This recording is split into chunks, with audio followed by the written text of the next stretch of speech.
Welcome back to Worlds of Protheka audiobooks. And if this is your first time, be warned. Once you step into Protheka, you'll never want to leave.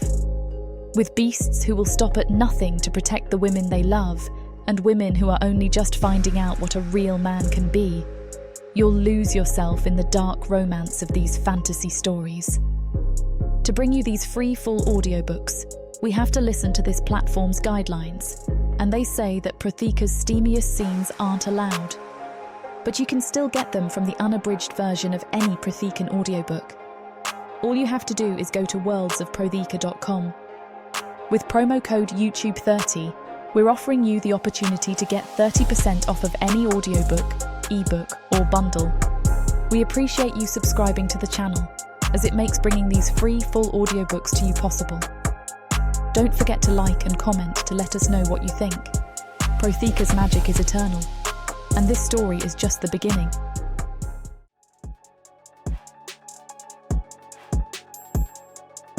Chapter 1. Ava. Fire eats the horizon. Ash sneaks into my mouth, gritting against my tongue, turning every breath to sand. The slave wagon that carried me north burns in a ragged circle of overturned wheels and splintered cages. Horses scream somewhere beyond the smoke. High, panicked notes that end too fast. Someone cuts their throats to quiet them. I push a knee under me, then the other, braced on a spear shaft snapped in half during the ambush. Splinters bite my palm. Hot pitch still beads along the weapon's sheared edge. Behind me, canvas whines as it collapses into flame. The heat kisses my shoulders, coaxing sweat through the grime that's lived on my skin for weeks. Move, Ava. My legs obey before the command's finished. I lunge toward the nearest body, an elven driver whose helm rolled off when the raiders pulled him down. His eyes stare past me, clouded silver.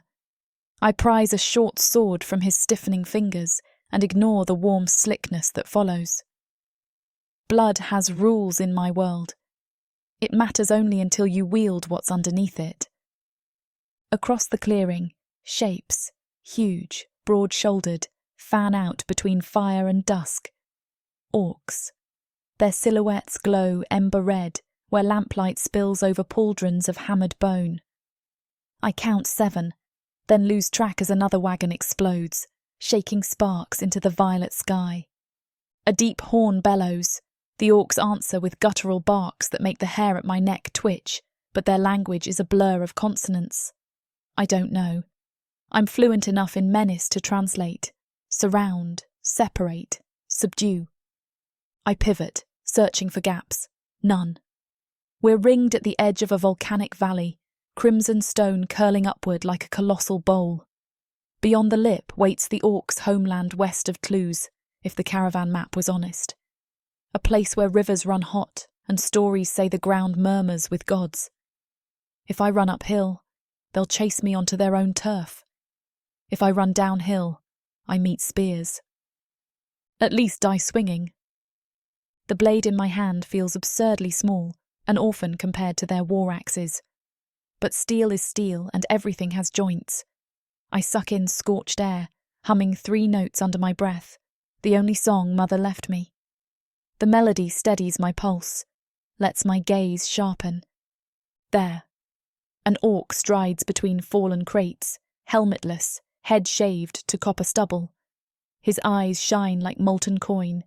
He hefts a net knotted with iron weights. Not meant to kill, meant to catch. Slavers catching slavers. I feint right, then sprint straight at him. The sword bites low across his thigh. Black blood hisses against his greaves. He snarls, swings the net. I duck, rolling beneath its sweep, and slice for the tendons behind his knee. The blade jars off articulated armour, too shallow. He roars, backhanding me with an arm thick as mangrove root. My feet leave the earth, sky, ground, sky, a pinwheel. Then the volcanic dirt bashes the breath from my lungs. Ringing fills my ears. The sword skitters away. My tongue tastes copper. I push up, elbows shaking. A boot slams between my shoulders, driving me flat. Stay. The command is rough-edged, deeper than any voice should be, vibrating through his greave into my spine. I go boneless, not in surrender, but calculation. Let the enemy think the fight's left you. Sometimes they ease their weight. This one doesn't. He waits, pressure steady, while another orc advances from my right. This newcomer is leaner, grey-green skin patterned with ink sigils that wink in the fireglow.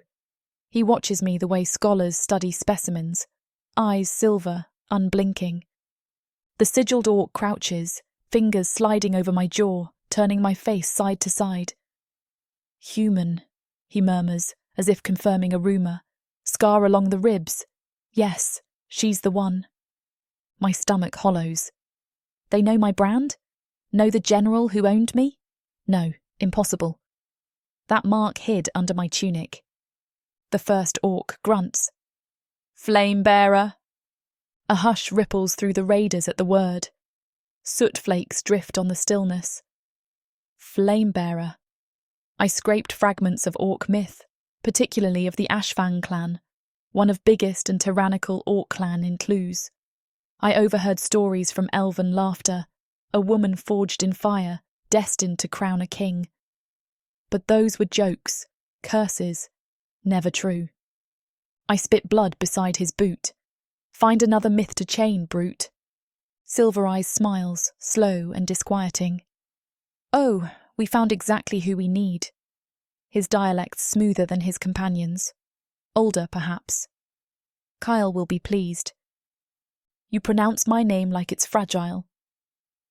A new voice, razored by authority, cuts the air. The orcs part as someone strides from the ridge path. Torchlight exposes him in shards, burnt copper skin streaked with charcoal paint, a broken axe tattoo splayed across a chest bare beneath spiked harness. He's broad enough to darken the flames behind him, and when his gaze collides with mine, something ancient snarls awake in both our chests. Chieftain's heir, part of me supplies, the part cataloguing threats. Triplet warlords, born under a blood moon. Choose one, the prophecy says. This rumour has been going on for ages, and I have heard talks about them. Murmurs. They're nightmares on 2 feet. Prophecy is a lie, Ava. Survive first, I tell myself. Kael's eyes sweep the carnage, settle on the netter pinning me. Varek, he snaps, but it's the silver-eyed orc who answers with a nod. So Varek is sigils, Kale is paint. Netter must be another brother, Drann. Names lodge like barbs, they've been whispered amongst humans. Kael stalks closer. She cut you. Grazed me. The copper brute lifts his boot, testing the wound in his thigh with gloved fingers. Heals. Kael's lips twitch, a wolfish almost smile. Good, means she still has teeth. He crouches, sliding 2 fingers beneath my chin, tilting my head. Close now, the war paint reeks of forge smoke. Beneath it, sweat and iron and wind-scoured ash. His touch is careful, but heat thunders off him, scorching the thin slave tunic plastered to my skin. Look at me, human. I do, because defiance is survival's twin. Enjoying the view? The corner of his mouth quirks higher, though the rest of his face remains carved from obsidian. Enjoying your audacity, might keep it. If you live? He glances over his shoulder. Drann. The silent orc, dark green skin, dreadlocked stoic, steps forward carrying a length of braided rope glowing hot at the core. Lava braid, the elves called it. Fibres tempered in magma, flexible as silk, unbreakable as myth. Drann loops it round my wrists. The heat sparks but doesn't burn, strange magic singing through. I test the bind. It cinches tighter. Kael rises. Bring her. Varek offers his hand to haul me upright. When our skin meets, a faint warmth pulses from the blue runes tattooed along his wrist. A heartbeat echo. He studies the way my eyes widen. Feel that? Bondcraft. Tells me if you lie. I breathe lies. Varek's grin widens. Then you'll keep me entertained. We march up the volcanic slope. Ash crumbles beneath my bare feet, still warm from noon's sun. Behind us, the caravan burns to its bones. Smoke coils into the dusk like a black banner. I count 9 survivors dragging chains, human merchants, an elf guard too wounded to argue, herded by orc warriors. None fight. Hope is a fragile currency. Tonight they spend none. My wrists throb where the lava braid twists. Ahead, the caldera rim bleeds red light across the path. Drums rumble out of the mountain, deep as tectonic sighs. The Ashfang fortress waits within those cliffs, and inside it, a throne clawed open, 3 brothers poised to tear out each other's hearts. The braided rope jerks, jolting me from thoughts. Drann has slowed beside me, silent as snowfall. He offers a water skin. I eye it, uncertain. He tips it to my lips without force, letting me drink or refuse. The water tastes of coppery basalt but cools the burn in my throat. Thank you, I whisper, because gratitude, unlike obedience, costs nothing. His amber gaze flickers, then he nods, shoulders an unspoken oath. Kale calls back without turning. Quit courting the flame-bearer, little brother. You'll have your chance. A low growl hums in Drann's chest. Resentment or amusement, hard to tell. Varek laughs outright, musical and menacing. Jealous already, Kael? She hasn't chosen. She will, Kael says, a vow forged in the mountain's core. Noise surges as we crest the rim. Below spreads a city carved from lava flows, terraces of obsidian lit by braziers belching golden fire. Bridges span molten fissures, glowing arteries pulsing beneath black stone. Hundreds of orcs mass in the amphitheatre, stomping spears, chanting thunder. Above them, a throne dais juts from the cliff, crowned by a banner, an axe wreathed in flame. The chieftain rises from that throne, an older giant swathed in fur and bronze, eyes bloodshot, crown crooked. Priest robes billow beside him, embossed crimson leather, high collar framing a thin face with eyes too bright for sanity. The priest lifts a staff carved of bone. The crowd falls silent. My heart drums in the hush. Somewhere in that stillness waits the elf general who vowed I'd bear him sons, who will hunt me until one of us returns to dust. Somewhere waits a rival tribe scenting weakness. And here, under a bloodlit sky, 3 brothers will decide if I live free or die divinity. The priest's voice pierces the quiet, amplified by canyon walls. Ashfang, hear the war god's decree. The flame-bearer walks among us. He gestures, and Drann nudges me forward onto a platform overlooking the pit. Torches flare, painting my skin gold against the ebony rock. Gasps ripple through the gathering. Curiosity, disdain, hunger. Behold the mortal chosen by flame itself, the priest cries, to judge your heirs. Kael, Varek, and Drann descend to the arena floor. The crowd surges close, hands outstretched to touch them, some in blessing, others in warning. I watch as the 3 circle each other, not touching, every muscle singing readiness. Brothers bound by blood, severed by power. The priest turns toward me, bone staff raised. Girl, speak your name. I glare down the length of his weapon, throat a forge of swallowed rage. But names are edges. Give one, and you carve a space for yourself inside the enemy's skull. Ava. Ava, the priest repeats, and the amphitheatre echoes it. He lifts the staff higher. You will choose the worthy. Kneel. Drann's rope slackens. Varek's eyes glitter, waiting.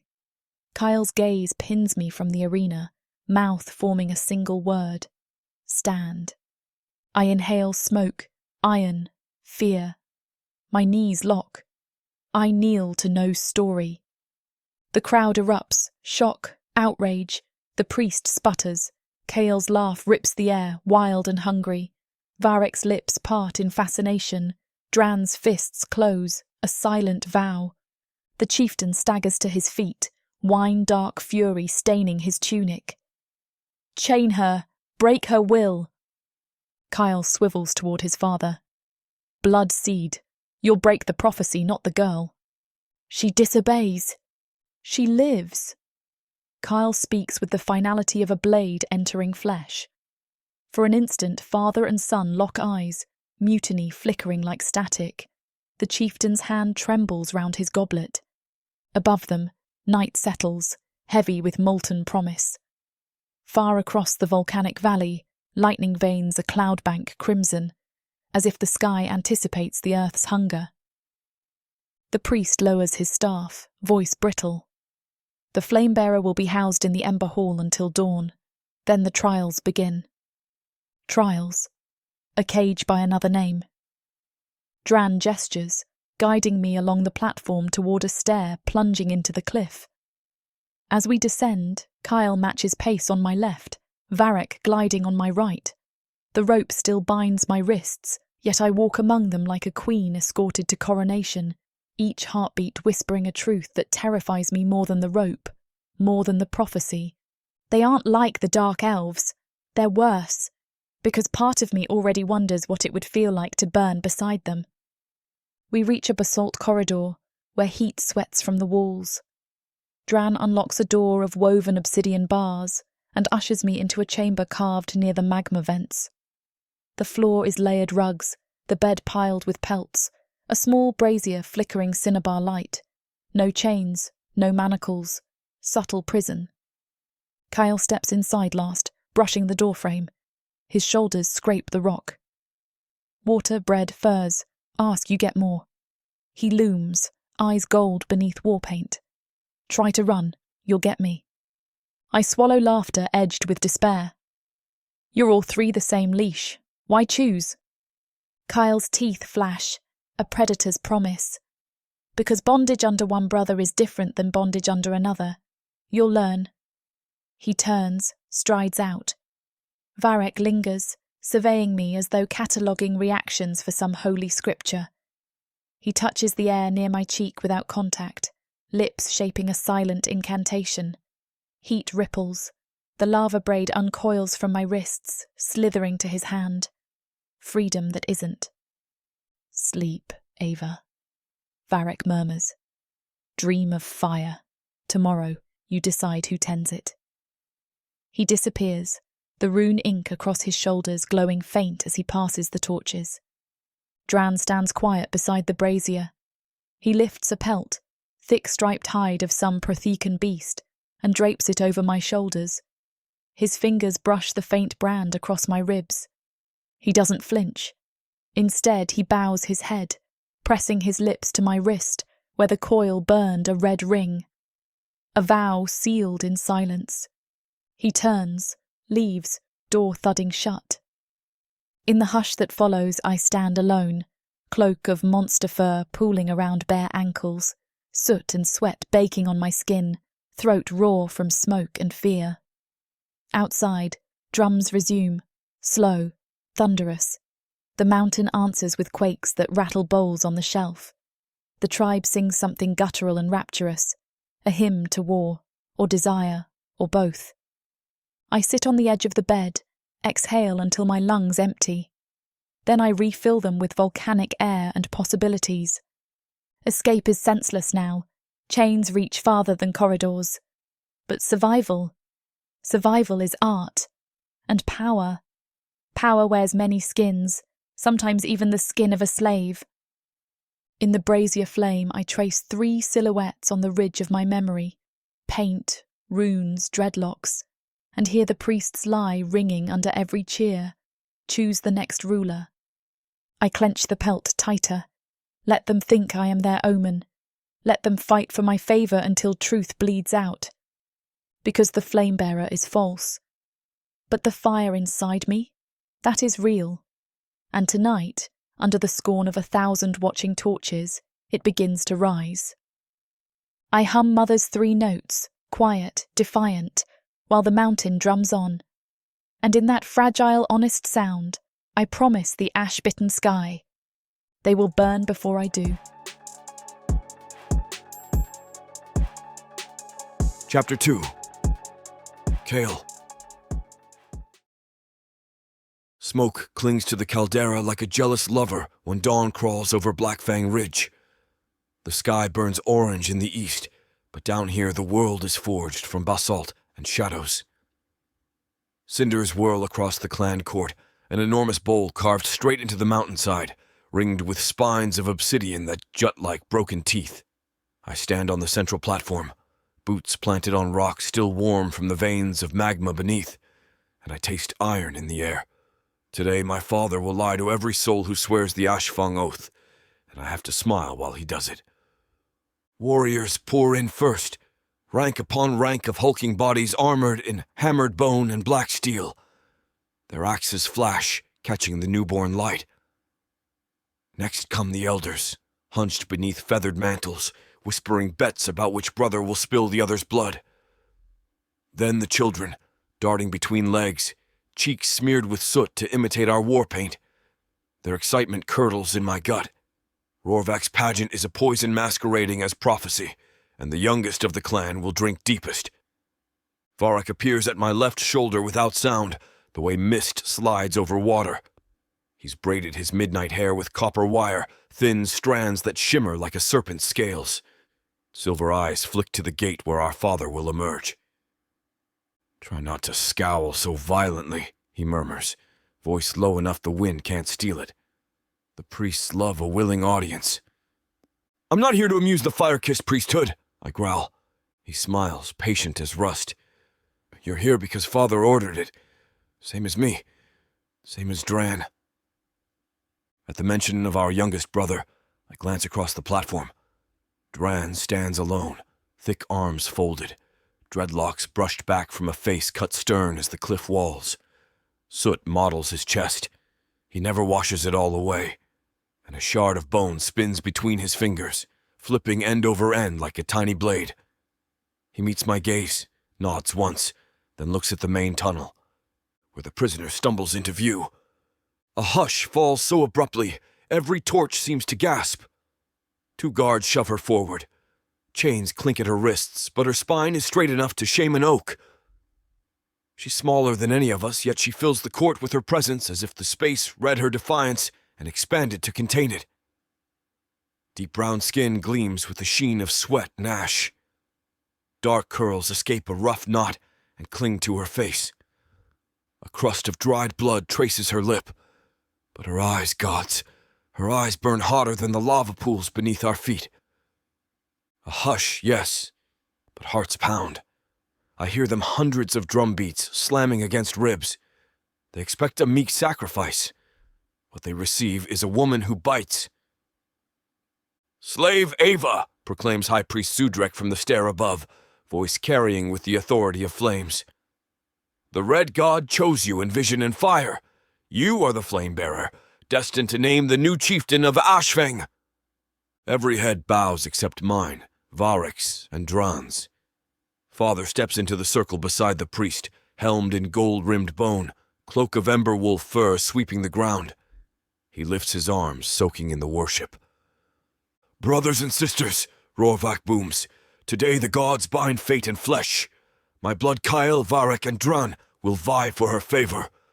Whom she selects rules, so decrees heaven's tongue." A roar answers him. Banners snap overhead. Somewhere a drum starts, hollow and hungry. Ava's gaze flicks between us, measuring, calculating. She is caged, battering thunder. The priest drapes a chain of volcanic glass over her shoulders, heavy links that sparkle with captured fire. "Kneel," he orders. Her chin tilts. The chain stays where it falls. She doesn't bend. "You misunderstand," she says, voice hoarse but sure. "My knees broke for dark elves once. They don't bend twice." Gasps ripple through the mob. Zudrek's nostrils flare. He gestures to a guard. Perhaps he means to press her down by force, but Father raises a hand, stopping him. He enjoys this. The spectacle. The rebellion ready to be crushed. The myth he penned in whiskey-soaked nights. A spark carries pride, Father says, eyes gleaming. Yet flame must be tamed, or it devours. He turns to us. Prove your right to tame. Earn her submission, and with it, the tribe. Earn submission. 2 words that settle in my stomach like gravel. I hear Varek inhale, slow and sharp. Drann's fists tighten until knuckles crack. Father's gaze spears me. Kale, firstborn, step forward. My boots rasp over stone. Beneath me, the basalt still hums blood of the mountain, older than any throne. I face Ava, and for the first time the noise fades, the court vanishes. It's only her and me in the cliff edge of an impossible future.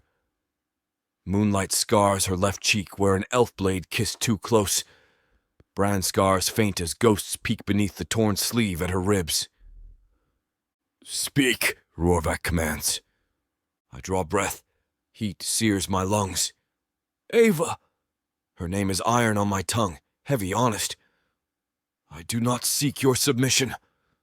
Shock slackens more than one jaw in the audience, including Father's. What I seek, I continue, is your strength. Show it, or lose it to death. Either crowns me. She studies me. This is no doe blinking at a wolf. This is a hawk deciding where to plunge its talon. Then slow, deliberate, she spits blood, and it lands at my feet, a single dark ruby on the stone. Warriors gasp, elders mutter. She never breaks eye contact.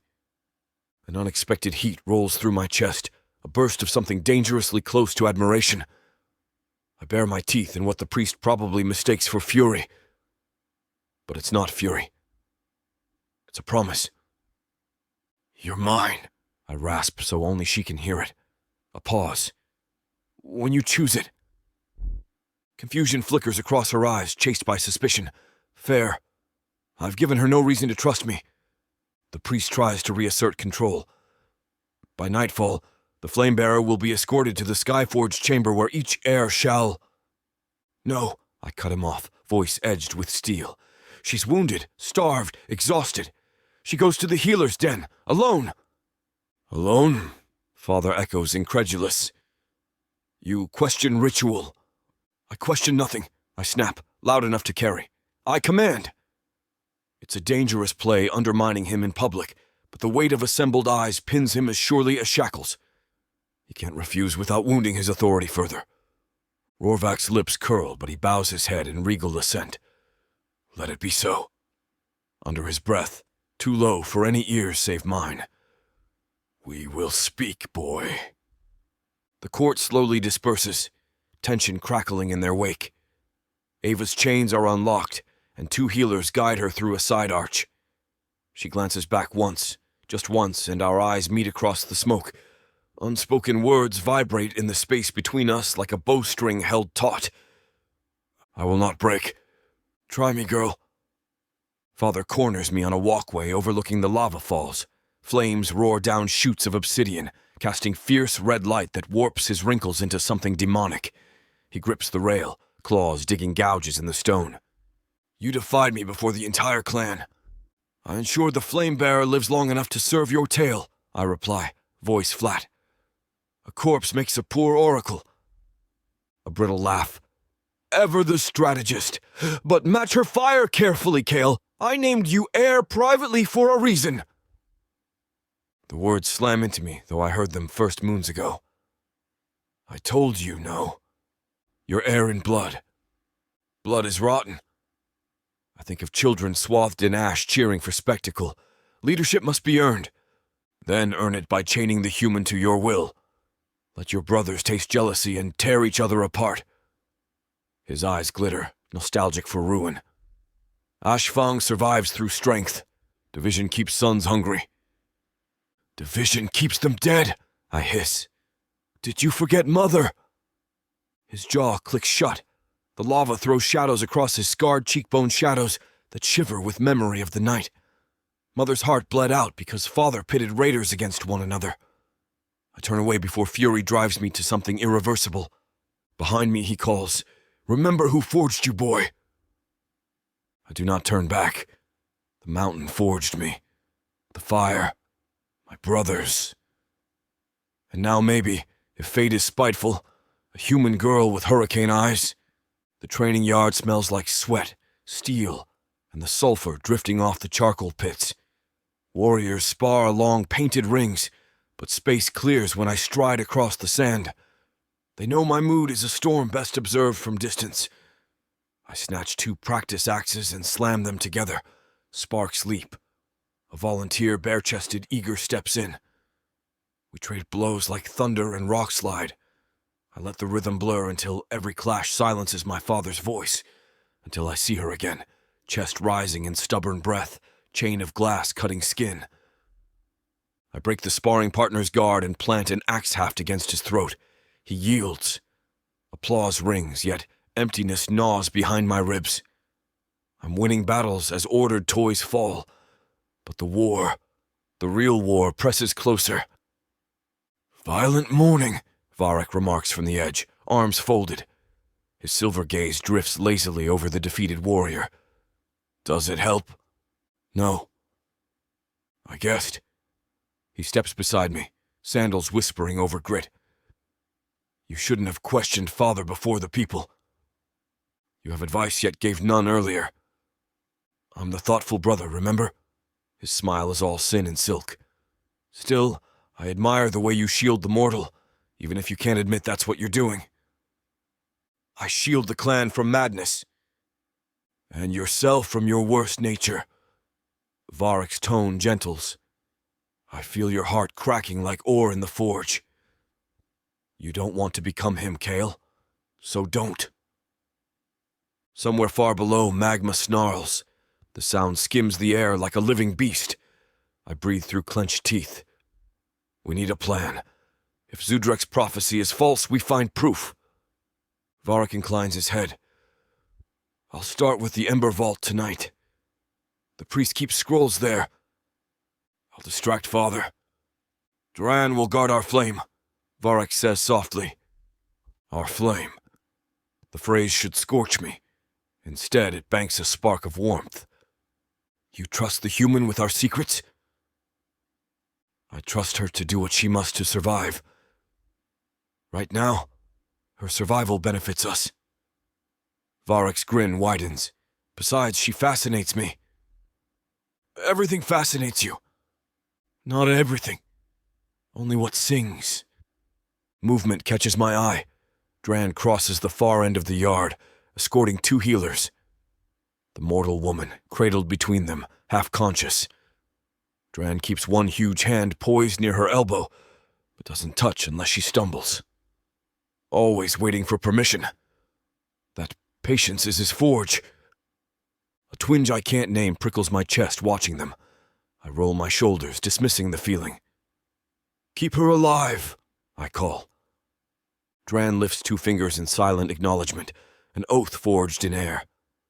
Night bleeds into the caldera swiftly.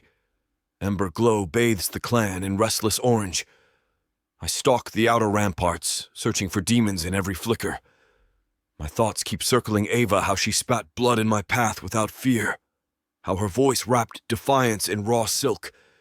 She's a slave by title, yet sovereign in spirit. If father thinks he can break that will like cheap glass, he's forgotten what untempered fire does. It consumes. My route takes me past the healer's den, a cavern mouth tucked behind steam vents. I pause in shadow. Inside, candlelight paints the walls in gold. Through the arched entry, I glimpse Ava sitting upright on a pallet of furs, arm bandaged, hair freed from its knot, now tumbling over her shoulders like night itself. Drann kneels near, grinding salve in a stone bowl. He says nothing. She watches him, wary but intrigued. Why help me? She asks after a long silence. Drann doesn't glance up. Metal sings loudest when tempered gently. That doesn't answer. It answers enough.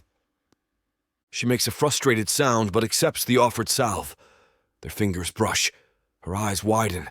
Apparently she expected cruelty, not care. My chest tightens again, sharper this time.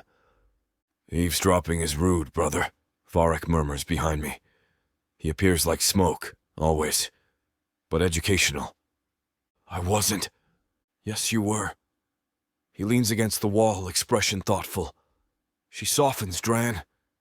He hasn't spoken that many words to anyone in weeks. She's a tool in Father's game.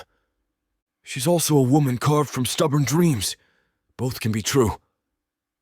Inside, Ava rubs the salve across her ribs, wincing. Drann's gaze tracks every movement with quiet storm.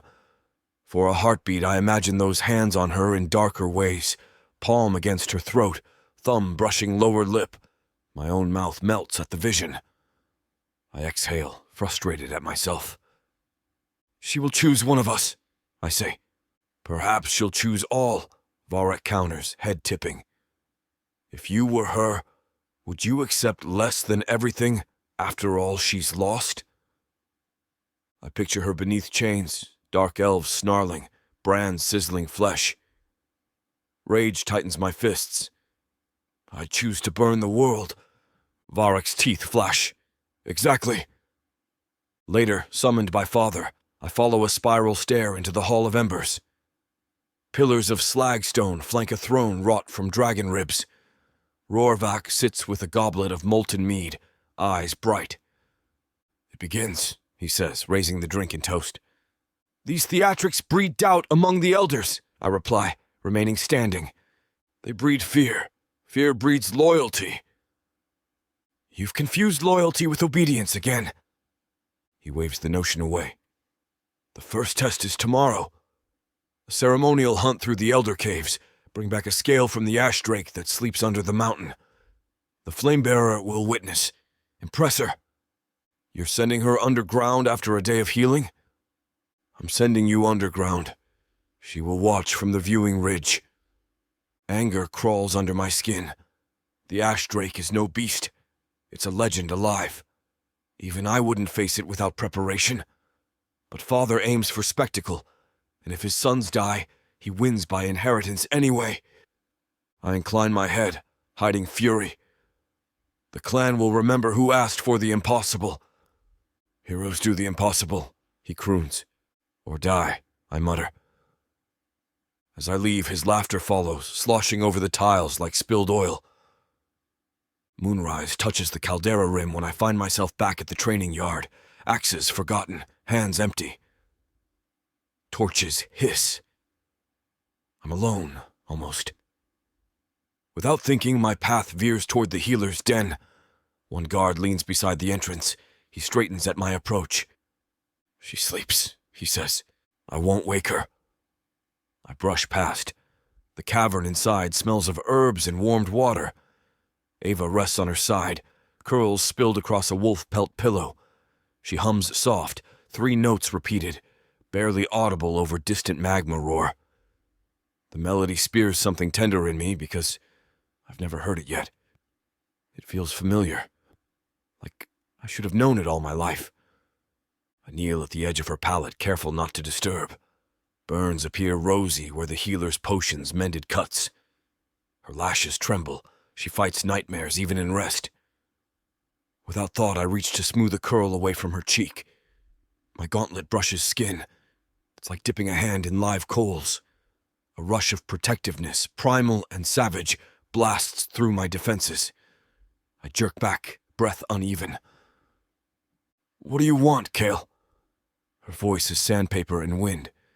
She never opens her eyes, but awareness sharpens every syllable. My name in her mouth scrapes pleasure through my spine.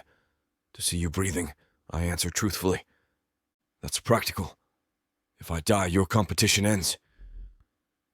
I've never been afraid of a fair fight. I lower onto one knee. Tomorrow, the Ash Drake hunt. It's a show. Father means to keep you watching while we bleed. Remember that? Her eyes open then deep, dark, fiercely alive. You're warning me. Yes. Why? Because I want you breathing, I repeat, softer. She regards me long enough I feel flayed. I don't trust kindness, Warlord. It isn't kindness. It's strategy. A beat. Though maybe I prefer you whole. A shadow of a smile plays at her lips, sharp, unbelieving. You all speak in riddles here. Blood Mage mutters poems. Forger speaks in sparks. Warlord offers half-truths. If you want full truths, ask. Will you obey? No. She laughs quiet, almost broken, but honest. It's the first unguarded sound she's given me. I feel absurdly honored. I should hate you, she whispers, as if confessing to the stones. Maybe you will. I rise. But you'll live first. I step away. She calls after me. Kale. I pause. Don't die underground. The words thrum against my back like a drum. I nod once and leave.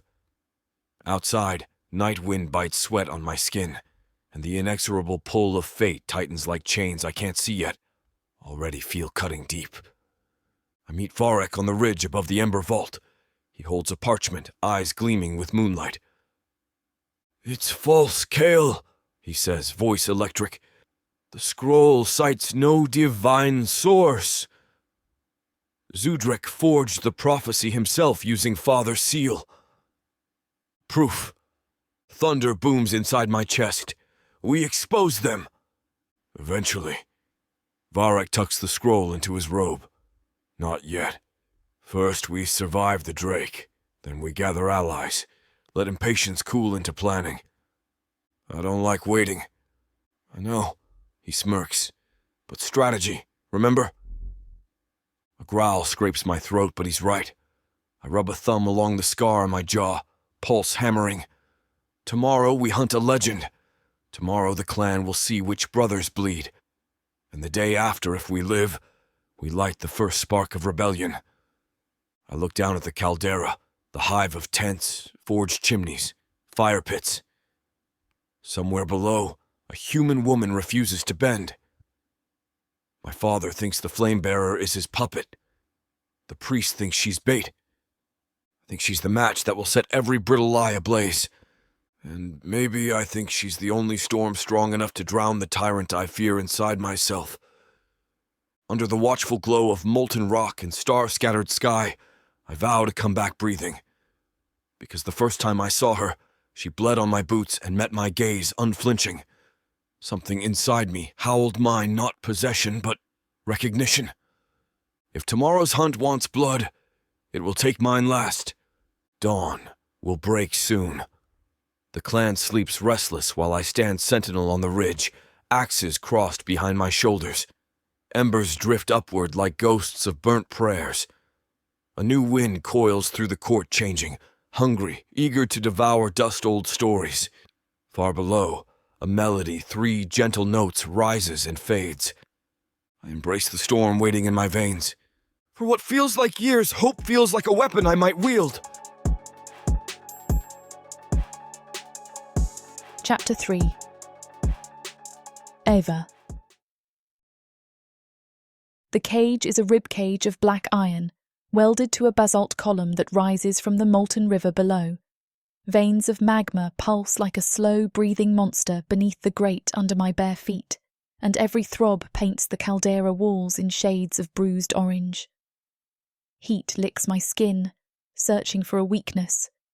It finds the cracks in my lips, the cut on my cheekbone, the raw scrape across my ribs where the dark elf brand used to sit before I burned it away. Above, night presses down, moonless, star-pocked, thick with volcanic ash. Smoke halos the jagged towers of the Ashfang stronghold, twisting around spiked parapets and arching bridges carved into the rock. The clan built their fortress like fingers clutching a heart of fire, and I'm caged in the palm, visible to every drunken warrior wandering the terraces. A spectacle, a warning, a prize that doesn't know its own value. They've been jeering for hours. "Sing for us, flame-bearer!" one bellows, words slurred by fermented lava wine. "Show that human tongue," another howls. "Bet it's soft as jelly." I don't bother replying. I stare them down instead, teeth bared. Blood remains crusted on my molars from when Kael backhanded me earlier, that quick, dismissive strike meant to test whether I'd whimper or snap. I spat crimson at his boots. The crowd roared. The priest's amber eyes glittered, half pleased, half terrified. The chieftain laughed until he coughed, ribs rattling like loose coins in an empty purse. Now most of them drift away to feast halls or bedrolls, or the fighting pits where wagers are settled in bone and bruise. But the cage stays lit. 2 braziers perched on chained arms, flames stoked high so I'm never swallowed by shadow, never allowed to disappear. A relic of some ancient punishment. The platform tilts slightly, and I keep my stance wide like a sailor on a storm ship each time rock groans beneath us. Wind carries the scent of brimstone, scorched herbs and charred meat. Somewhere a forge hammer rings metal on metal in a rhythm that matches my heart. I press stiff fingers against the bar behind me, letting the sting ground me in the present. Rules for survival whisper through my skull. Breathe. Catalogue exits. Remember, pain is only information. And always, always count. 4 guards on the rim walkway. 2 at the base ladder, axes resting across their laps, talking about which of the chieftain's sons will win my favour. The priest's word soaked in lies. 1 more patrol circles the scaffold every quarter hour. Slow, bored, loose with drink. 7+1. I can work with 7+1. I tip my head back and study the lock. A hammered bronze clasp secured by a thick pin of obsidian steel and a rope of red iron. Not a simple latch, but not beyond me. If I can reach it. If I get tools. If I time the magma gusts that roar up through the vents, masking sound and searing mistakes. I hold the image of the mechanism in my mind, turning it, feeling each groove. An invisible map I'll redraw later on the inside of my thigh with soot and spit so I don't forget. A stone lands near my toes. I jerk, ready to lash out. It's only a shard of pumice tossed by a boy no older than 12. He grins with jagged baby tusks. "Make a miracle, flame-bearer," he taunts, skipping away before a guard cuff his ear for getting too close. Miracle. I almost laugh. The priest called me a miracle while the chieftain's voice thundered through the court cavern, declaring a contest for my heart. As if hearts are trophies. As if mine hasn't been chained and flayed and hammered into something jagged enough to stab back. Heat coils in my lungs. I exhale, and the 3-note hum slips free before I can stop it. Soft, almost lost in the hiss of steam vents. Just 3 notes my mother sang when she thought no one listened. I swallow hard around the memory. The forge hammer stops. Silence rolls across the terrace like a tide drawing breath. Footsteps follow. Slow, heavy, measured. I recognize the cadence. I heard it earlier when the triplets entered the court hall shoulder to shoulder, each carrying his father's colours, yet wearing them differently. Kale stomped, daring the floor to break first. Varek drifted, cloak whispering like serpent scales. And Drann. Drann walked, as if the stone trusted him not to shatter it. That same footfall climbs the scaffold ramp now. I brace, fingers curling around a bar so tightly the metal bites my palms. He emerges from the stairwell torchlight, taller than I remembered, maybe because I'm barefoot and the platform keeps swaying. Deep forest green skin, bare chest streaked with soot, newest since the arena earlier. He's left his bone-handled warhammer somewhere else. Only a small lidded clay pot hangs from his belt, next to a bladder of water. The braziers paint his dreadlocks copper at the edges. When warm wind catches, they sway, releasing a scent that doesn't belong to any orc I've known, forge smoke and pine resin, tinged with something sweet, like sap scorched to caramel. The 2 guards at the ladder clamber to attention. "Boneforger," one grunts, half salute, half apology for whatever he's done wrong tonight. Drann says nothing. He gestures, a single flick of thick fingers, and they retreat a respectful 5 steps. He may be the youngest heir, but muscle commands deference, a wide torso mapped with burn scars, and a limp only visible if you know to look for the hitch at the end of his stride. He reaches the gate. Iron sings as he lifts the latch pin, effortless, as if the weight of my prison is a child's toy. He doesn't open it. He just holds the door long enough to slide the clay pot and water bladder through the bars. Then he closes the gate and seats the pin again with deliberate care. I study the offerings. The pot's lid is leather tamped by wax. Moisture beads on the bladder's side. My throat closes at the sight. I force composure, letting my gaze rise to his. Gold-flecked irises catch the brazier's glow, but he doesn't stare like the others. He observes, quiet, as if fitting me to a blueprint only he can read. "Why?" I ask, voice huskier than I intend. "Gifts from a stranger. You think kindness wins first place?" He shakes his head once. "No." A calloused hand lifts, palm facing me, fingers spread. "Wait." Then he taps the bar twice, a smith's tempo marking completion of a promise. He turns to leave. "You'll walk away without a word?" The question scrapes out acid-laced, revealing more nerves than I like. I swallow and try again, softer. "Tell me your price." His shoulders curve slightly inward, as if weighing language on an anvil. Finally he rumbles, "Drink." The single word rolls deep, roughened by smoke, carrying unexpected warmth. "I don't bow for water." A hint of amusement tugs one corner of his mouth. He doesn't push, doesn't threaten. He just taps the bar again, tap, tap, before descending the ramp, limp ghosting behind him. When he's gone, I sag against the bars, spine vibrating with adrenaline.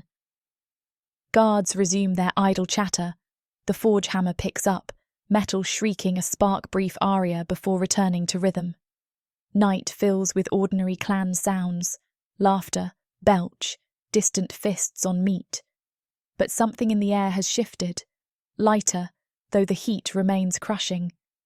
Drann's silence lingers, echo slowing my heart. I crouch to inspect the clay pot. The wax seal peels back with a dusty crack. Inside, a salve the colour of sandstone catches firelight, thick, fragrant with crushed aloe and smoke mint. I dip a finger. Cool balm melts against my skin, releasing a sting of cloves. I smear it across the split in my cheekbone. Fresh relief floods nerve endings. I slather more over bruised ribs, and my eyes sting. Half pain, half gratitude I refuse to name. The water bladder creaks as I raise it. I sniff first, clean, mineral sharp. No herbs to dull senses, no sweet rot to confuse mind. I drink slow, letting each swallow trickle down parched throat. With every tilt of my wrist, torchlight slides along the silver cuff still circling my left arm, the one thing I kept when the dark elf shackles fell. It gleams defiantly. I picture that general's face when I slice it off to bury in his chest. The crowd noise thins. Only the 7+1 remain, 4 guards posted on the rim, 2 at the ladder, the wandering patrol humming a lullaby to himself. Their torches gutter low. I curl in the cage's corner, hide blanket across shoulders. Coarse hairs scrape skin, but warmth gathers, mixing with the salve's cooling tingle. I savour contrast, scorch below, comfort above. And in the fibres of that warmth clings the scent Drann carried. Forge smoke layered over pine, a smell of home I never had. Ridiculous, dangerous. I bury my nose anyway, inhaling until eyelids drift. Inhale until the metallic tang of blood recedes, replaced by leather and wood smoke and faint molten copper. My humming picks up again, soft, internal, a thread sewing frayed edges tight. Time crawls. Magma flows under the grate, glowing like a beast's eye half open. I force myself to memorize each guard's breathing pattern, the squeak of their boots, the lull in conversation. When boredom hits, they'll nod off. That's when plans hatch. Yet my focus drifts back to Drann. He never slid selfish gaze down my body, never demanded performance. He simply left help and walked away as if certain I could handle the rest. Power in restraint, a new variable. I ran a thumb along the lockpin again, testing for wiggle. None. But if the bone forger can move steel like clay, maybe he can be convinced to move this. Convince him how? The thought tastes complicated, tangled with heat that has nothing to do with magma. I exhale and shift strategy. First escape, then choices. Not affection. Freedom. Steam hisses through a vent, cloaking the cage in temporary fog. Wet heat beads on my lashes. In the concealment, I stretch cramped muscles, flexing thighs, rotating shoulders. A shallow bruise across my kidney screams. I bite inside of cheek until copper floods mouth, reminding me pain is data. Pain tells me I'm still mine. Footsteps thump. The wandering guard has returned early. He leans over the railing, shadow blotting braziers. Flame-bearer still awake, he drawls. I say nothing. He hocks phlegm that lands near my knee, then chuckles, slouching away, boots dragging. I track his stagger. He'll trip soon, maybe nap against a wall. Good. The blanket's weight triggers memory of Kael's stare, amber bright like coals, merciless. Of Varek's near silvery gaze, dissecting me with calm curiosity. Triplets born of fire, yet each wields flame differently. Kael is wildfire, Varek is controlled burn, Drann is smouldering coal. The clan venerates them, but their father pits them against each other. And me? I'm the torch dipped into that powder keg. Another gust rattles the grate. Sparks leap from vents like copper bees. I keep humming through dust-caked throat, centering. I used to believe songs were cages, pretty distractions to keep slaves busy. My mother believed songs were knives. She sang them, hid them, waited until the right moment to slit throats with notes no one expected. I hold that memory now, sharpening it. An hour drips by. 2 guards nod off, heads lolling. 1 leaves for latrine, 4 + 1 remain. My gaze catches the lockpin's contour again. Single twist of wire holds it to the frame. If I had a nail, a shard, even a thin piece of bone, like the ones Drann braids into his hair, I could torque the wire, slip the pin. Did he leave anything else? My fingers explore blanket seams, find nothing. Smart of him, hopeful of me. A flicker flits across the platform opposite, the bench where Kale stood earlier, muscles rippling beneath war paint. Now empty. Good. I'm too tired to fence with snarls tonight.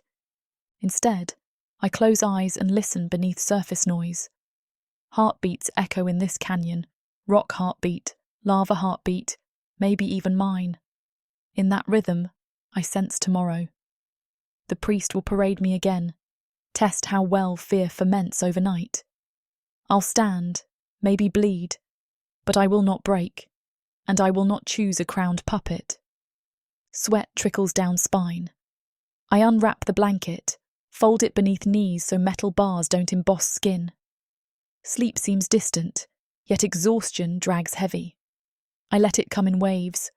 First the arms slackening, then breath slowing, then vision glazing. Before drifting, I whisper to the dark. 7 + 1, and a silent smith with smoke pine skin. Remember. Dreams snag, molten and treacherous. I'm back on the caravan road, wheels splintering, dark elf whips cracking, but magma replaces sand, and 3 shadows watch from a ridge, identical outlines, waiting. The hum vibrates ground and becomes hammerfall. I chase it until dawn stains sky ember pink. When I blink awake, torches gutter low, signal of deepest night. A cool draught cuts across the platform, rare relief. I sip the last of the water, preserving 1 mouthful to rinse sweat before sunrise. The salve has numbed pain, wounds knit beneath faint spice burn. I flex again. Better.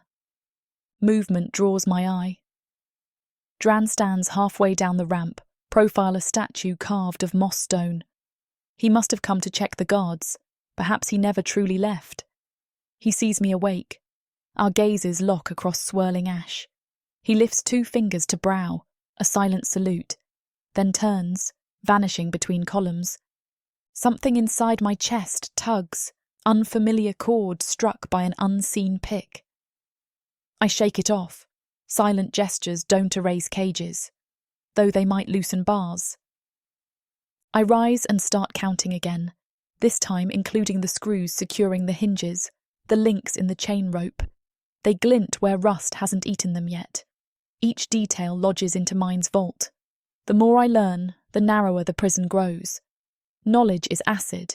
It will chew through steel eventually. Hours later, rosy light peels back the eastern rim. Smoke thins, revealing dawn's bruised underbelly. The caldera wakes. Horns trumpet shifting watches. Smiths clatter anvils to call apprentices. And warriors emerge stretching, cracking knuckles, ready to assert dominion over another day. I fold the hide, carefully conceal the clay pot near a corner seam so guards won't confiscate it. The salve might prove trade, or medicine, or bribe. Wounds aside, wealth is leverage. One of the rim guards approaches to relight a brazier, muttering about night shift smelling like goat piss. He jabs a coal fork through bars, churning embers. Sparks spit up. I step back, using the distraction to examine his keyring. 3 shapes. A standard padlock tooth, a triangular bit for something larger, and a thin rod, too slender to fit my lock. Good to know. He notices my stare, grins around tusks. Morning, miracle girl. Sleep well.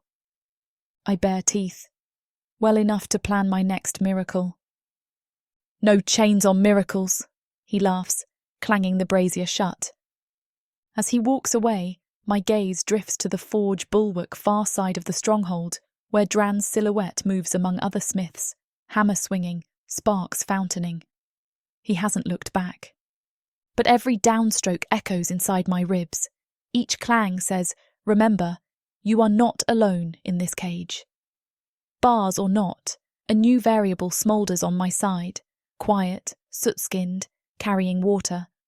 Hope is a dangerous nail, small, sharp, easily hidden, but if driven at the right seam, it can split mountains.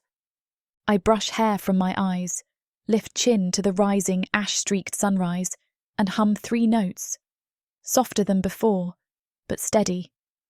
My voice threads between hammer blows, between clattering chains, between the priest's distant sermons starting anew. It pierces the hot dawn like a needle and binds me to the forge scent, still clinging to the hide blanket around my shoulders. Tomorrow I'll ask Drann for a bone shard. Thought pierces warm. Maybe he'll give it. Maybe he already has, in some language made of silence and trust. I smile, crooked, blood-cracked, undefeated, and begin counting again. 7 + 1 becomes numbers on the way to freedom. Above the magma, in the cage that once felt like a tomb, the day breaks bright as a blade fresh from fire. Orcs. Gargoyles. Vampires. Ice monsters. Demons of the dark. These beasts seek war, destruction, and power. And there's only one thing that can tame them. Love. This is your chance to get the uncut and unabridged audiobook bundle. No detail is spared. Use discount code YouTube30 for an additional 30% off of the already discounted price. Go to worldsofprotheka.com. Get access to countless audiobooks and discounted bundles where I talk you through every last scene. Protheka's magic is eternal. Audio bundles will make it immersive. Chapter 4. Varek. A single breath is all I allow myself before I step through the smoke curtain into the heart of the Ember Vault. Sulfur stings the back of my throat. Raw magma throbs beneath the obsidian tiles, turning the air syrup-thick and hungry. Good. Heat strips lies quicker than any blade. The guards outside fall silent when they see me, bronze helms lowering, tusks dipping in respect or fear. I wear both like a cloak. My brothers rule with sinew, but I was forged for the spaces between heartbeats. Ava waits in the center of the ritual square, wrists bound in iron that gleams like new blood. The chains are decorative. I can feel the storm coiled inside her, ready to bite beautifully pointless restraints on a creature who survives by clawing skyward. Orange firelight fans across her dark skin, coaxing copper sparks from old scars and the faint brand above her ribs. She meets my gaze as though she might carve her name onto my bones if she stares hard enough. Challenge accepted. I circle her, boots whispering over stone etched in runes centuries older than the clan. The glyphs pulse whenever a heart dares to lie here. My pulse remains steady. Hers, a thrumming drumbeat demanding to be answered, skips, gathers, flares. You brought me into a furnace. Her voice scrapes like sand on steel, soft yet serrated. Are you planning to burn the answers out of me? I'd rather warm them free, little spark. I slide a curved silver blade from my belt, twisting it so the molten vents send ripples of red along its edge. Fire reveals. But blood. I tap the blade against my palm. Blood remembers. A murmur ripples through the watchers on the perimeter. Acolytes in soot-streaked robes, a handful of warriors, Drann leaning against a pillar carved into the shape of a war god's spine. Kael is absent, no doubt stripping tension from his muscles with violence in the training pits, before he dares watch a brother touch what he already calls mine. That thought lands on my tongue like bitter ash. Ava's chin lifts. I register a faint tremor where the iron cuff digs into her skin. Terror, yes, but braided with another current curiosity, sharpened by the possibility of advantage. She is cataloging weaknesses. It would be insulting if she didn't. I will read your pulse, I tell her, voice low enough that the acolytes must lean forward to catch every word. Then I will ask a single question. You may lie, but know that the runes answer with pain. Pain and I are old friends. She rotates her wrists, the iron rings creaking. But your question better be worth the reunion. I let the corner of my mouth twitch, too swift to be a smile. Then I slide the blade beneath the cuff on her left wrist, twist, and the hinge snaps with a metallic sigh. The chain clatters to the floor. Murmurs bloom again as I free the other wrist. A priest on the far side sputters in protest. I do not turn to silence him. The magma will drown out his cowardice. Ava rubs the raw indent in her skin, studying me like I'm a puzzle with knives for pieces. Wasn't aware you gave gifts. Consider it a fair exchange. My hand hovers palm up. Your pulse for your freedom, however temporary. She places her wrist into my grasp with deliberate slowness. No flinch, no tremor. The tattoos on my forearm crimson spirals inked with my own magic-laced blood flare in greeting as our skin meets. Heat rushes along the lines, tracing arteries, reading stories. Your heart gallops, I murmur, closing my fingers around her slender bones. Like a war song too loud for the cage that holds it. Maybe remove the cage, she suggests, gaze locked on mine, and we'll see if it settles. The audacity sparks a laugh from me. A single breath, sliding across the room like velvet-tipped arrows. Drann's lips twitch. The priest pales. I press the point of the silver blade to the inside of her forearm. Her muscles tighten but remain still. Impressive. I draw a shallow cut, no longer than a breath, shallow enough that a droplet forms before spilling over the rim of her scarred flesh. It glimmers ruby. Then under the chamber's enchantment rises like dew, hovering between us. I whisper an invocation older than my father's throne. Runes ignite across the floor, weaving crimson threads that tug the droplet outward until it bursts into fractal sigils suspended in midair. Within the glyphs, images bloom. Ava, shackled in an elf barracks, head bowed but eyes aflame. Ava biting a guard's hand, blood seeping between her teeth. Ava stretching out on a stone floor, fingers tracing invisible bars in dust no one else could see. Every memory laced with blood belongs to me now. The room breathes in reverence. I glance at her face. The firelight paints embers along her cheekbones, but her eyes are winter sharp, demanding I look closer. For a moment, too swift, I see the echo of a girl who once believed in gentle things. The vision threatens to crack open something inside my ribs. I hide it behind stillness. The prophecy, I begin, voice carrying for the entire vault, speaks of a flame-bearer whose blood glows with dawnlight and whose faith will crown a king. I beckon a robed novice forward. He thrusts a brittle scroll into my free hand. This text is the only surviving record, yet the language predates our dialect. The ink, I lift it under torchlight, is fresher than it should be. Gasps feather around the circle. The priest starts forward, but Drann shifts his weight and the old orc falters. Ava's lips part. She looks from the scroll to me. You think your own priest forged your fate? I suspect, I counter, eyes never leaving hers, that the fate is forged, yes, but not by divinity. I slice my thumb, let my own blood mingle with hers in the suspended sigils. They flicker, blur, then new symbols bloom, rewriting the text in vermilion fire. Lines vanish, rearrange. The onlookers recoil. This, I tap a glowing rune depicting a three-pointed crown, was added within the last decade. I trace another, showing a human figure ablaze. And this, forgeries, layered atop truth. The priest sputters an invocation of blasphemy. I flick a glance at him. Speak again, Zudrek, and the runes will devour your tongue to verify its loyalty. He chokes on silence. For Ava, I let the theater fall away. Your blood tells me you've never submitted to chains, even when they carved your flesh. It carries no scent of prophecy, no predetermined bond to our throne. I lean closer so only she can hear, which makes you infinitely more interesting. Interesting. She breathes the syllables like they might cut her if she isn't careful. You risked confronting your priest to tell me I'm interesting? For the record, I murmur, thumb stroking the underside of her wrist where my rune still glows. I told them. You happened to hear. Then I raise my voice. She bleeds as no savior. She is neither omen nor tool. She is choice. The final word echoes, thrumming the glyphs beneath our feet. The onlookers shuffle, uncertain. Zudrek presses a shaking palm to his forehead, branding, summoning courage. The sun doubts the divine? Then the sun dishonors the chieftain's revelation.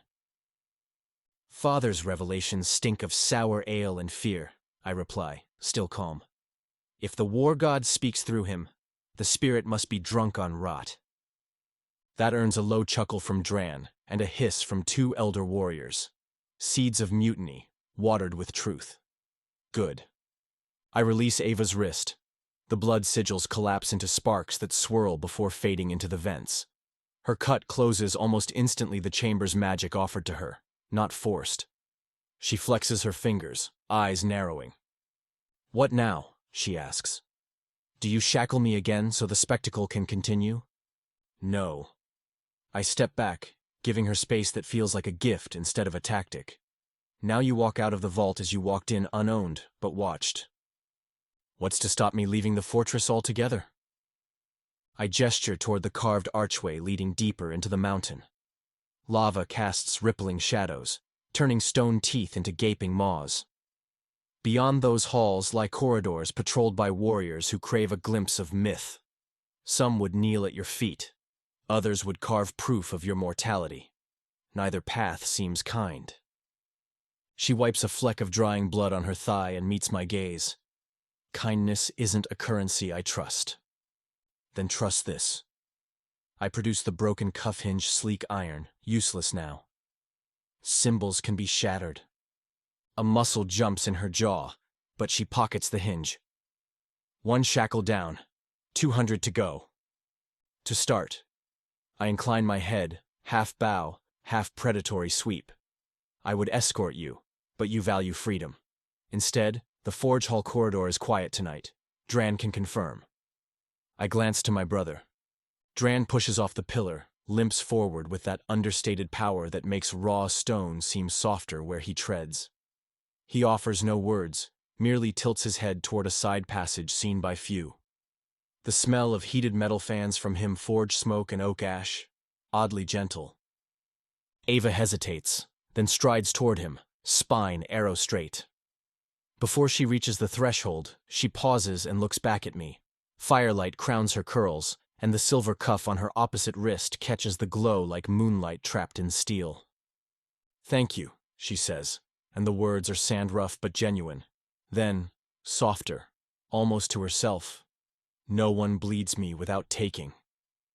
I permit myself a breath, and the rune ink on my forearms throbs as though tasting new air. I have no desire to take, only to know. She nods once, a soldier acknowledging an ally she might kill tomorrow, and walks away beside Drann. The chamber remains hushed.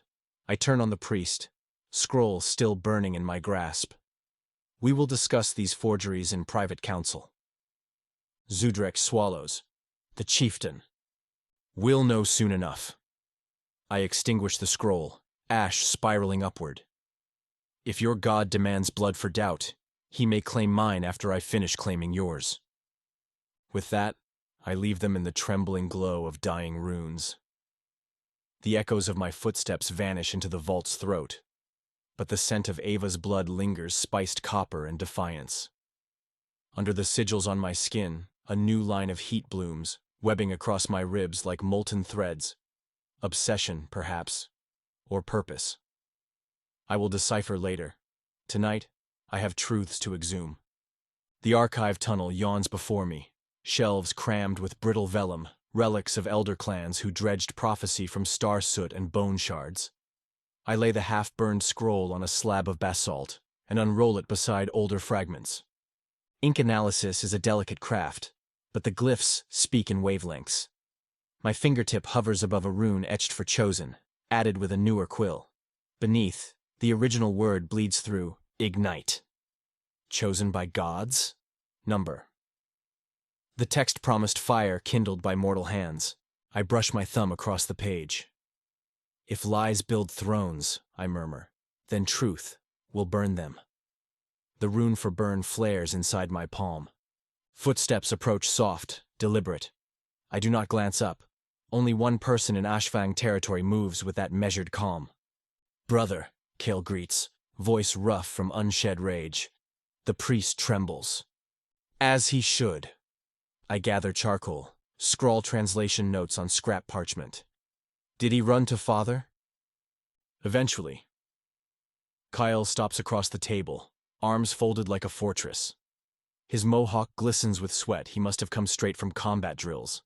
His chest tattoo, broken axe and all, rises and falls with controlled breaths. Rorvak sent me to remind you our clan stands on the word of the war god. Gods survive truth. I look up at him now. Dynasties do not. He bares teeth, a smile or threat. With Kale, difference is slight. You're pricking claws at a hydra's neck. Sooner or later one head bites. Let it. I tap the scroll. How fares the human? His eyes flicker. Unbowed. Drann gave her water and a hide blanket. She thanked him. An improvement from spitting blood at our feet. Kale's nostrils flare. She bled for you tonight. She bled for herself. I roll the scroll tight. I witnessed. He slams a fist on the basalt, scroll rattling. If you bruise her again. I raise a brow.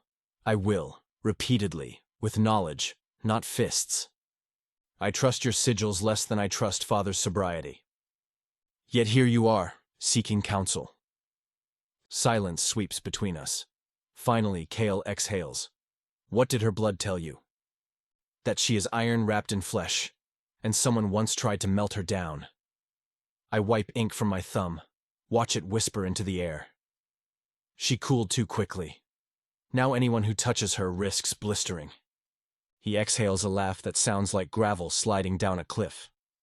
You always speak in riddles. Truth speaks in shards. We bleed if we listen. I slide the scroll into a leather tube. Will you stand beside me when the shards turn toward father? Kale does not answer at once. His golden eyes narrow on the scroll case. When the day comes, I'll swing the axe. Question is whether you'll let the blade strike home or pause to taste his fear first. Justice requires precision. I brush past him, exiting the archive, and fear flavors nothing. He watches me go, the heat of his gaze pricking across my shoulder blades. For once, his silence drowns the mountain. Hours later, I find myself at the edge of the forge hall corridor. The clang of hammer on steel reverberates, sparks drifting like red snow. Drann leans over an anvil, shaping molten bone iron into a curved blade. His dreadlocks sway in measured rhythm. Across the chamber, on a raised platform away from stray embers, Ava dozes beneath the hide blanket, knees drawn to her chest. The forge smoke curls around her in soft spirals. Orange light paints her skin gold. She should look fragile. She does not. Even in sleep, her fingers clench as though holding an invisible knife. Drann notices my presence, lifts the hammer in greeting. No words. Always the quiet sentinel. He returns to his work, each strike a heartbeat. I remain in the shadowed archway, watching the woman who might set our world ablaze by simply refusing to be a torch. My tattoos tingle, runes mirroring the rhythm of her inhale. I catalog every line of her body, not as a lover yet, but as a scholar studying the first page of a forbidden tome.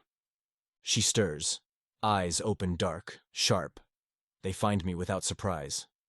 Couldn't sleep? She asks. I seldom do. I step into the glow, careful not to cross Drann's work circle. Sparks tickle my calves. Dreams require surrender. Then we have that in common. She sits up, blanket sliding from her shoulders. Your father will not like what you did. He rarely likes anything that is not soaked in ale. She huffs, almost a laugh. You're not afraid of him? I respect lessons, not titles. I lower myself onto a crate, elbows on knees. Tonight he taught me fear starves in the presence of truth. I am well fed. Her gaze roams my runic tattoos, the faint shimmer still lingering where her blood touched mine. When you cut me, did you see everything? No. The admission tastes sharp. Blood shows wounds, not thoughts. And only recent scars carry loud echoes. Older agony sings faintly. She nods, relief flickering across her face before she schools it. Then here's a thought for free. She scoots to the edge of the platform, heels dangling. If you want me to trust you, stop cutting me. Noted. I incline my head. Trust, however, must be mutual. What do you need? I need to know how many lies strangle this tribe. I lift the leather tube, offer it to her. Proof lives here. Study it if you wish. She reaches, but hesitates. Why give me a weapon that could gut your clan's spirit? Because blades feel coldest when wielded by someone who knows why they swing. I set it beside her on the platform. If you choose to wield, aim true. Drann quenches the blade, steam hissing. He glances over, silent question in his eyes. I nod a signal that all is well. He returns to polishing the newly forged curve, but keeps Ava within his peripheral sight. The forge smoke clings to him, a volatile perfume. Ava picks up the scroll case, running her thumb over the clan sigil embossed on the cap. I don't owe you for this. I know. I rise, dust cinders from my trousers.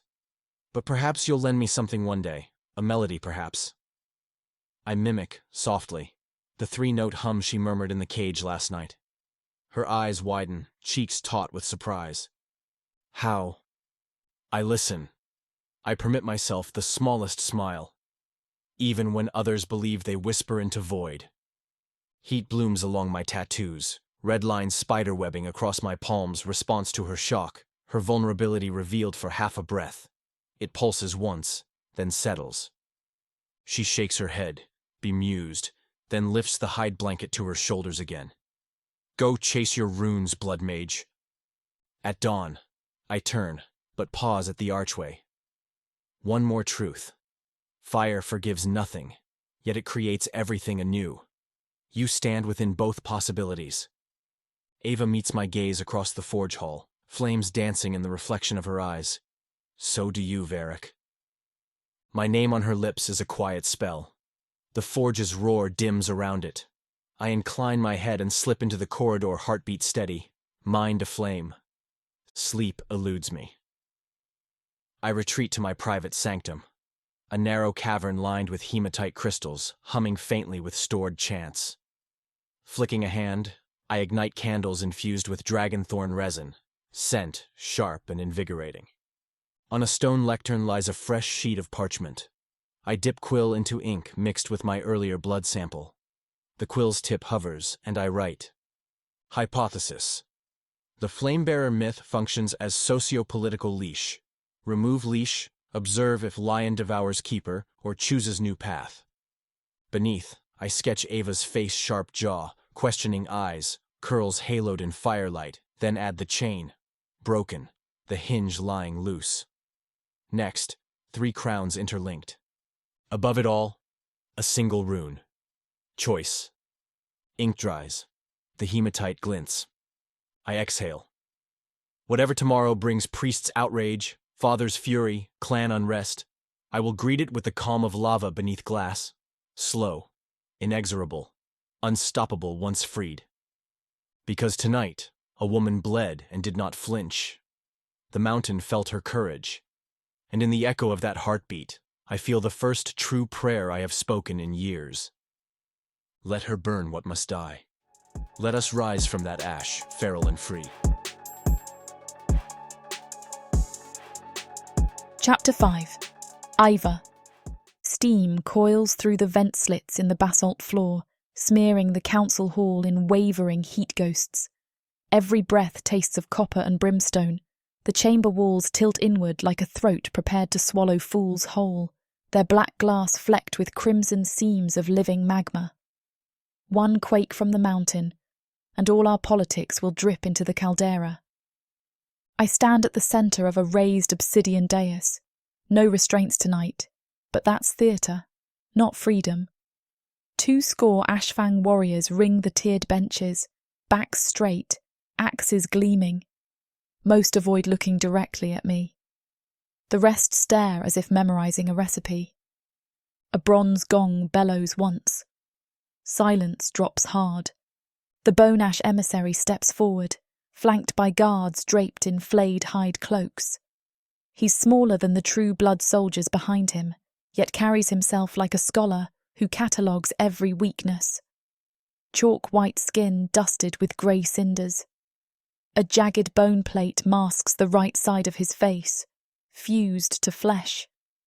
I mark his limp. Left knee catches every third pace.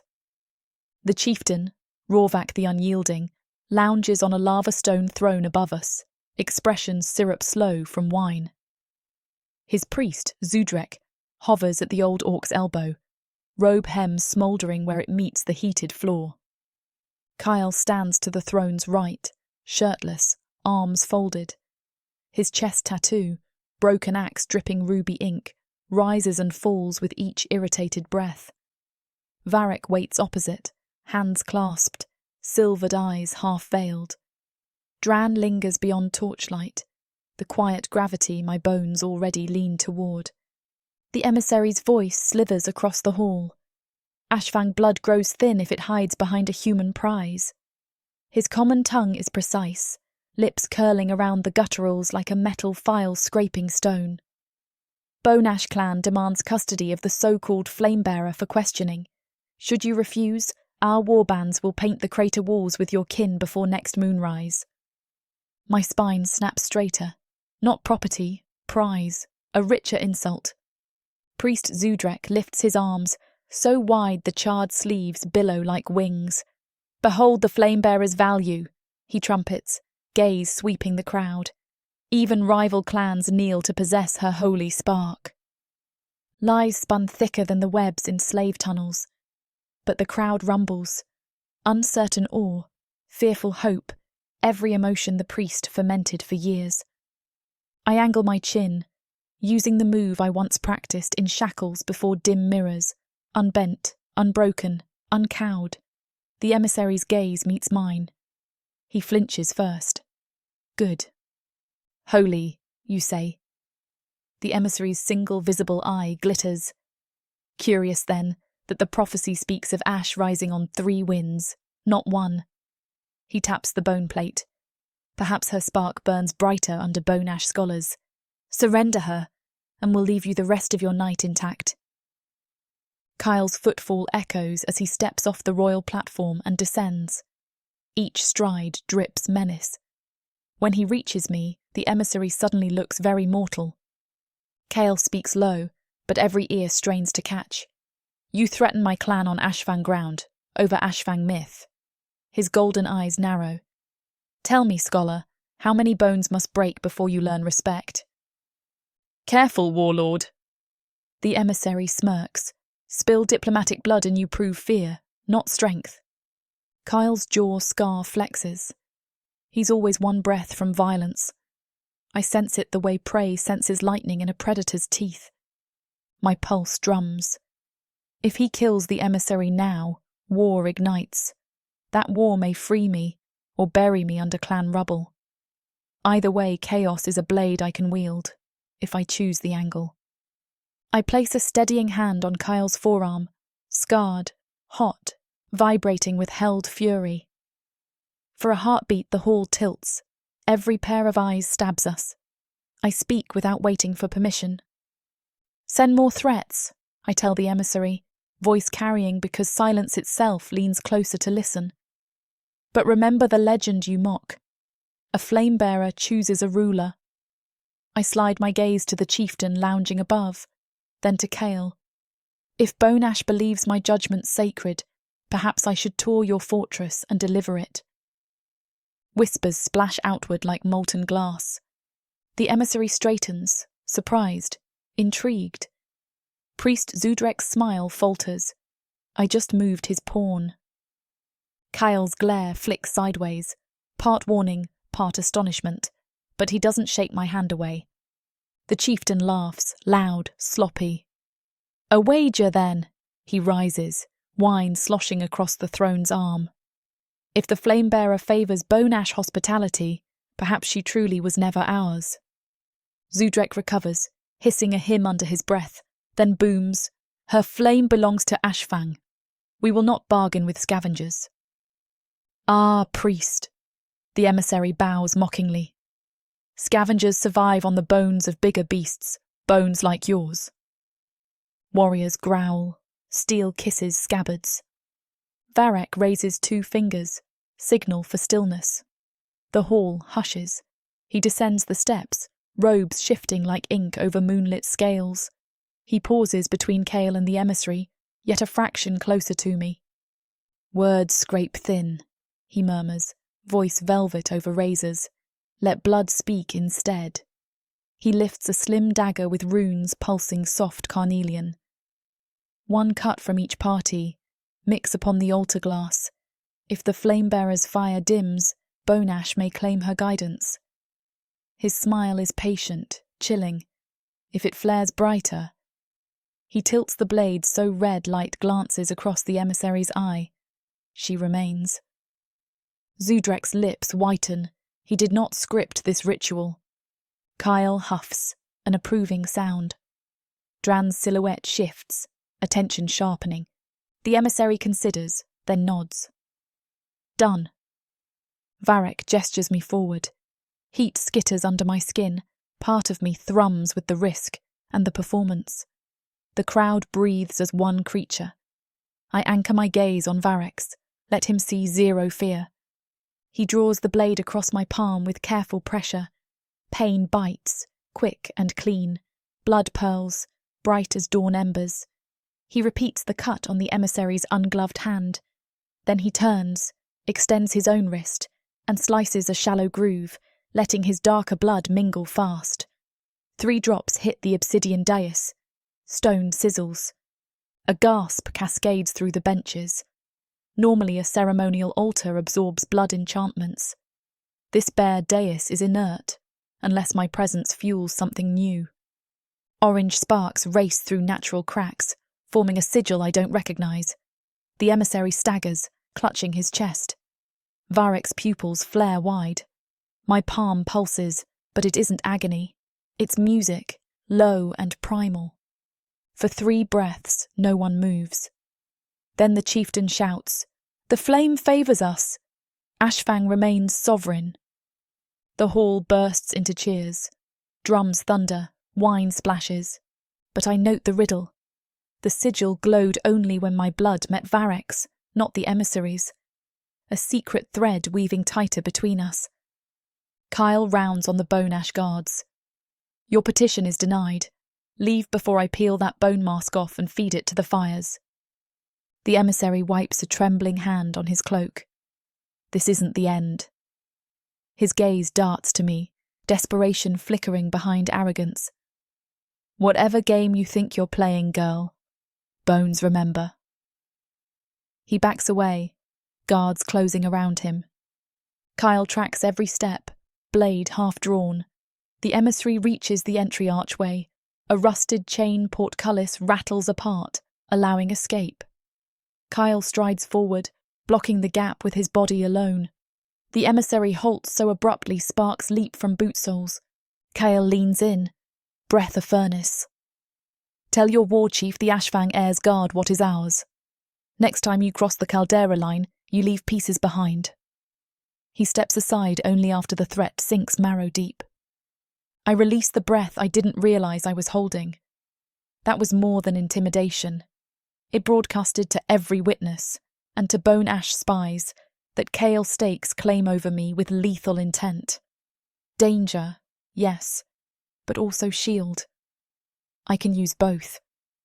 The portcullis shutters closed, locking out the emissary's scuffing retreat. Inside, the warriors break ranks to celebrate. Tankards rise, arguments ignite about which omen the sizzling sigil foretells. Above, the chieftain sinks back, pleased with spectacle but unaware of the fissures beneath. Zudrek's eyes track me like a predator cornered, hand twitching inside his robe where scrolls hide. His myth is devouring itself, and he smells smoke. I clasp my cut palm, staunching the blood with a scrap of linen offered by, of all orcs, Mika, the bone-tattooed apprentice. She presses the cloth firmly, her steady gaze meeting mine. Iron skin, she mutters with a half-grin. No wonder they fear you. Then she melts into the throng before I answer. Drann materialises at my shoulder. Taller than his brothers by a finger width, broader by more than that. Forge smoke wafts from him, tinged with cedar resin and hot metal. Comfort in smell and memory both. He reaches, hesitates, then cradles my injured hand in his own huge palm. Warmth seeps through me. You didn't flinch, he says, voice the deep grind of boulders shifting. Flinching wastes motion, I reply. My mouth wants to curve into a smile but remembers its job, survive. He lifts the bloody cloth, assesses the cut, then pulls a small vial from his belt. Crystal stopper, shimmering blue salve inside. Anti-scar oil, he rumbles. Our warriors use it on spear wounds. May I? That question, may I, lands heavier than any threat. I nod. He dabs the ointment, gentle for a creature who bends steel with bare hands. His fingers brush my wrist. Heat blooms in places untouched. He notices, of course he does, and those dark green eyes flash with something almost shy, almost savage. I owe you, I murmur. No. He wraps fresh linen expertly. Debt belongs to those who trade. This is... He pauses, searching for words. This is care. My throat tightens. I haven't tasted uncomplicated care since my mother sang that 3-note lullaby in a tent of patchwork hides. The hymn fights its way up. I swallow it down. Sudden shouting erupts near the throne. Warriors part as priest Zudrek glides forward, robes swirling ash. He raises his staff, twisted obsidian topped with a cinder opal that pulses like a second heart. Hear me! His voice cracks, but the staff amplifies it tenfold. Conversations die. The flame-bearer's blood proved stronger than foreign magic. The war god blesses Ashfang. He points the staff at me, sparks skitter. Her destiny aligns with ours. She must remain chaste until the choosing rite concludes, lest impure bonds snuff her flame. A hush of collective discomfort flows through the hall. Some warriors nod, others glance at the brothers, calculating. Chased, my skin crawls, another leash. Kale strides back onto the dais. You spin rules as easily as webs, priest. Zudrek's smile is razored. I interpret the divine. Your understanding is not required, only obedience. Kale's hand drops to his sword hilt. Varek slides closer, eyes narrowed. Drann's fingers firm on my forearm. It's not restraint, it's anchor. I breathe, feel the hum inside my cut palm, and recognize the moment. The priest just challenged the one thing that unites these fracturing heirs, their forbidden interest in me. If I let him cage me again, I risk their support. If I defy him, I provoke the superstitious masses he commands. So I choose spectacle. I step onto the lip of the dais, lifting wrapped hand high so linen drips crimson across my forearm. The hall's torches catch the blood, turning it into living ruby. Gasps ripple. I project voice like I did on slave blocks when courage was the only coin I owned. Your war god must be weaker than I am, I call, if my desire alone can snuff his flame. I pivot slowly, letting each row see defiance carved into every scar on my ribs. Tell me, priest, did your god whisper that, or did fear? The priest recoils as though slapped. Blasphemy. I bare my teeth. Faith thrives on challenge. If he's real, let him strike me down for daring to feel. I press the bandaged palm against my own sternum, right over the brand old masters burned there. No lightning, no divine roar. Maybe he wants me alive to finish what Ashfang men started. A stunned beat. Then a wave of laughter, nervous, exhilarated, sweeps the room. Warriors pump fists. Someone shouts my name. Kael tilts his head back and unleashes a bark of raw amusement. Varek's lips curve, admiration dark and bright. Drann's quiet rumble vibrates through my bones, approval shaped as sound. Zudrek's face purples. He slams staff butt to stone. Sparks fly. Enough! The rite will proceed at dawn on the 12th ember. Until then, she is confined to the sky cage. He whirls, robes snapping. Any who dare lay carnal claim before the gods decide will answer to the volcano itself. So he keeps me close yet untouchable, ensuring the triplets war amongst themselves, not with him. Clever, but not clever enough. The chieftain waves a pudgy hand. So be it. Guards. Iron-shod spears form a perimeter around me. I let them, because the cage sits above magma vents where the air itself is a weapon. I learned last night it also grants a view into half the clan's living quarters. Eyes on me become mirrors I can use. As the guards escort me out, Kale steps into their path. I'll see her delivered, he growls. Captain of the guard hesitates, but rank bows to air. Kale motions.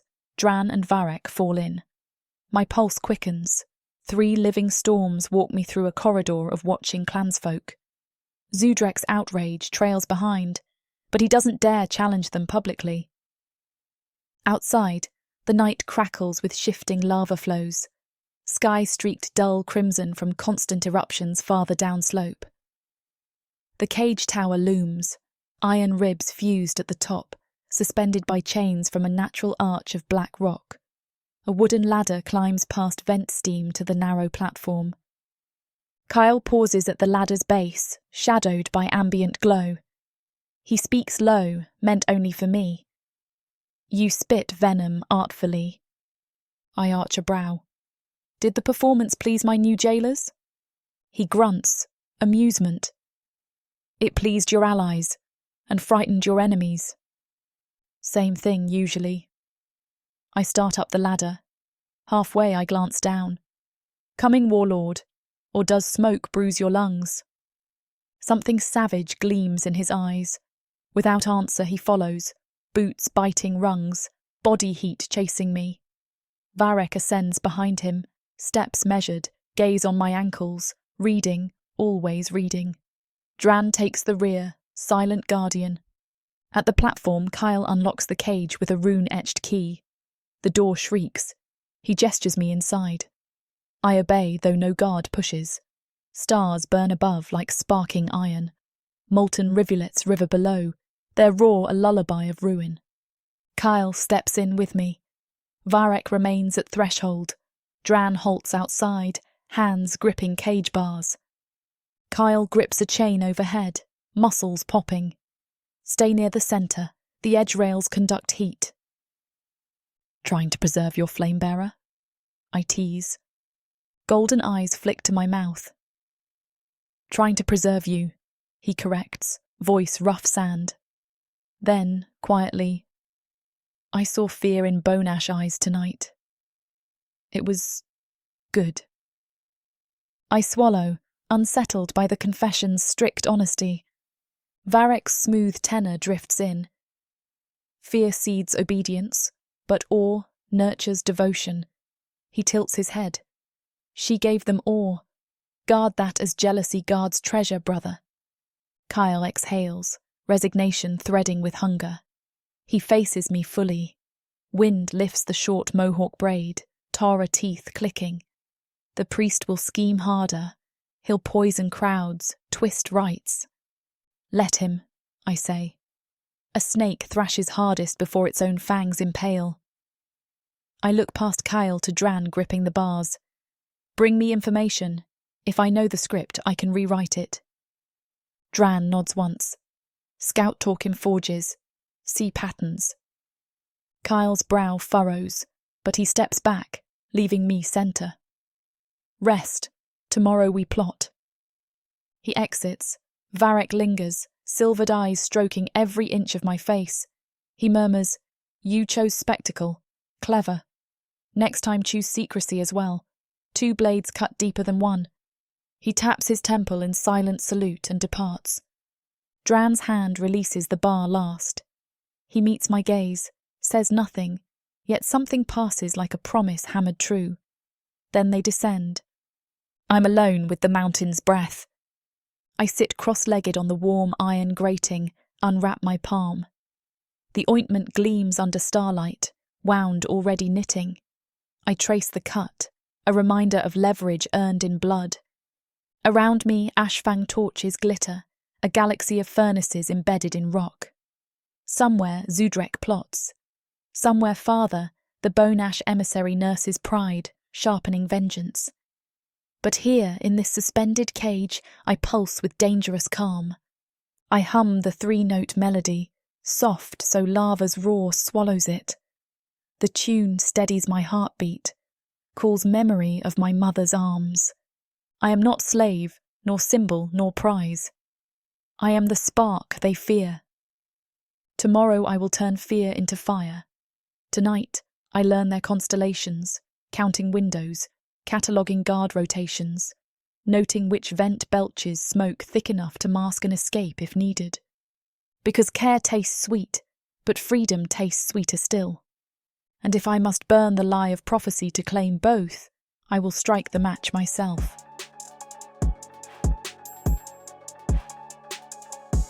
Chapter 6. Kale. Sulphur rides the dawn like a challenge, sharp and hot against the back of my tongue as I stride from the barracks toward the yard. Volcanic steam drifts along basalt flagstones, tinting everything a bruised orange, the color of fresh anger.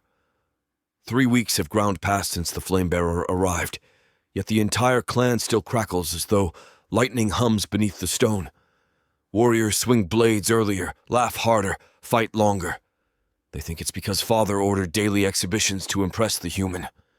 They're wrong. It's because Ava watches. I round the obsidian pillars that mark the training ring. Lava rivers glow beyond the balustrade, their slow roar a heartbeat for the mountain. 50 warriors already circle the sand, spar staves clapping in a rhythm that thrums through rib cages. Drann tosses a grieved forearm toward me in greeting, then drops into push-ups that make the earth shiver. Varek lounges atop the viewing scaffold, hood shadowing silver-bright eyes while he carves invisible glyphs into his thigh. He doesn't need to speak. The air around him tastes of waiting. And there she is, the human. Ava stands beside the priest's dais, ankles chained to an iron post, but anyone who looks only sees the chain. I see the set of her shoulders, the uplift of her chin that defies gravity itself. Sunlight paints her skin molten gold. Sweat purls at her collarbone and tracks down over the faded brand that curls like a half-healed serpent beneath the thin linen tunic. She drags her gaze across the yard, counting blades, counting bodies, counting exits. Every morning she counts. Every morning we pretend not to notice. I do notice the scent that coils from her in the heat, spiced earth after rain, forged steel, and a whisper of something sweet I can't name. It settles under my breastplate, irritating and addictive. Father's horn blares from the high balcony. Warriors part, forming two lines around the ring. The priest shuffles forward, crimson robes brushing ash. He lifts his arms toward the sky, face lost in hooded gloom. Blood of the mountain bears witness, he croaks. Today the airs sharpen themselves for the flame-bearer's judgment. Let bone crack and muscle rend in her name. He loves his own voice. I let it wash past. The only approval I've ever needed stands shackled 10 paces away, humming that 3-note melody under her breath. She does it when she plots. I've learned its cadence like a war song. Drann steps into the sand, massive hands flexing. He glances once at Ava, then rolls his shoulders. I drop from the platform, boots kicking up dust, and swing my practice axe twice to loosen the hinge of my wrist. We face each other. Triplet brothers forged in the same womb, yet Drann's eyes rest quiet where mine burn. He nods ready. The clash snaps the yard awake. Drann's hammer strikes down. I leap aside, sand spraying. My axe carves an arc meant for his shoulder. He blocks, the impact blasting grit across our tusks. We move like mirrored storms, but I'm edged with something new. The hot prickle of being watched by a woman who refuses to fear me. I feint left. Drann buys it. Just and for a breath, his guard drifts. Right heel, Ava calls. Clear, sharp, and damnably correct. My heel is heavy. Drann's eyes widen at the warning. He pivots into a counter meant to knock me flat. Pride spits fire in my gut. I tighten my stomach, absorb the hit, spin behind him, and slam the haft of my axe across his back. He drops, sand exploding around his knees. The yard roars approval. I plant a foot between his shoulders, chest heaving. Victory tastes bitter.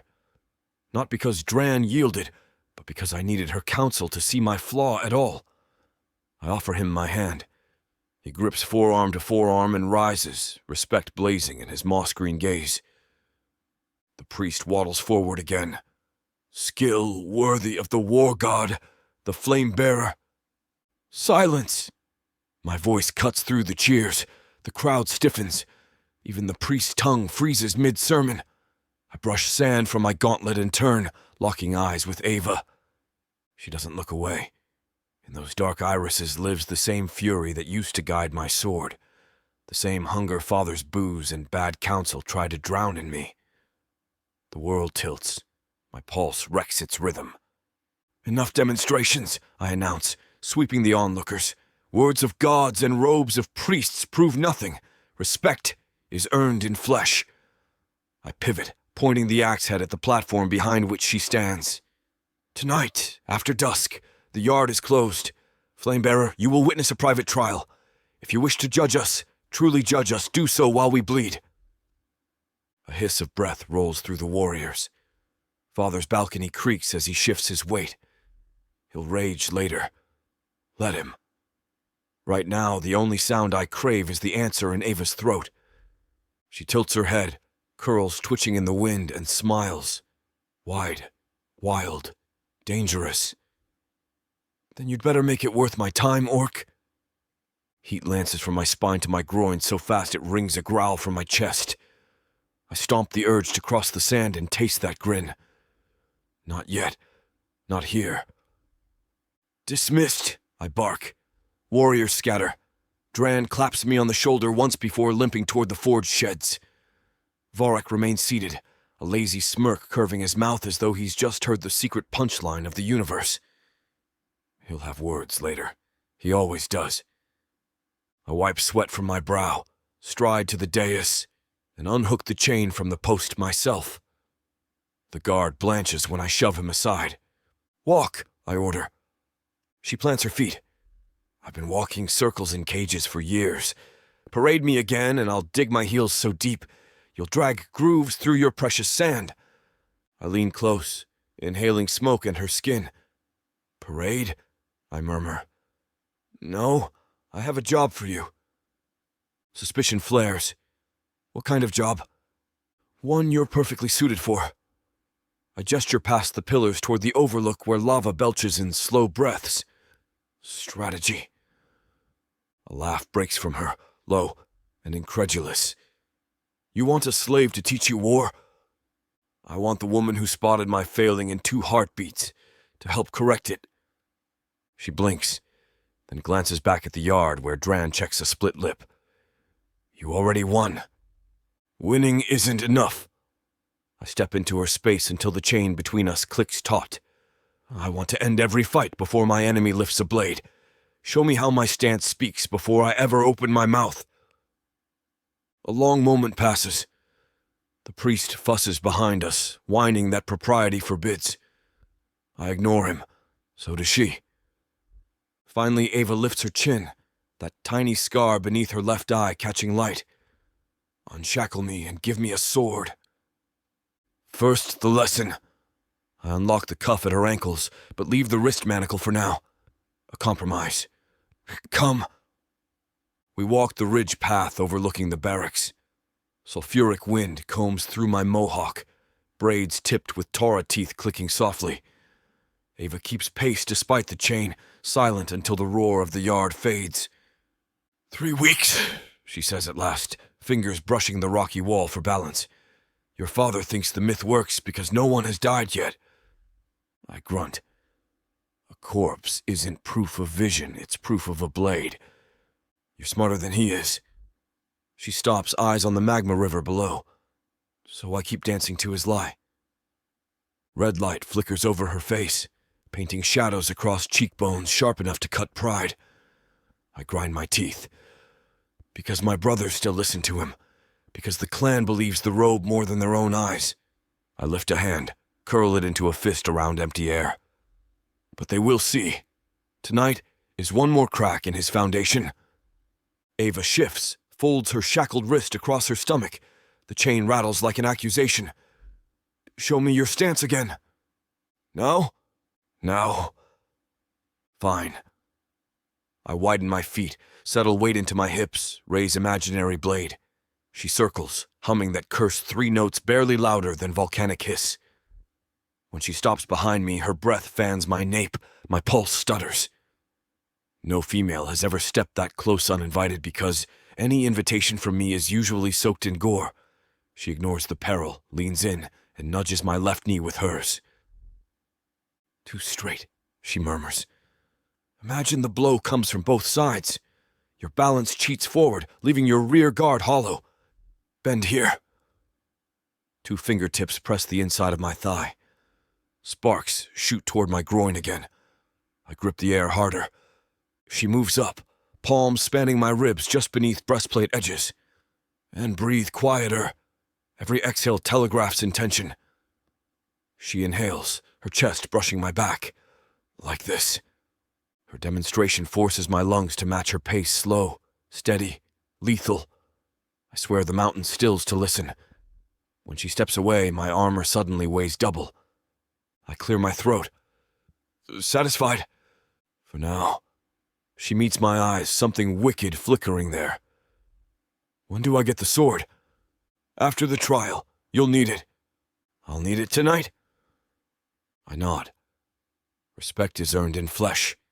That includes yours. She should pale. Instead, her smile traces cruel edges. "Good. I prefer lessons taught in blood. It doesn't forget. By all the gods, this woman." Afternoon drills consume the yard. I force myself through forms, correcting footwork Ava exposed. Warriors beep words of praise. I hardly hear. My gaze keeps straying to the ridge where she stands with Varek now, chain looped through her belt, while he hacks a charcoal stick across parchment, mapping patterns she traced in the dirt. His eyes shine with the same intrigue that pulses in me. Damn him for being transparent about it. Father emerges near dusk, swaying, chalice sloshing amber across his beard. He bellows speech about destiny until spit foams at his lips. No one listens. Their eyes keep sliding toward the night sky, to the moon that will judge us in an hour. Rorvac feels the drift of attention and storms back inside, curses echoing. Good. By full dark, torches ring the yard, flames licking black sky. I take center sand, stripped to breeches and chest bindings. Scars weave silver across my copper-burnt skin. The jagged slash from Varek's dagger during our 16th year, the arrow puncture that ended my first campaign, dozens more. Every mark says I survive. Drann steps to my right, hammerhead resting at his boot. Varek flows to my left, staff of red-veined bone balanced in one hand. Shadows carve our faces into three sides of the same coin. Warriors line balconies, forbidden to speak. The priest lurks at the edge, clutching scrolls like shields. Ava enters last, no guard escort this time. I shackled her wrists earlier with lengths long enough to fight if she dares. She carries the dull-edged practice sword I promised, testing weight with casual disdain. Torches glint along her arm's sleek muscle, lattice of old scars, a fresh welt on her collar where chain rubbed raw during drills. She looks like a storm dressed in moonlight. If the clan can't see her strength now, they deserve every ruin that finds them. I raise a hand. Silence drops deeper. Flame-bearer, I say, voice scraping the air. You asked for proof of worth. Tonight we bear it. One by one you will face us. Not until we yield, but until you decide you've seen us. No death, no crippling. I flick a glance at the sneering priest. Unless, of course, the gods elect otherwise. Warriors murmur. The priest steps forward. This is madness. The girl may be sacred. Sacred things burn the brightest when tested, Varek murmurs, soft as falling ash. His silver eyes glint. Let her burn. Ava lifts the sword, points it at me first. I'll begin with the loudest. The delight in her tone tightens every muscle in my body. Drann chuckles a rare rumbling sound. Varek smiles like sin. I grin back, predator recognizing predator. Our clash shocks sparks from steel. I let her strike first, parry with the flat, feel jolt travel arm to spine. She's strong more than any human I've fought. But it's her footwork that bites. She darts, cuts angles, relentless as wind skimming lava vents. Each thrust carries lessons she drilled into me hours ago. Silence of breath, coil of hip, bend of knee. She's using my own growth to test me, the brilliant viper. I retaliate with brute force, pushing inside her guard, hooking her blade down. She slides under my reach, kicks my calf, and I stumble half a step. The yard gasps. Rage twists pleasure into something scorching. I pivot, catch her hilt with mine, shove until our wrists grind together, and blades shake between our faces. Impressive, I growl. Not done. Her knee rams my thigh just beside the old arrow scar. Pain fireworks through nerves, distracts for one fatal blink. She wrenches free, spins, hilt slamming my ribs. Breath gusts out. She leaps back and aims the point at my heart. I laugh, chest booming. Enough! I drop my blade, lift my palms. You've seen me! Ava's brows flick upward, surprised. Then she lowers the sword, breathing hard, lips glossed with sweat. Your stance holds, she concedes quietly, even when provoked. Heat thrums under my skin, admiration, desire, something darker. I step aside, jerk my head to Varek. He bows to her like a courtier, hand sweeping invitingly. The duel that follows looks like dance. Staff whistles, her sword flickers. Where I met her with power, he meets her with patience, drawing out small tells in her posture, whispering compliments as wood wraps steel. By the time he lowers his weapon, Crimson runes glow along his forearms, arousal-ridden magic. Audience shifts, uneasy at the intimacy of it. Drann goes last. He says nothing, simply shoulders his hammer and stalks forward. Ava circles, wary. Drann waits. When she darts in, he blocks, lets her momentum flow off the haft and melts around her like river stone. After 3 exchanges, she realizes brute force won't move a mountain. She changes finesse, feints, low sweeps. Drann answers with quiet precision, guiding rather than striking.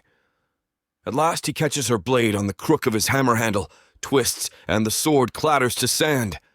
He releases her instantly. "Enough!" he rumbles. She rubs her wrist where chain pulled, studying him. "You fight like you build measure first, strike once." He inclines his head. The yard exhales. I signal torches doused until only starlight glimmers on sweating bodies. "Flame-bearer," I say, voice raw. "You've seen us. Judgment?" A hush deeper than any battle hush settles. Even the mountain holds breath. Ava lifts her bound hands, fingers brushing the darkening bruise along her forearm. She looks at each of us in turn, warrior, mage, forger. Then she faces the clan. "I see strength," she calls, words carrying clear as dawn. Strength wasted by distrust seated in lies. The trial isn't their test. She lifts the sword above her head, flame reflections writhing across the dull steel. "It's yours, Ashfangs. Decide if you follow truth or false prophecy." She slams the blade point first into the sand between us, planting it like a banner. Warriors mutter. Some touch their chests in warding. The priest sputters, robe hems flapping as he retreats. Father's silhouette looms on the balcony, rage pulsing like a wounded drum. Ava turns, dark eyes locking on mine. "As for judgment on you 3. She steps forward until the chain tugs her wrists within inches of my skin. "Tonight you earned something better than respect." Her gaze flicks to Varek, then Drann, heat in every pass. "You earned consideration." My breath stops. A single word and my world spins off its axis. She steps back, extends her shackled wrists. "Unlock me." I obey without thinking, sliding the key free, releasing the cuffs. Metal falls away. She rubs red marks on her skin, then lifts her hand. For a second, I think she'll strike me. Instead, she traces the scar along my jaw, the one Varek gave me long ago. Her fingertips come away spotted with sand, and she smiles as though she's marked me again. She turns and leaves the yard, unguarded. No one moves to stop her, not even Father. When she's gone, darkness presses in. Varek breaks it first, voice hushed, reverent. She played us like strings on the same bow. Drann snorts approval. "Best music I ever heard." I stare at the sword quivering in the sand, Ava's scent still clinging to the hilt. Admiration churns with hunger inside me until the border between them erodes. I bend, lift the blade, and rest the flat over my shoulder. "Tomorrow," I vow, "the orchestra grows louder." My brothers nod. Somewhere above, thunder mutters deep in the caldera, answering, perhaps, or warning. I don't care which. Because tonight I learned 2 truths. My father's stage can burn, and the woman who will set fire to it already knows where to strike the first spark. And gods, I want to be the tinder! Chapter 7. Ava. I wake before the drums. The sky above the caldera still carries deep violet from night, the first fringes of sunrise tucked behind saw-toothed peaks. 3 weeks of Ashfang captivity have sharpened my instincts the way a whetstone kisses steel. Every heartbeat measured, every breath weighed. The guards who circle the sleeping yard change shifts precisely 400 heartbeats before dawn. I have counted them each morning, whispering the rhythm of their boots against scoria until the cadence burns behind my eyelids. This morning I rise with the last echo of their retreating footsteps and slip the bone needle from my braid. A gift from Drann, though he never said the word. 2 nights ago, he left a basket of stitch cloth beside my cot, In the weave hid one slender pin of hardened bone, too fine for mending leather, perfect for coaxing an old lock. He did not look at me when he set the basket down. He simply touched the iron grate, as if measuring its thickness, then walked into shadow. A silent oath I was meant to read, and I have. The cage door sighs when I feed the pin into its throat. I whisper the 3-note melody, Mother's song, my private compass, and the last tumbler yields with a muted click. My pulse trips. Freedom tastes like hot iron and possibility. I fold the hide blanket, place it where I slept, a phantom shape for any casual glance. Then I drop into the corridor, bare feet kissing basalt. No more rattling chains. The only sound is the steady exhale of magma vents below, like a gigantic forge inhaling and sighing in eternal rhythm. Downward, past the sleeping quarters of unranked warriors, rows of hammocks strung between obsidian posts, past the smokehouse where tomorrow's meat hangs in dripping sheets, past the mural of the war god painted in crushed ember and whale oil. The narrow service tunnel ahead glows faintly, where lava channels run close to the surface. I keep to the darker side, trailing fingertips across the wall to feel its pulse. Hot, alive, dangerous. I have mapped every turn in my mind over these weeks, trading stolen observations for survival. Left at the broken statue, right at the cracked water jar, straight until the ceiling lowers and the air smells of copper. There a staircase spirals up toward the outer terrace and the bridge of slag that arches over a roaring river of fire, a single crossing out of Ashfang territory, patrolled only at midday when caravans arrive. At dawn, the guards focus on the main gate. I picked this window because predators ignore quiet prey before breakfast. Footsteps ahead, lighter than orc boots. I duck behind a pillar, hand closing around the bone pin. A novice acolyte in soot-stained robes trots past, muttering a prayer to the war god. He doesn't see me. He reaches a junction and turns deeper into the sanctum. I exhale in relief and nearly choke on it when I hear new steps approaching from the opposite direction. Heavier, confident. No armour clinks, yet the stride is purposeful, the kind of silent authority that makes skin prick long before the owner appears. Kale. I retreat into the side alcove where racks of ceremonial blades stand like a crooked forest. His silhouette fills the corridor mouth moments later. Burnt copper skin gleaming where torchlight licks it. Mohawk braids brushing shoulders, golden eyes alive with restless heat. He wears training leathers, chest bare except for the tattoo of a shattered axe. Sweat beads along collarbones, proof he left the sparring yard only minutes ago. For 3 weeks I have watched him break spears and men with the same feral elegance. His gaze now sweeps the passage, hunting. He stops, sniffs the air once, like a wolf tasting wind. "Little flame," he calls, voice low enough to bruise stone. "I can smell the panic on you." I freeze. He cannot see me. He shouldn't know.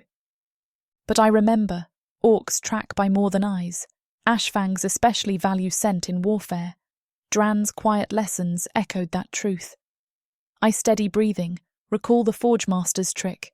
Inhale through teeth to thin the exhale, mask emotion. Silence stretches. Kael's head tilts. He steps forward, each motion a coiled threat. Closer, closer. Torchlight flares on his jaw scar, the one Varek gave him when they were boys. He halts an arm's length from my hiding place, presses 2 fingers to that scar as if it tingles. Then, to my disbelief, he turns left and continues toward the main corridor. I wait until his shadow dissolves, then slip out, heart punching ribs like a war drum. If he doubles back, I'm done. Move, Ava. The staircase yawns ahead, carved into raw stone. Each step up bears a rune for endurance. I climb 3 at a time, lungs burning, until cool pre-dawn air slaps my face. The outer terrace spreads before me, a wide shelf of black glass, edges jagged, overlooking a churning river of molten rock. Across that river is wilderness, smoke-veiled but free. A ribbon of slag spans the gap, fused from centuries of eruptions, narrow as a cart's width, glowing underfoot where heat still licks its belly. Ashfangs call it the spine. Most clans distrust it. Too many stories of travellers swallowed when the bridge cracked. I prefer an uncertain path to a certain cage. No guards in sight. I step onto the spine. Heat surges through soles, but calloused skin holds. The river below roars crimson and gold, spraying sparks that drift like violent fireflies. 100 paces to the far side. I take another step. A poor choice for a morning stroll. Kael's voice slides from the darkness behind me. I spin. He stands at the bridgehead, arms crossed, expression unreadable. How did he circle that fast? Unless he never left, only fainted. Go back to your pit, I snap. Fear tastes sour, so I spit it in his face with words. He lifts an eyebrow. Go back? You walked into my teeth, slave. He advances one slow stride onto the bridge, not threatening, merely inevitable. Lava glow paints his skin in living flame. The effect steals breath, not that I'd admit it. I grip the bone pin like a dagger. Another step and I'll throw it at you, I lie. His gaze drops to the tiny needle in my fist. A chuckle rumbles deep in his chest. I've had splinters fiercer. Yet he halts, palms open. He studies the pin, then me, sharp eyes slicing through bravado. You picked the lock. I borrowed opportunity, I correct, inching back. The spine vibrates, some distant tremor. Kale notes the quiver but doesn't waver. You'd die before you reach mid-span. The crust there is thin. He points with chin toward a duller segment where smoke curls through cracks. See how the light dims? Hollow underneath. One wrong foot, and you drop into the river. Maybe I survive, I say, though doubt chews me. Maybe. He shrugs. Orcs have fished bones from down there. They glow for days. He takes another step. Come back. No. I retreat again, heel skating near the edge. Heat lashes my calves. Kyle's jaw flexes, then his tone lowers to something oddly soft. Your soul's blister already, little flame. Even if you cross, bone ash patrols wait beyond the ridge this week. The priest announced it at council yesterday. I freeze. Bone ash. The rival clan that demanded my surrender. If their scouts lurk near, capture means worse than death. Kale reads hesitation. Better the monster you know. None of you are monsters I know, I whisper. A gust whips ash across the spine. Kael extends a hand as though approaching a skittish colt. Unarmed, deliberate. Trust an orc's hand? Madness. But a fissure pops beneath me, spitting sparks. Choice narrows. I pivot, race back toward the Ashfang side, darting past him. He could grab me. He doesn't.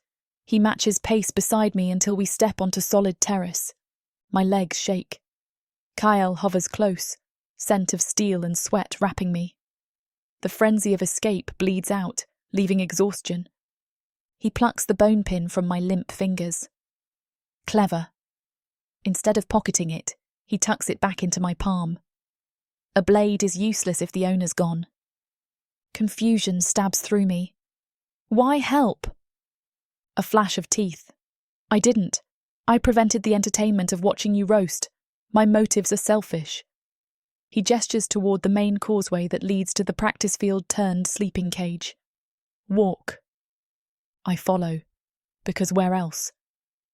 Lava scent fades, replaced by forge smoke and tannin from stretched hides curing on racks. The camp stirs, warriors shaking off dreams, apprentices stoking cook fires, drummers flexing calloused hands. Any moment my absence will be noticed. Kael slows near the empty tanning shed and veers inside. Hushara leaves dry on hooks, perfuming air with bitter spice. He shuts the door, bars it. Torchlight casts long shadows across large troughs of dye and bundles of pelts. He faces me, crossing arms. "There will be no flogging," he says. I cross mine in mirror. "Your father disagrees. He's fond of spectacle." His nostrils flare at mention of the chieftain. "That man feeds fear to stay full. He won't taste your pain today." Kael steps closer until I feel the heat of his skin, but he keeps hands to himself, a restraint that unsettles more than a threat would.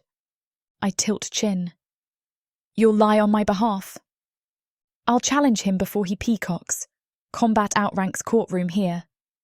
"How noble!" A dry laugh. "I'm not noble. I'm territorial." He touches the scar at his jaw, as if grounding himself. 3 trials are coming for you, tests the priest proposed to prove prophecy. His eyes burn with something dangerous. I cannot cancel them, but I can make sure you live through them. I recall Priest Zudrek's sermons. The flame-bearer must show endurance, cunning, devotion. Trials designed to entertain the crowd, I mutter, and if I fail, "I'll see you dead swiftly, better my blade than their bonfires." He states it like a promise of mercy, not threat. Ice slicks spine. "Why tell me?" Kael's fingers drift to a strand of my hair gone loose, not touching, only hovering as though measuring its curl. "When you called my stance lazy yesterday, you were right." He meets my eyes. "Not since my warrior rights has anyone dared correct me. His throat works. "It mattered." A flush climbs my neck despite myself. He notices. "Survive the trials," he murmurs, voice rough satin. "I'll help you cross the spine after. My brothers need not know." Betray his clan for me. Suspicion wars with hope. What about the prophecy? Prophecy twists whoever wields it. I prefer choices. He lowers head until our foreheads almost brush. "Do we have an accord, Ava?" Hearing my name in his voice scalds nerves. Trusting him may doom me. But I will die if I remain puppet. A bargain is leverage. "When the 3rd trial ends," I say, "if I'm breathing, you open a path. Swear it on your broken axe."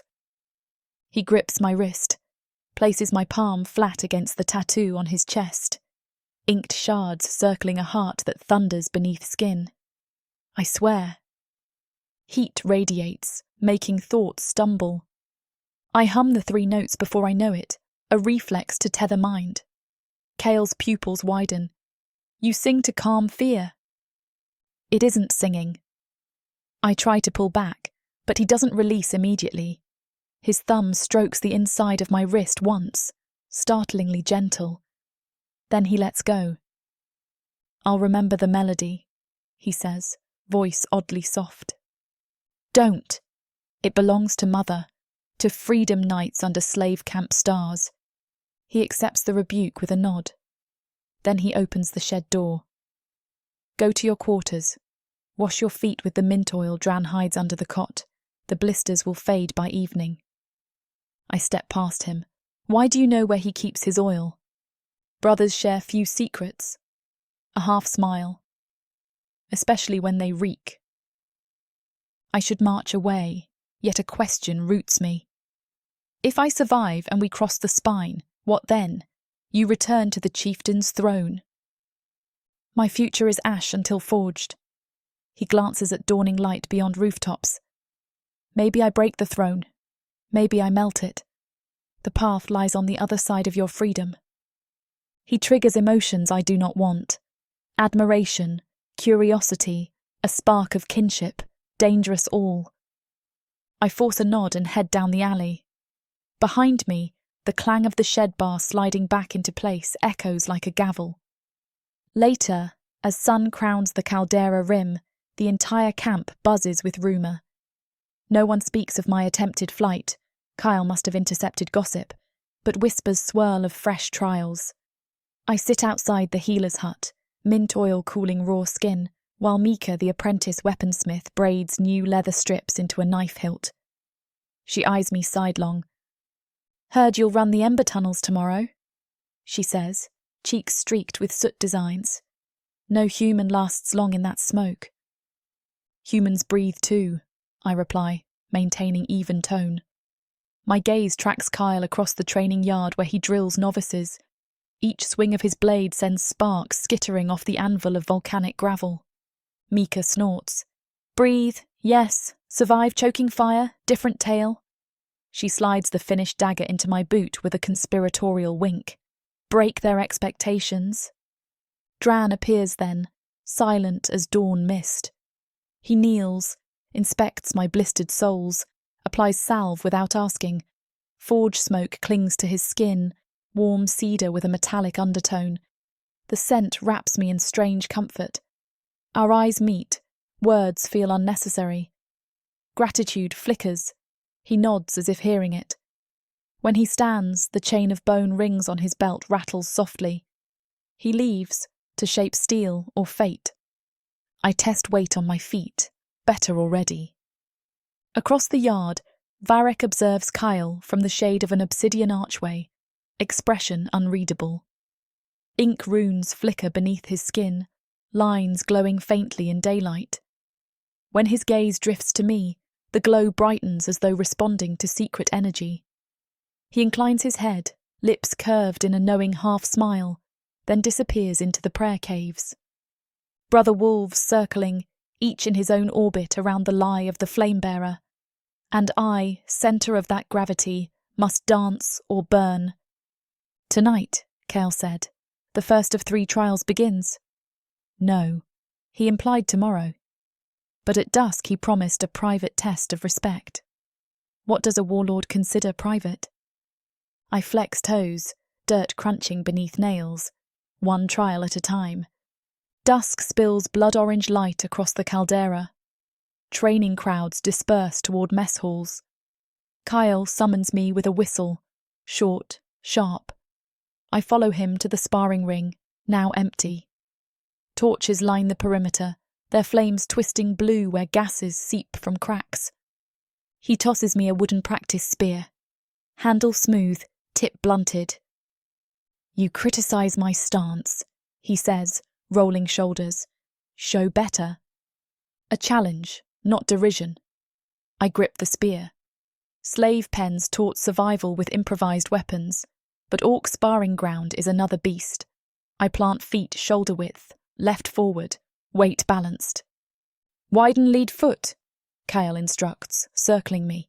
Stab from hips, not wrists. I adjust. He pauses behind, places calloused hands lightly on my waist, correcting angle. Heat roars across skin. Hands withdraw. I thrust. The spear slices air, tip level with an imaginary throat. Kael's approving grunt thrills shamefully. He draws his blade, real steel. Again, faster. We move, thrust, parry, pivot. He never strikes, only blocks and corrects. Each movement grinds lessons into muscle memory. Sweat beads along my spine. The air smells of salt and ember. Third breath, he says near my ear. Lunge. I inhale once, twice, then explode forward. Blade meets spear haft with ringing impact. Vibration rattles teeth, yet I hold. Kael bears weight slowly, testing strength. Our faces inches apart. Golden eyes burn. My hum slips free. Kael's mouth parts, surprise flickering. He eases pressure, lets blade drop. You steady yourself with that song. It's just sound. I lower spear, chest heaving. He wipes sweat with his forearm. For me, it is now a warning and a promise. He sheathes blade. First trial at dawn, ember tunnels. Survive the smoke maze and retrieve the runestone. Bring it to the priest before the noon gong. Fail, and he claims you unworthy. And you? I ask. I've already judged you worthy, little flame. Now prove the clan blind. He steps close, knuckles brushing my cheek where stray ash sticks. Rest, drink, think. Kael turns to leave. At the gate, he pauses. After the third trial, remember our accord. I keep oaths carved in blood. I'll hold you to it, I reply. A grin splits the scar, savage and proud. Then he strides into the night, torchlight chasing him like tongues seeking to taste. Hours later, the camp sleeps. I lie on the cot, palms tracing invisible sigils across the hide blanket, patterns Varek etched on my wrist days ago to measure my pulse. My thoughts spiral. Ember tunnels, bone ash scouts, Kale's oath, Drann's silent gifts, and Varek's watching eyes. Each thread tightens around my heart. I press bonepin beneath pillow, a talisman of choice. Outside, magma vents whisper. I hum the melody softer than breath. Somewhere beyond the wall, footsteps pause, as if a warlord listens in darkness. But no door opens, no voice calls. Only quiet settles, thick as ashfall. Sleep finally claims me, dreams curling like smoke through caverns of fire, carrying the taste of freedom and the scent of copper skin.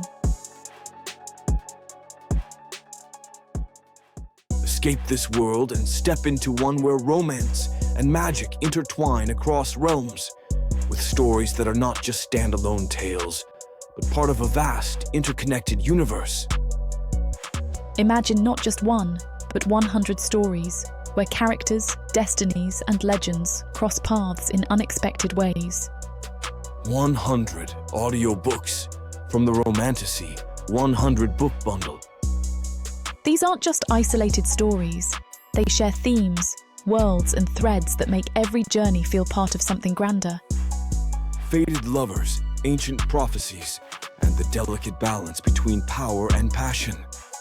Get all of these stories today for a mind-blowing 90% off. That's right, 100 audiobooks for the price of 10. 800 hours of audio where these alpha males prove just how puny the human men of Protheka are. 12 complete series where they show their human women what they've been missing and more. One-time purchase, lifetime access to a universe of interconnected magic and romance. Protheka's magic is eternal. With the Romantasy 100 book bundle, your pleasure will be too. Chapter 8. Kale. Smoke from the evening forges drifts beneath the moons, curling through the training yard like phantom serpents. The clang of hammers fades as the night watch takes its posts, but my pulse keeps time with a different anvil, one forged of bone and heat somewhere behind my ribs. 3 weeks have crawled by since I caught Ava at the lava bridge and dragged her back, leather biting her wrists while her glare scorched me hotter than the vents below. She has passed 2 of the trials I named, first the gauntlet run through the ember tunnels, then the single-blow duel against Mika, Drann's snarling apprentice. Both times she bled, and both times she stood. The clan's whispers ride every volcanic draft now. Flame Bear, Ash Witch, Forge Spirit. My father drinks the rumors like wine, certain his prophecy spreads roots. He does not see how those roots are splitting the mountain beneath him. The 3rd trial begins tonight, and it belongs to me alone. I stalk toward my war tent, shoulders still slick with training yard sweat. Varek stands outside the entrance, silver eyes reflecting torchlight in shifting pools. He says nothing, only lifts one brow as if he already knows the shape of the next hours. I grunt in answer, half warning, half confession, and shove aside the crimson hide flap. Inside, the air flickers with lamp oil shadows. Weapons line the central post, like children circling a storyteller. Bone-handled axes, obsidian daggers, my mother's shattered shield remade into a wall crest. In the far corner lies the nest of furs I rarely use because sleep tastes too much like surrender these days. Ava waits beside the map table, hands unbound since her escape attempt. She wears a simple tunic cut from midnight wool, cinched with a leather cord that rests against her narrow waist. Hard labor carved lean muscle along her arms. I count each corded line before my gaze crawls higher to the curve of her full lips, parted just enough to reveal the sharp edge of a smile. "Your brothers thought I should rest," she says, voice low and steady. You thought different. I did. I close the flap behind me and feel the tent grow smaller. Trial 3 takes place here, now. Convenient. She tips her chin. That stubborn, defiant tilt I crave. What's the challenge? Another duel? A puzzle? Perhaps I'm to wrestle you for your own blade? Amusement colors her tone, but cautious sparks simmer underneath. She's trying to read my mood, decide whether to bare claws or throat. I unbuckle the broad training belt at my hips and let it drop to the rugs. The trial is simple. You face me. Not my axe, not my rank. Me. Her dark eyes narrow.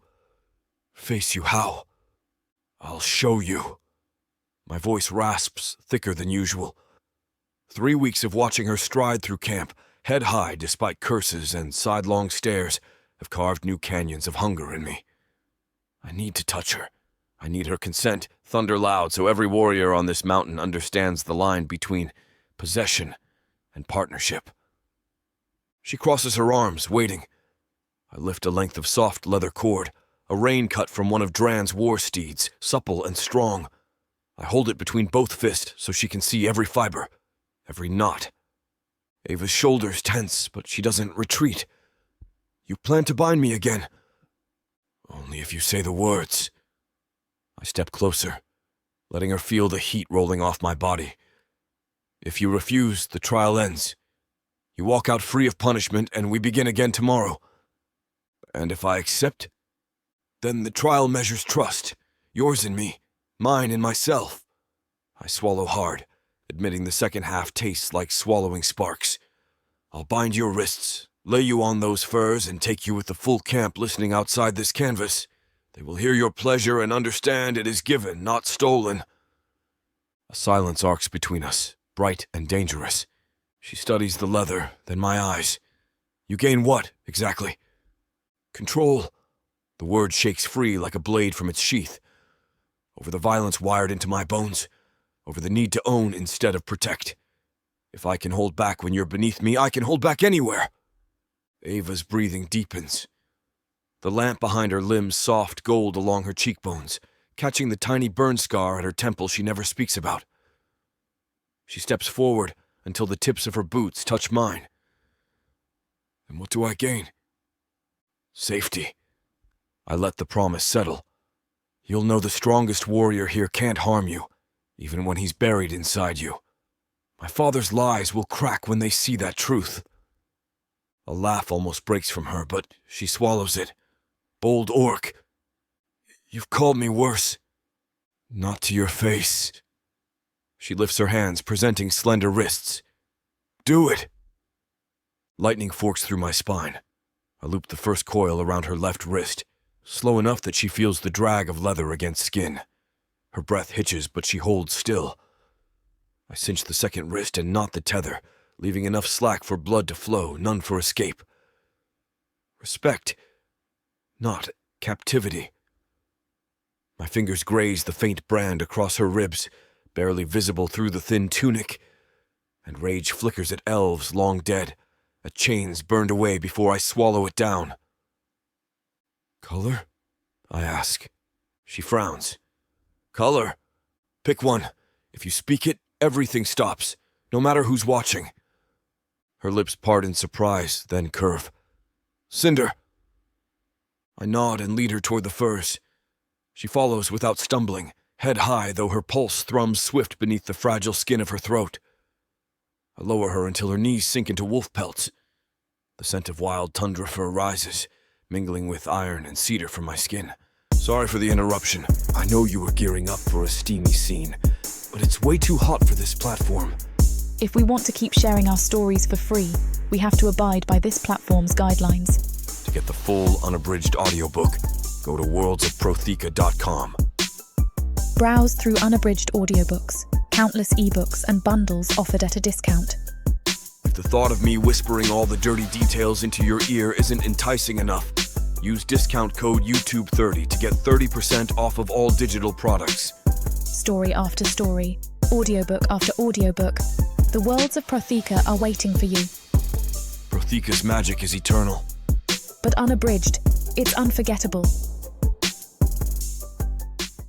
I untie her wrists. The leather bears faint imprints, but no raw marks. She rubs circulation back, watching me. You didn't. I chose not to. I tuck myself away, ignoring the fire storming behind my ribs. Tonight was for your safety. Mine comes later. Understanding dawns across her face, clear, bright as sunrise above molten cliffs. She reaches, brushing one fingertip along the scar on my jaw, the one Varek gave years ago. My entire body thrums at the gentleness. You're bleeding there, she says softly. From biting back climax, I realize my teeth pierced my own lip. I swipe crimson with my thumb. It's nothing. Everything costs! She lifts on shaky knees, pushes me until I sit among the furs.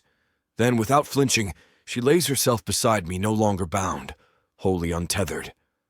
Rest, Warlord. Her voice holds no mockery tonight, only warmth. Perhaps trust. I should leave. The trial is done. Clan eyes no longer needed. But the sight of her curled in wolf pelts claws apart every iron bar I built around longing. I stretch out, careful not to touch. Ava tilts her head. You're staying? Until you sleep. She hums 3 notes low, haunting. I've heard them in quiet moments when she thinks no one listens. They weave through the war tent like ancient lullaby. My chest loosens. After a while, she whispers, If I had spoken Cinder, would you hate me? No. I stare at ceiling hides stitched with battle sigils. I would hate myself for pushing you that far. Silence, except the crackle of brazier coals. You once said I had to survive 3 trials, she murmurs. Does tonight count? Yes. Then I have earned your help to flee. My gut twists. That was the bargain. But you didn't finish, she adds, voice barely breath. Seems wrong to leave before you do.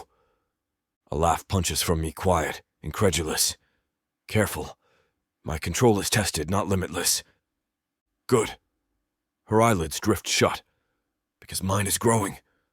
I watch until her breathing evens. The temptation to tuck a stray curl behind her ear burns like fresh ink, but I keep hands to myself. When I finally rise, the cot's furs hold her outline, a mark of choice, not chains. Outside, the moons perch above the caldera rim. Varek leans against a post, arms folded. She sleeps? He asks. Soundly.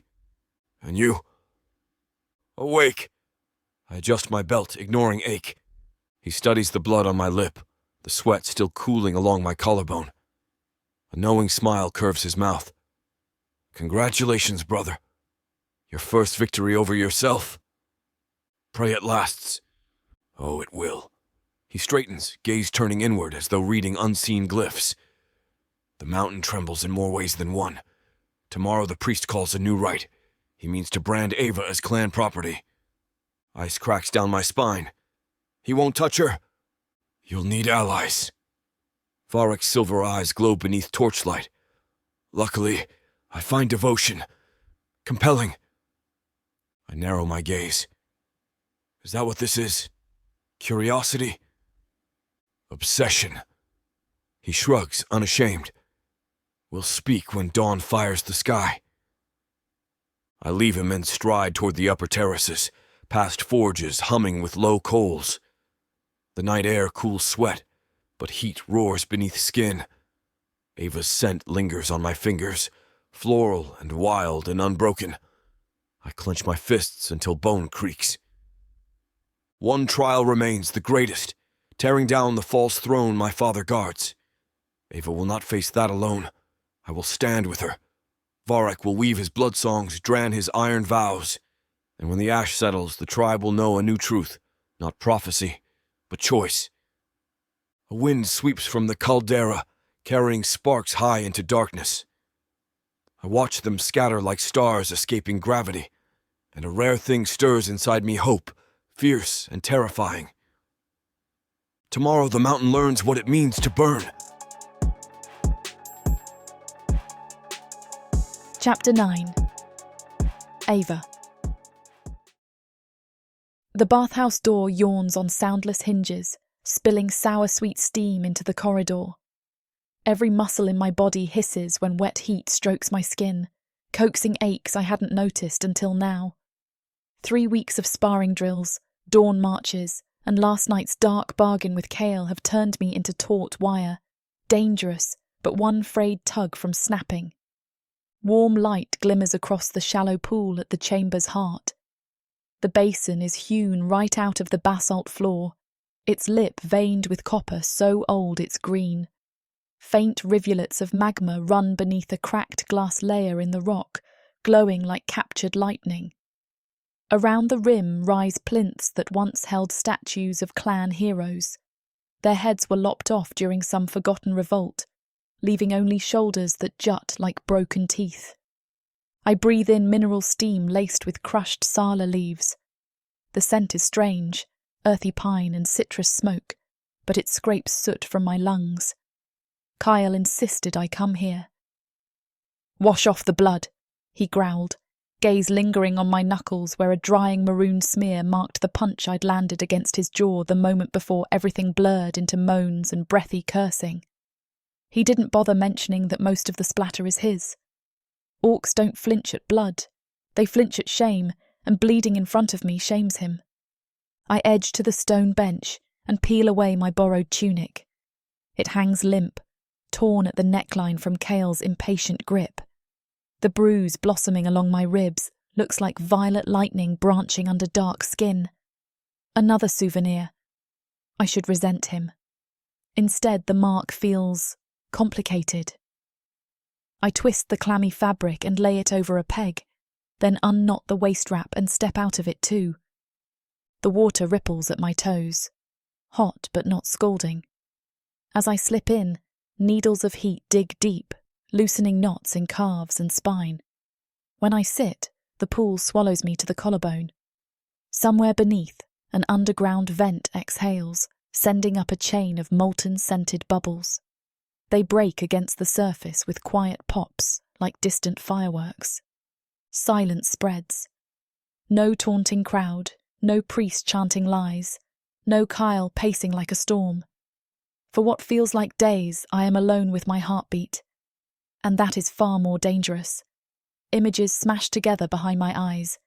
Kael's bronze torso shuddering over mine, Varek's slender fingers tracing blood-inked runes on my wrist, Drann's hulking shadow standing sentinel while I feigned sleep, eyes half open because safety is a myth. "Breathe, girl," I mutter to myself. "Just breathe." A sliding scrape answers, leather boots on basalt. My shoulders stiffen, but I keep still. I know that gait, heavy yet measured, like a hammer set gently on an anvil. Drann. He steps into view, filling the doorway. Torches flank him, backlighting dreadlocks bound tight with ochre sinew. Scarred forearms cross his chest, one hand clutching something. My pulse lurches, blade, chain. No, it glints ivory, not steel. His gaze roams from my crown to my submerged knees, but lingers nowhere improper. Heat tickles my cheeks. Despite sharing a tribe of warriors who treat nakedness as casually as dust, modesty still clings to me like cobwebs. Drann senses it. He shifts his weight, turning slightly as if protecting rather than intruding. "You shouldn't be here," I say, voice sliding across the water. It sounds small, tired. He doesn't answer. Drann rarely wastes breath. Instead, he lifts the bone-white object for me to see, a comb, carved from a single curved fang, its teeth smoothed to silk. Tiny runes march along the spine. I blink, stunned. "For me?" My laugh comes out cracked. "You realise I could stab someone with that." His mouth tilts, more suggestion than smile. He pads closer, places the comb on a towel folded at the pool's edge, and kneels near my discarded clothes. Slow movements, no sudden shift that might read as threat. Then he withdraws a small jar from his belt satchel. Dark resin glitters inside. I brace my elbows on the rim. If that's poison, deliver it quickly. I'm too relaxed to struggle. A low rumble vibrates from his throat, humour. He pushes the jar toward me with 2 fingers. Resin of starleaf, he says, voice like distant thunder, draws out ache. The words surprise me. Drann's sentences rarely exceed 3 syllables. Tonight he offers 5. A luxury. I scoop resin, inhale, bitter mint, forge smoke, ashwood sap. Rubbing it between palms releases heat. I smooth it over my bruised knuckles, thinking of Kael's iron wrists around mine, the leather binds, the moment he pulled out before finishing and pressed his forehead to mine while breathing ragged promises neither of us understood. I shove the memory under hot water and focus on Drann, because guilt is heavier than stone. He rises, shrugging off the mantle slung across one broad shoulder. Beneath, muscle gleams evergreen beneath torchlight, marred by pale burn scars. He sits on the bench behind me, legs straddling the pool, boots braced. Steam wraps him like rising ghosts. A hesitant tension coils under my skin. He reaches for the comb, pauses. May I? Consent. The smallest word, one I seldom heard before coming here. My throat thickens. I nod. Warm fingers skim my nape, gathering spiraled curls slick with mineral water. He works carefully, untangling knots formed by days of marching through grit. Each drag of the comb is slow, deliberate, accompanied by the quiet click of bone teeth meeting strands. In the hush, I register subtle notes. Forge soot beneath the resin, smoky leather, and the unmistakable metallic tang of hot iron baked into his skin. Strange that scent can anchor me more firmly than chains. I tilt my head, eyes drifting half shut. You forge bone as easily as steel? He continues combing. Easier, he rumbles. Bone sings. Sings? Curiosity nudges aside caution. What kind of song? He taps the comb's spine, and a faint bell-like tone rings through the chamber. Every creature holds memory in marrow. Heat frees it, shape it right, and the weapon remembers how to bite. My pulse flutters. Your blade, I whisper, recalling the curved knife he carries, mother's ribs. It remembers her? Yes. A single word, but thunderous. I imagine shaping grief over a furnace until pain turns sharp enough to protect. My hands tighten on the pool's rim. You know, I murmur, humans carve bone too. But mostly for trophies, proof we killed something bigger. I swallow, remembering elf nobles collecting finger bones from slaves as morbid jewellery. I never saw it as art. Not art, he says softly. Legacy. He slides the comb, releases a curl. Water beads drip onto his thigh. They hiss faintly against skin still warm from smithing. I glance at him over my shoulder. Teach me? His brows lift, carved of midnight. A beat passes, 1, 2 heartfalls, before he nods. After trials. Always the trials. 3 tests Kale promised. Survive them and he'll help me flee. Part of me still believes escape is victory. Another part wonders what I'd run toward besides emptiness. I press my lips together. If I'm alive. You will be. Conviction sits in those words like raw ore. It steadies me more than any god's blessing. He twines a final strand, sets the comb aside, then unstopples a flask. Thick oil glints amber. He pours a line across my shoulder blades. Warmth spreads, both from heat and the drag of his fingertips. He massages tender knots with mesmerizing patience, thumb circling near the brand scar across my ribs. Instinct screams to flinch, but I breathe through it. His touch is respectful, reverent almost, so unlike the casual cruelty of former owners. You don't mind scars, I whisper. Marks prove fire, he replies. Water laps gently. Oil and resin mingle with steam, drawing a cloak of herbal twilight around us. I let myself float, spine against his thigh, hair haloing. He splays a hand below my sternum, anchoring me. The security sinking through my ribs confuses me so thoroughly tears pinch the backs of my eyes. "Drann," I say, voice flickery. "Why help me?" "I punch your brother, undermine your father, question your priest." "Father lies. Priest poisons," he interrupts. "You. Temper steel." A laugh escapes, wobbling. "I'm not steel. I'm rusted shackles and spit." "Shackles break. Spit quenches blades." He turns my chin, meeting my gaze.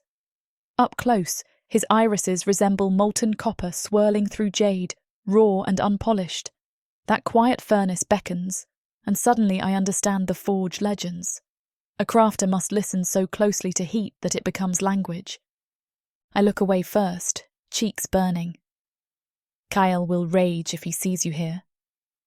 "He sent me." "What?" "Asked me to guard what matters." His thumb brushes the pulse beneath my jaw. "You." Emotion claws upward. Fear, disbelief, an ache that feels like gratitude starved too long. My breath shudders.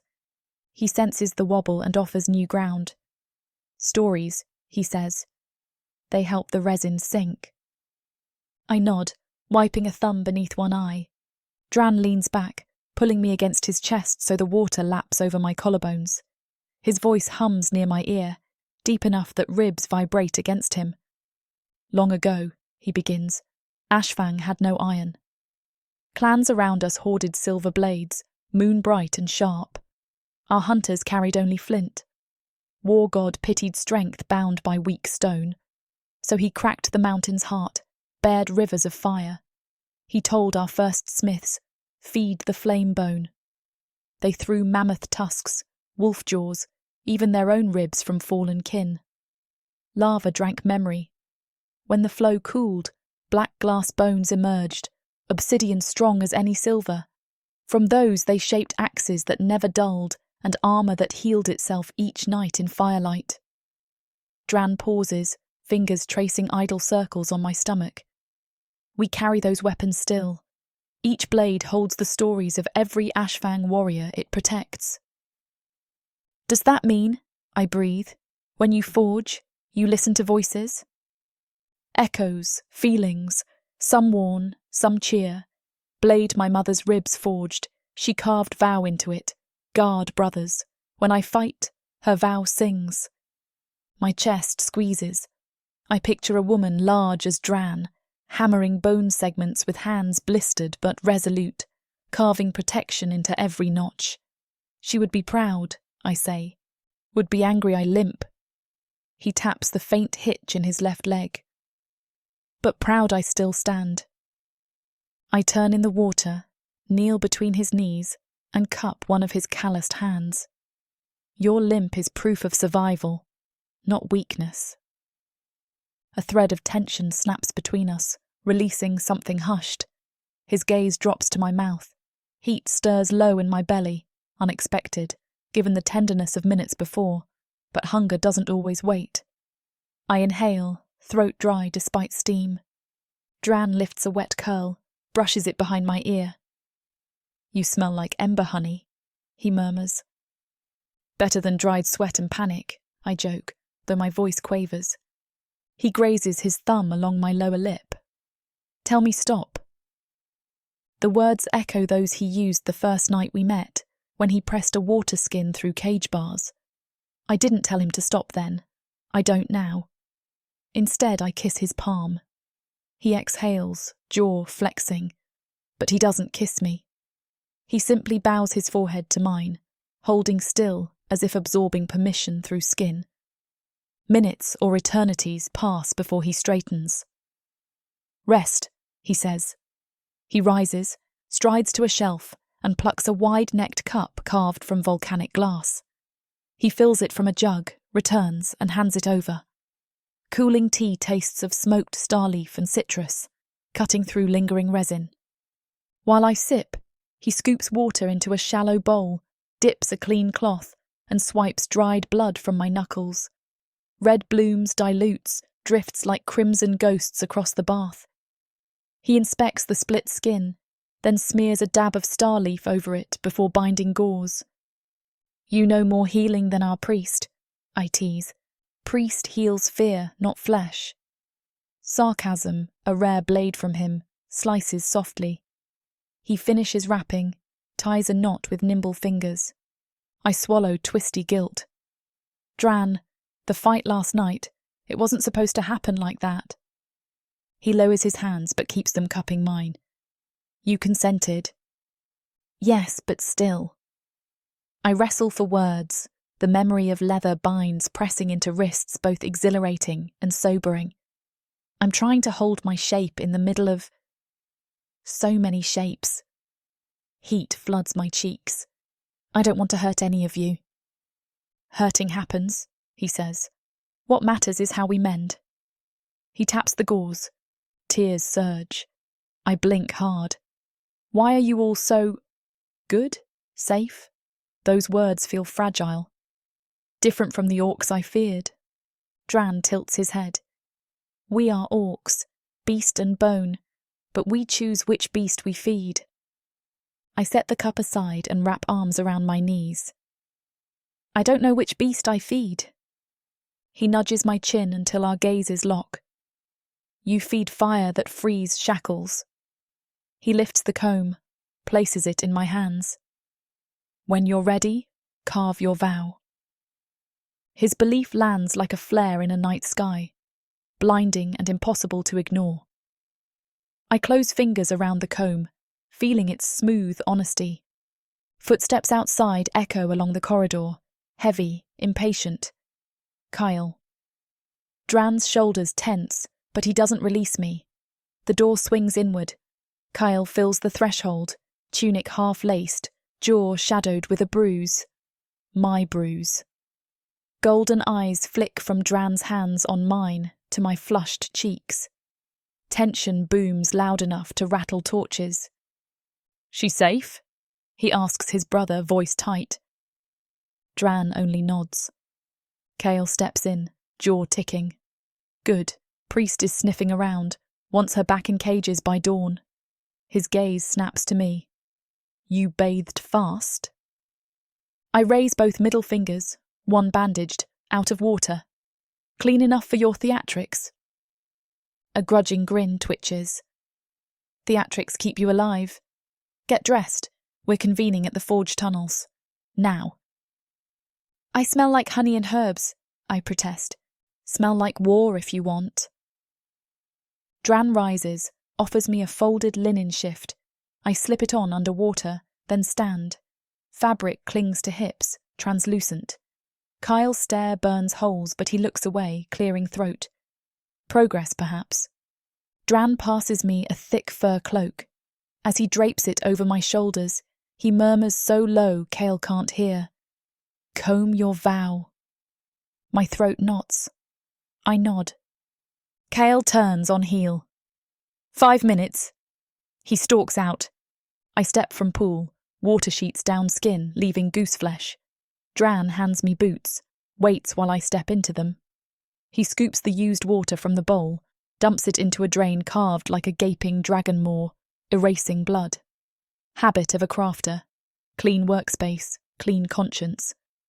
As we walk toward the door, I catch his wrist. Why did Kale send you, really? Because, Drann says, eyes soft. You calm the war song inside him. Someone must calm yours. I can't answer. Words are blades I haven't forged yet. Instead, I slip the comb into my cloak's inner pocket. Its bone warmth throbs, as though the vow already hums beneath the surface. In the corridor, torch shadows race along charred murals depicting battles lost and won. Kael waits ahead, arms crossed, impatience warring with relief. Behind him, the mouth of a tunnel yawns, stairs spiralling into magma-lit darkness where the trials will begin. My steps falter. Drann's palm drifts to the small of my back, a silent push, gentle yet unyielding. I square shoulders and stride forward. Kale falls in on my left, Drann on my right. Heat billows from the depths, blooming across our faces like dawn trying to remember how to rise. A hum builds in my chest. 3 notes, the melody my mother once sang. I'd buried it for years, but tonight it rises unbidden. I don't hush it. Kael's ear twitches. He tilts his head, listening. He doesn't command me to silence.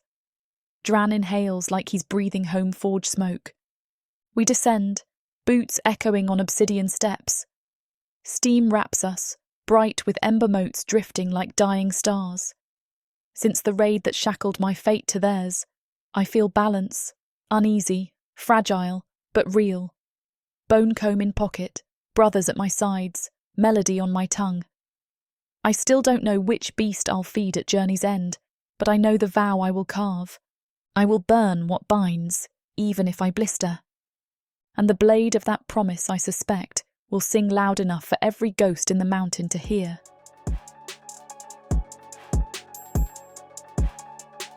Chapter 10. Varek. Sulfur clings to the back of my tongue as I descend the elder stair, torch guttering in the stale air. The bathhouse laughs have died behind me. Ava's voice softened to steam and secrets with Drann, yet my pulse refuses their hush. It thrums against the rune ink beneath my skin, urging me deeper, toward a vein of truth that has cooled too long. The stairwell narrows, carved long before our clan claimed the caldera. Here, the stone remembers every whisper. I press my palm to the wall. Heat sigils bloom crimson under my touch, an echo of the blood spell I loosed moments ago in the corridor above. They move like fire ants, scurrying along ancient mortar lines, revealing a path no mortal eye would catch. The priest thinks his ward's clever. He forgets that every ember has a temperature, and temperature is my native tongue. Follow. The sigils writhe into the command, then streak ahead, guiding me around a blind turn. The air shifts drier, threaded with the papery scent of old vellum. My brothers would call this stench dust. To me, it smells like history begging to confess. A basalt archway appears, half swallowed by the rock face. No door, only a smooth plate of obsidian inscribed with the war god's crest. I draw a sliver of obsidian from my belt, slice the ball of my thumb, and let 3 drops blanch across the crest. Each drop hisses, spreads, then vanishes. Locks unclick within the stone like ribs cracking. The slab sinks. A hidden library.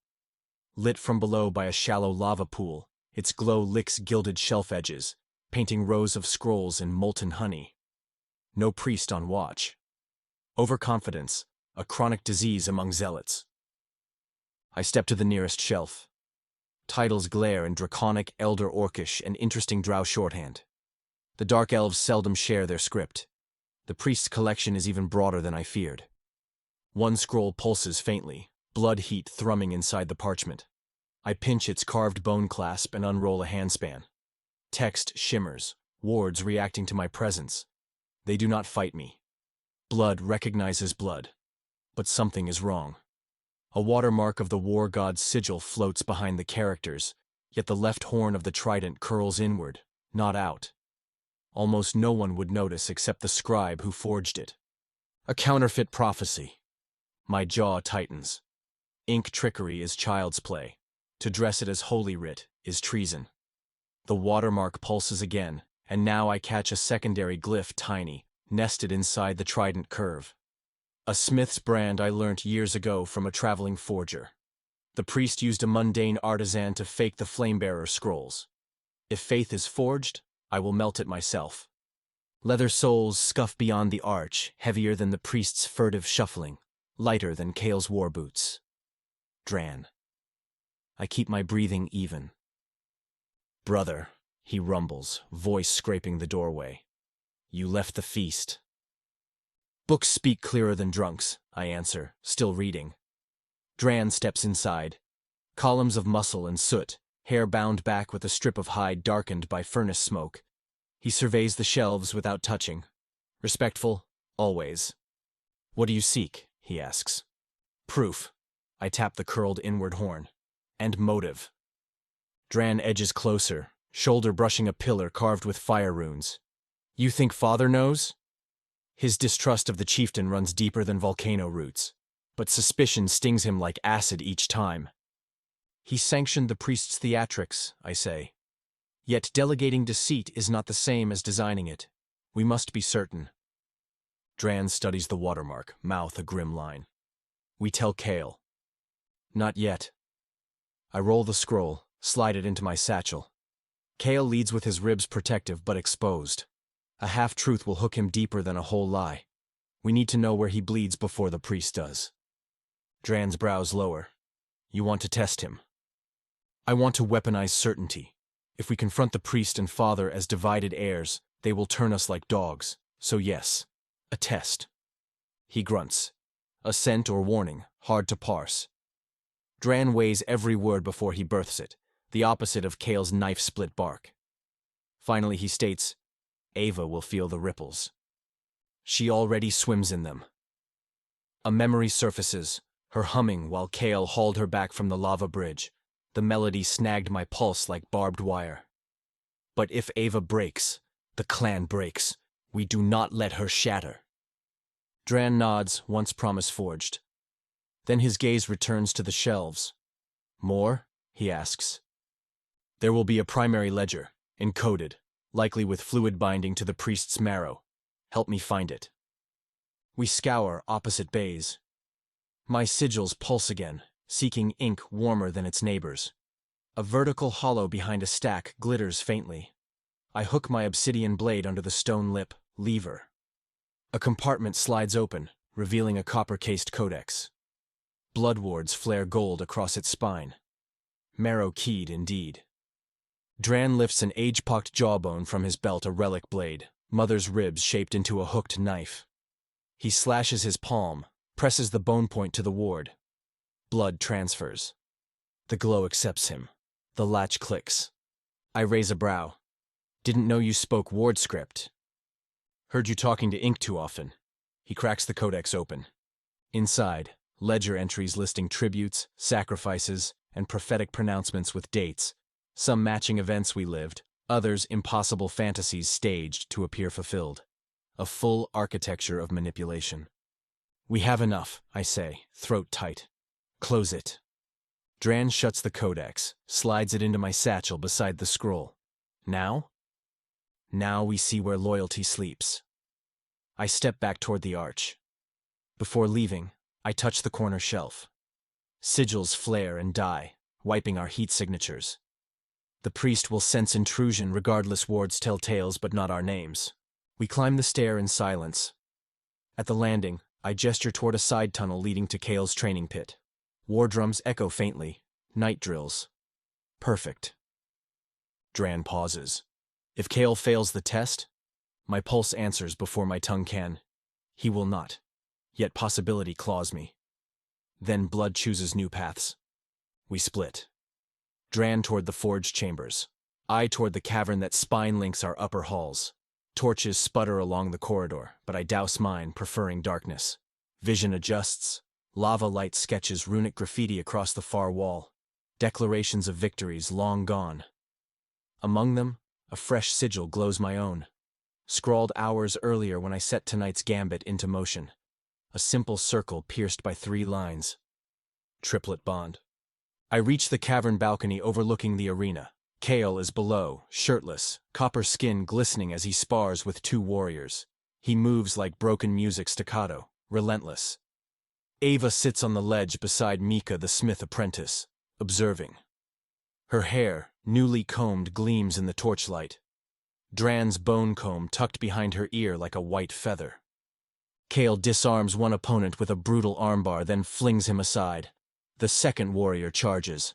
Kale sidesteps, strikes behind the knee, drives the pommel into the male's spine. Thunderous cheer erupts. Kale raises his axe, eyes blazing, but the moment his gaze catches Ava, triumph flickers to something rawer. He turns away too fast. Good. The first hinge of my test. Expose his heart in front of hers. I descend the iron ladder to the arena floor, bootfalls echoing. Kael notes my arrival with a grunt. Brother of riddles, come to preach while I bleed? I glide to the weapons rack, choose a twin-curved dagger. To offer questions sharper than your axe. Kale snorts. Then answer first. Why hide in the dark stacks while warriors train? I flick the dagger, let it spin once, catch the hilt. Because truth lurks where steel cannot reach. Speak plain. I step closer so only he can hear. I found scrolls beneath the ember vault. The priest's prophecy bears forged glyphs. Kale's breath stutters. Fury, disbelief, a tremor of relief perhaps. He masks it by cracking his neck. You accuse the war god's mouth? I accuse quills, not tongues. Calm, measured my cadence designed to soothe while inflaming. Come to the library at dawn. Decide what you believe. Kale studies my eyes. His own, molten gold, dart over my face searching for lies. Why tell me, not Drann? He knows we shared secrets since first teeth. He knows already. Loyalty thrives in daylight. I want to see if it lives in you too. Kale bares his canines. Careful, Varek. You prod a tether ready to snap. I offer the dagger hilt first. Cut me if you must. Blood will reveal no falsehood. My veins pulse, willing, but Kael turns the blade aside. Tomorrow, he growls. And if you waste my dawn with fantasies, I will take more than blood. He strides away, barking at the fallen warriors to rise and resume drills. The crowd scatters to new vantage points. Ava remains seated, eyes following Kale's back, then sliding to me. Her stare is dusk over deep water. Wary, curious, a hint of embers beneath. I incline my head in silent greeting. She does not return it. Instead, she lifts her hand, rubs thumb against forefinger, the gesture she used while memorizing the lockpin weeks ago. A sign of calculation. She knows something shifted. Mika leans close to her, murmurs. Ava replies low. I lip read, watch him. Not certain whether she means Kale or me. Possibly both. Good. Awareness is armor. She will need it. A horn blast echoes through the cavern's second watch bell.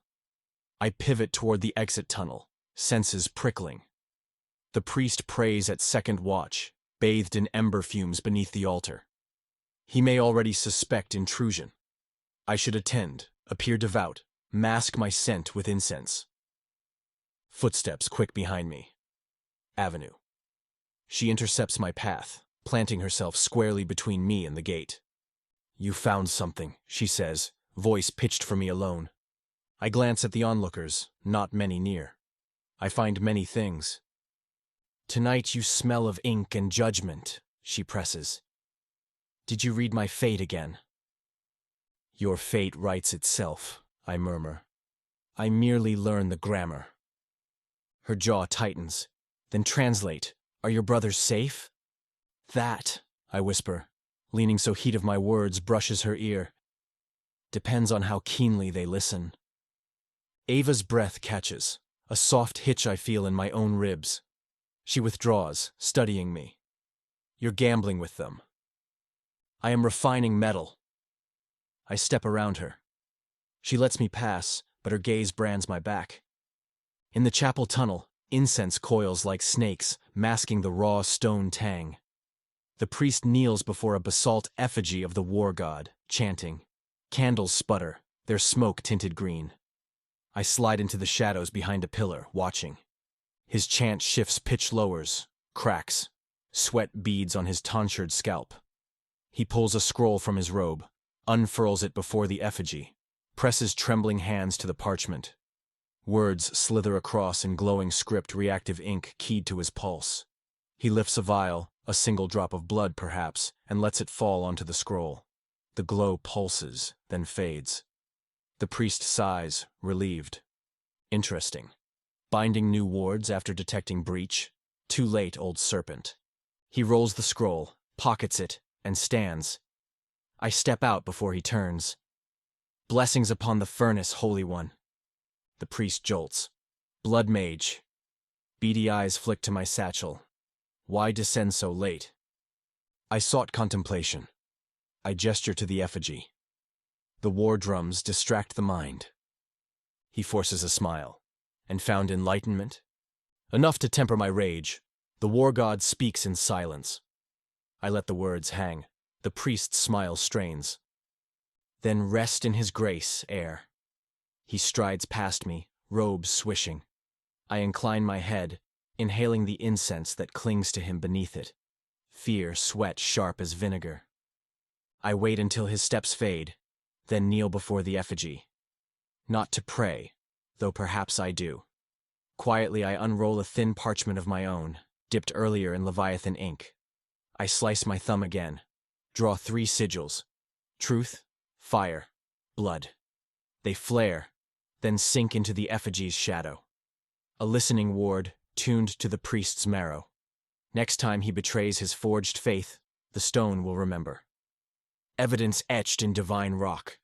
I seal the parchment inside a crevice, rise, and leave. Dawn bleeds pale gold through the caldera skylight as Kale stalks into the hidden library, breathing hard from the climb. Drann follows, slower but steady. I'm already there, scrolls and codex laid on a central slab of obsidian. Lava mirrors our shadows onto the ceiling. Kale scans the room. You break clan law, bringing me here. Law breaks itself when founded on lies, I answer. Read. He approaches the scroll, unrolling with rough fingers, eyes scanning. He pauses at the watermark horn. Forgery? His voice a rasp. Compare. I slide a genuine doctrine scroll beside it, pilfered from the chapel collection. Horn curls outward. Kale's nostrils flare. Drann opens the ledger, showing the sacrificial ledger lines referencing phantom portents. Kale pushes a hand through his hair, dirty from unwashed drills, strands clinging to sweat. All this, father. Perhaps complicit, perhaps duped, I say. Either way, the priest puppets the clan. Kyle exhales like a bellows-venting slag. We kill him.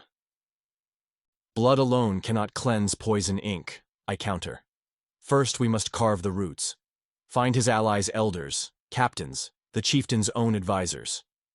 Kale grips the slab till granite groans. We do it quiet? I smile. Quiet as quills, loud as volcanoes when pen meets ash.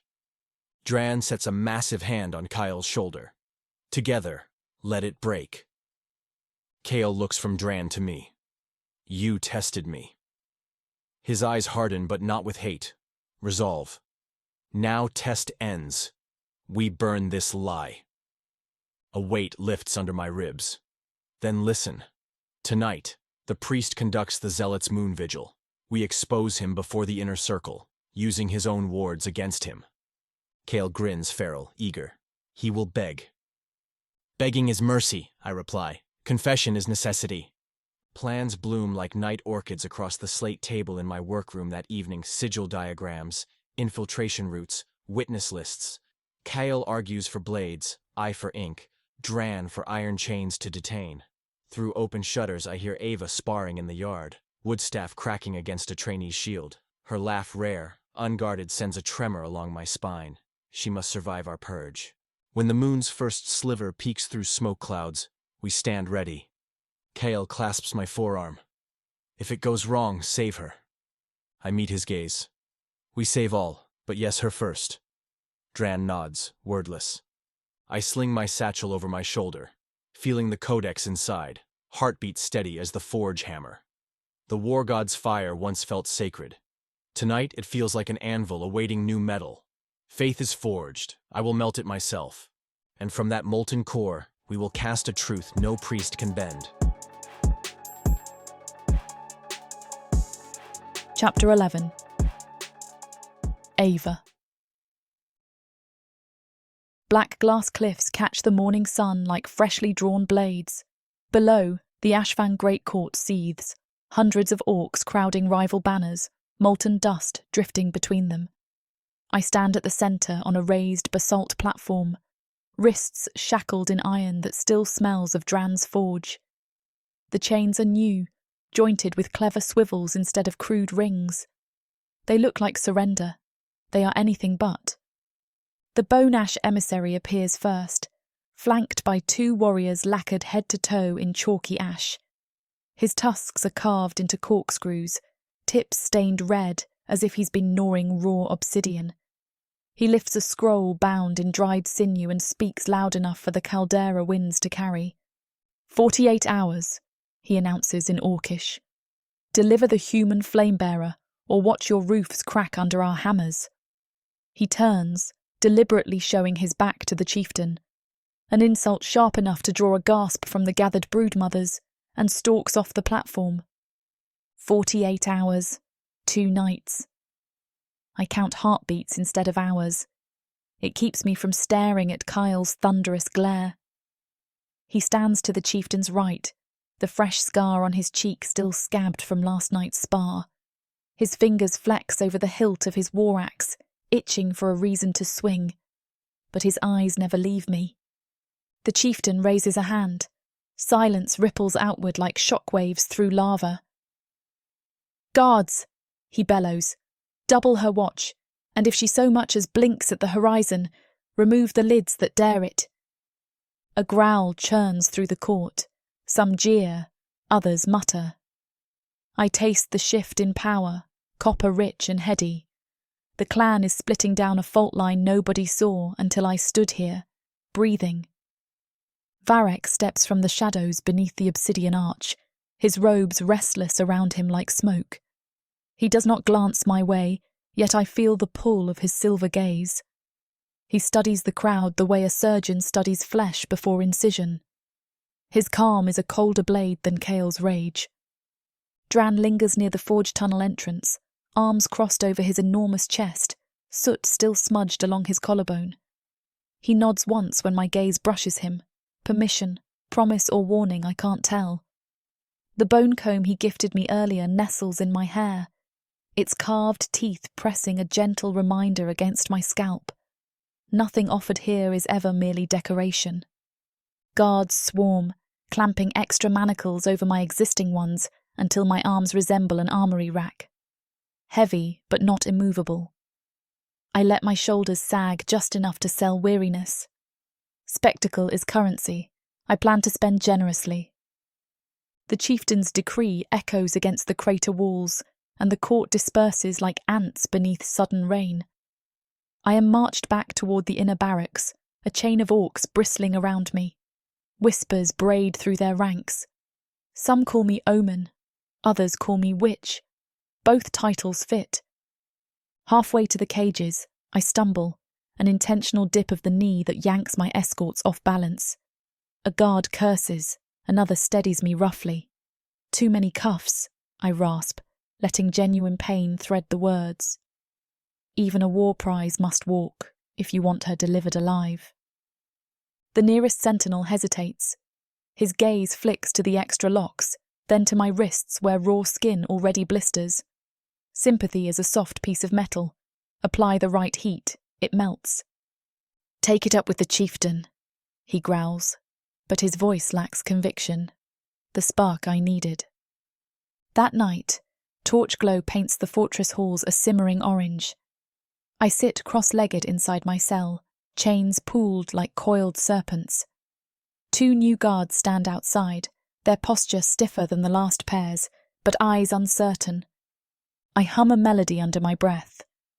It drifts through iron bars, catches on ember-heavy air. Varek taught me once that repetition can alter perception. The same sound becomes prophecy if audiences believe it should. The guards shift. One clears his throat. What is that tune? He mutters. Funeral hymn, I answer softly. Human tradition. We sing it for those about to die. A ripple of unease tightens their shoulders. The melody continues, steady as a heartbeat. Soon they will resent the extra duty thrust on them, resent the chieftain for inviting a siege, resent the shackled girl haunting their corridor with death songs. Resentment is lava beneath stone, dormant until it isn't. Drann appears at moonrise, silent as basalt. He dismisses the guards with a tilt of his head. They obey despite themselves. When the corridor empties, he kneels outside the cell, and slides a bundle through the bars, a small hide pouch, and a single intricate key. "Steel filings, leather oil, bone drill," he rumbles. "Key unlocks only the outer cuffs. Time?" 48 hours, I whisper. Less now. His gaze drops to the cuffs. Too tight. That's the idea. I stretch my fingers, letting the skin tug. "Tomorrow, ask the chieftain for a public display. Tell him improved restraints will keep me from tempting escape when the bone ash come to claim me. Offer to reforge them while he watches." He raises an eyebrow ridge. "Sabotage?" "Leverage." I open the hide pouch. Tiny gear-like rings wink inside. Quick-release joints disguised as lock hinges. Replace the central pins with these. I'll shed the chains when I choose. Drann exhales a low, approving grunt. He never praises with words. His stillness is applause. He reaches through the bars, thumb brushing the bruises beneath metal. Warmth seeps from his skin into mine. "You're cold," he murmurs. "Hard to keep heat when everyone tries to snuff it." He sets a calloused palm against my cheek, ember-scented, steady. I don't snuff, I forge. Then he stands and vanishes down the passage, the comb's twin gleaming in his hair. Sleep is a thin blanket. I doze, jerk awake, count footsteps, hum the lullaby backward. Just before dawn, the corridor lights with torchfire again. Kale arrives, armour half-buckled, as if he waged war in dreams, and woke too restless to finish dressing. He unlocks the main door himself. Guards pretend not to notice. Inside, he hooks a finger under my chin, tilting my face into morning gloom. "If the bone ash think they'll walk away with you," he growls, "they're free to try." "Spare the bravado," I reply. "Your father's fear shackles me tighter than his chains." A muscle leaps in Kael's jaw. He kneels, studying the cuffs. "Drann's work," he mutters. "Better weight distribution." Then quietly, "Less bruising." "So he told you." Forge smoke carries messages. Kael glances at the barred window. "Father wants a demonstration at midday. New restraints, new humiliation. You'll be paraded before the clan so they can tally your chains like gamblers counting dice." "Good." His eyes narrow. "You enjoy spectacle?" "I exploit it." I lean closer until our foreheads almost touch, chains rasping. Let them watch me bend. They'll never see the moment I break free. Heat flickers in his gaze. Desire, worry, something knotted between. He palms the back of my neck, holding me there without force. 2 days, he murmurs. Hold. I'm done holding, I answer, but the words come softer than intended. His rough thumb strokes once beneath my jaw before he stands, locking the door again. He leaves without looking back. Midday drums summon the clan to the South Forge, an open amphitheatre carved into the caldera rim, roar of magma rivers thrumming below. I march into sunlight, guards flanking me, chains clinking a brazen rhythm.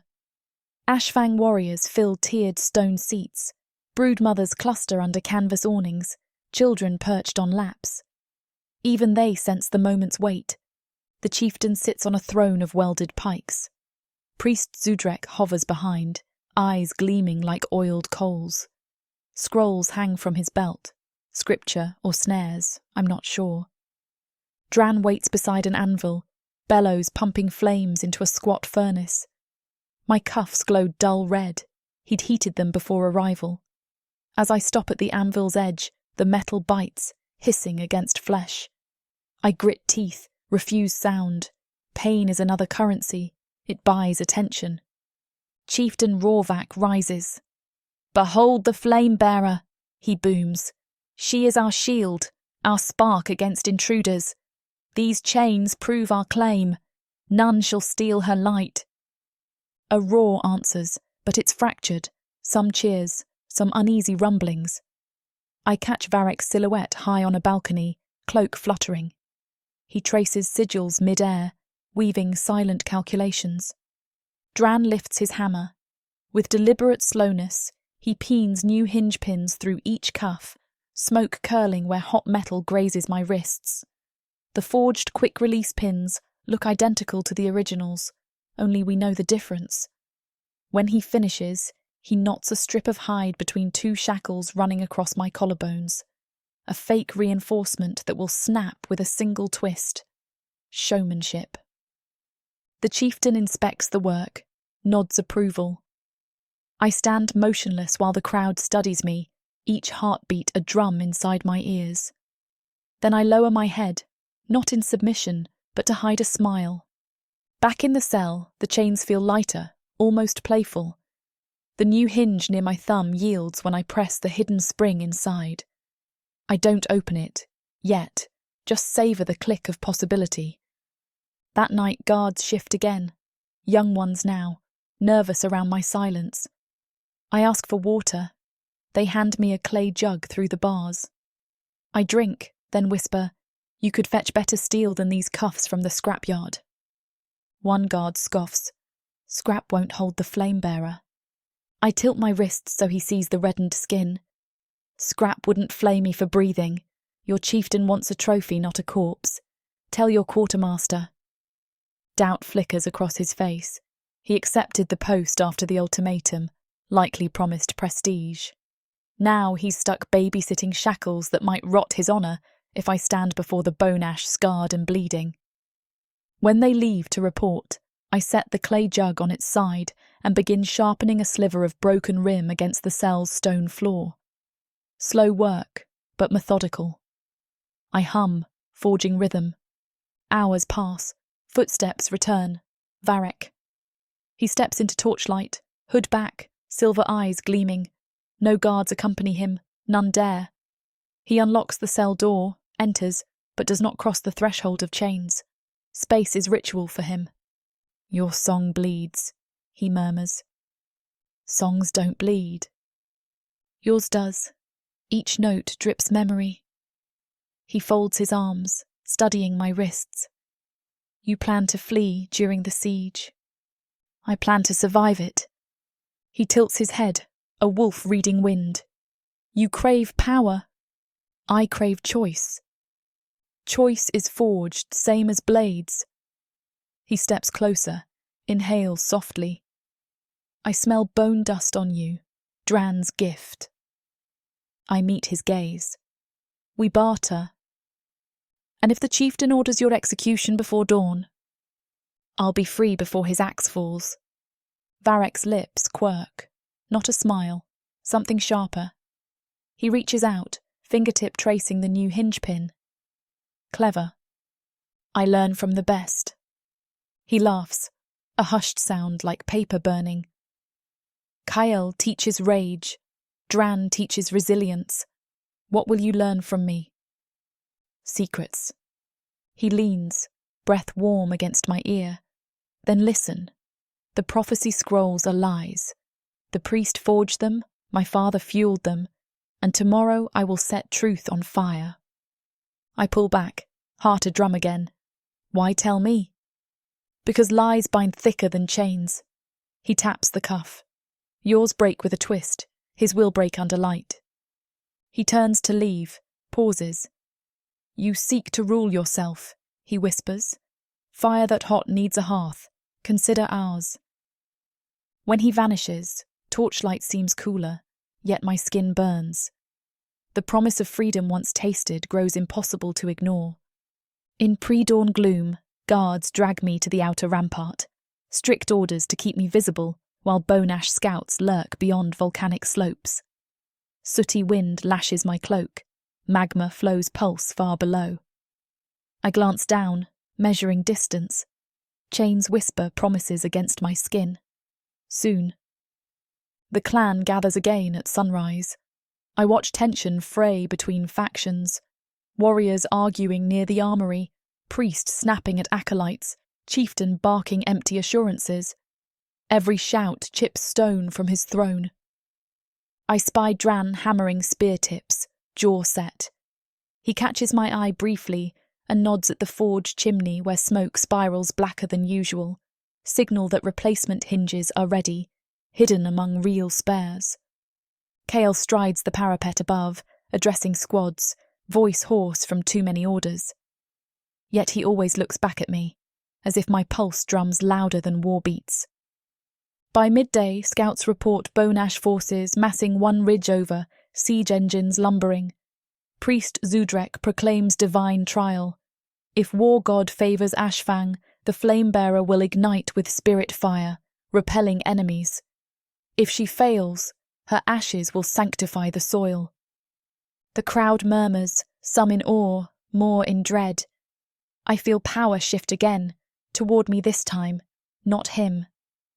Afternoon heat presses like a forge mantle. Guards march me to an overlook platform, so I remain trophy and bait. I peer across the lava river to distant siege towers. Bone ash banners flap like broken wings. A young warrior approaches with water. He hesitates. "I'll fetch softer bindings," he blurts.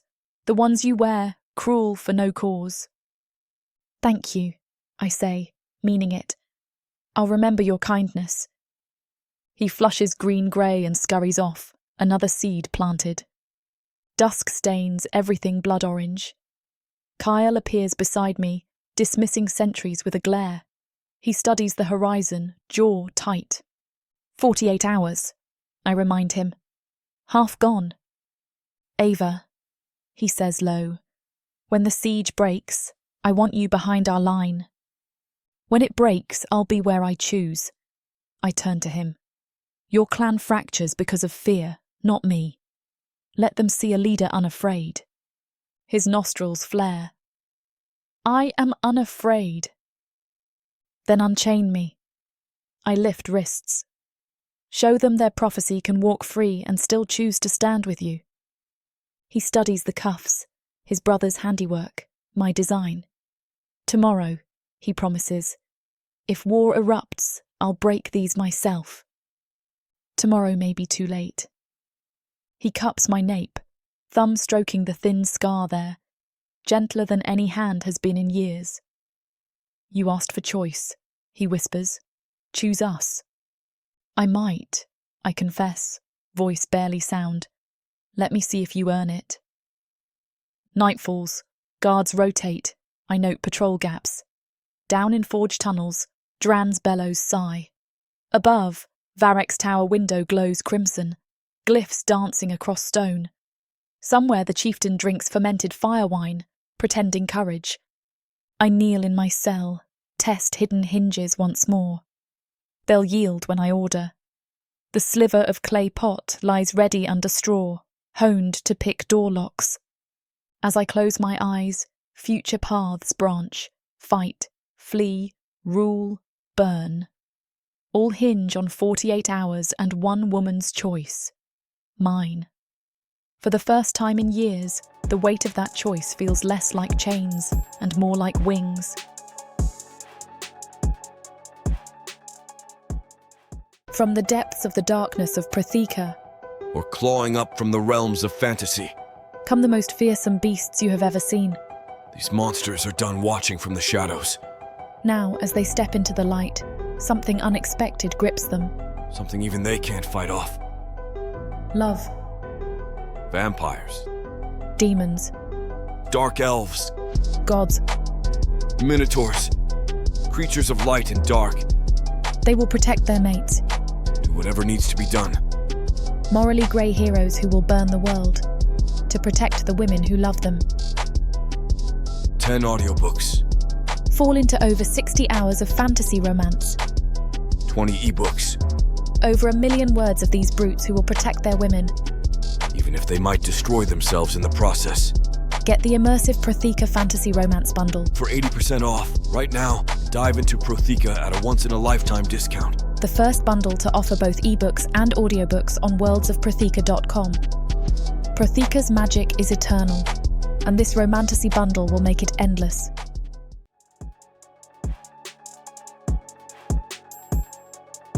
Chapter 12. Varek. Midnight drapes the caldera in velvet soot, swallowing even the eternal furnace glow. I guide Kael along the narrow catwalk that skirts the inner crater wall. Our boots grind sulphurous grit, echoing down to rivers of molten stone far below. The priest is distracted preparing dawn rites he believes will cement his rule, so we walk unchallenged, two shadows bound for a ritual older than any scroll he forged. Kael's shoulders roll beneath his leather jerkin, tension snarling each muscle. If this circle harms her... It won't, I cut in. Blood magic flexes to the will of those inside. Our intent is protection, not pain. I shorten my stride until we pace side by side.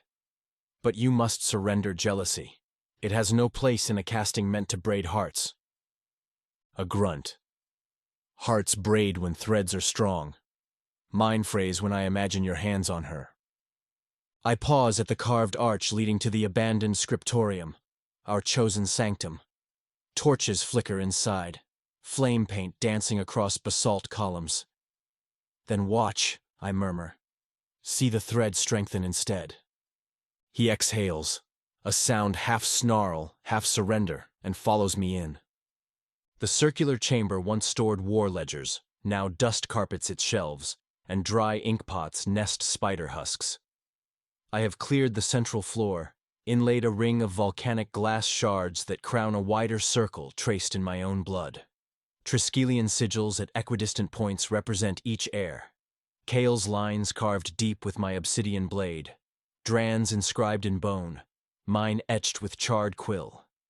At the circle's heart lies a wide fur pelt, wolfhide dyed night blue.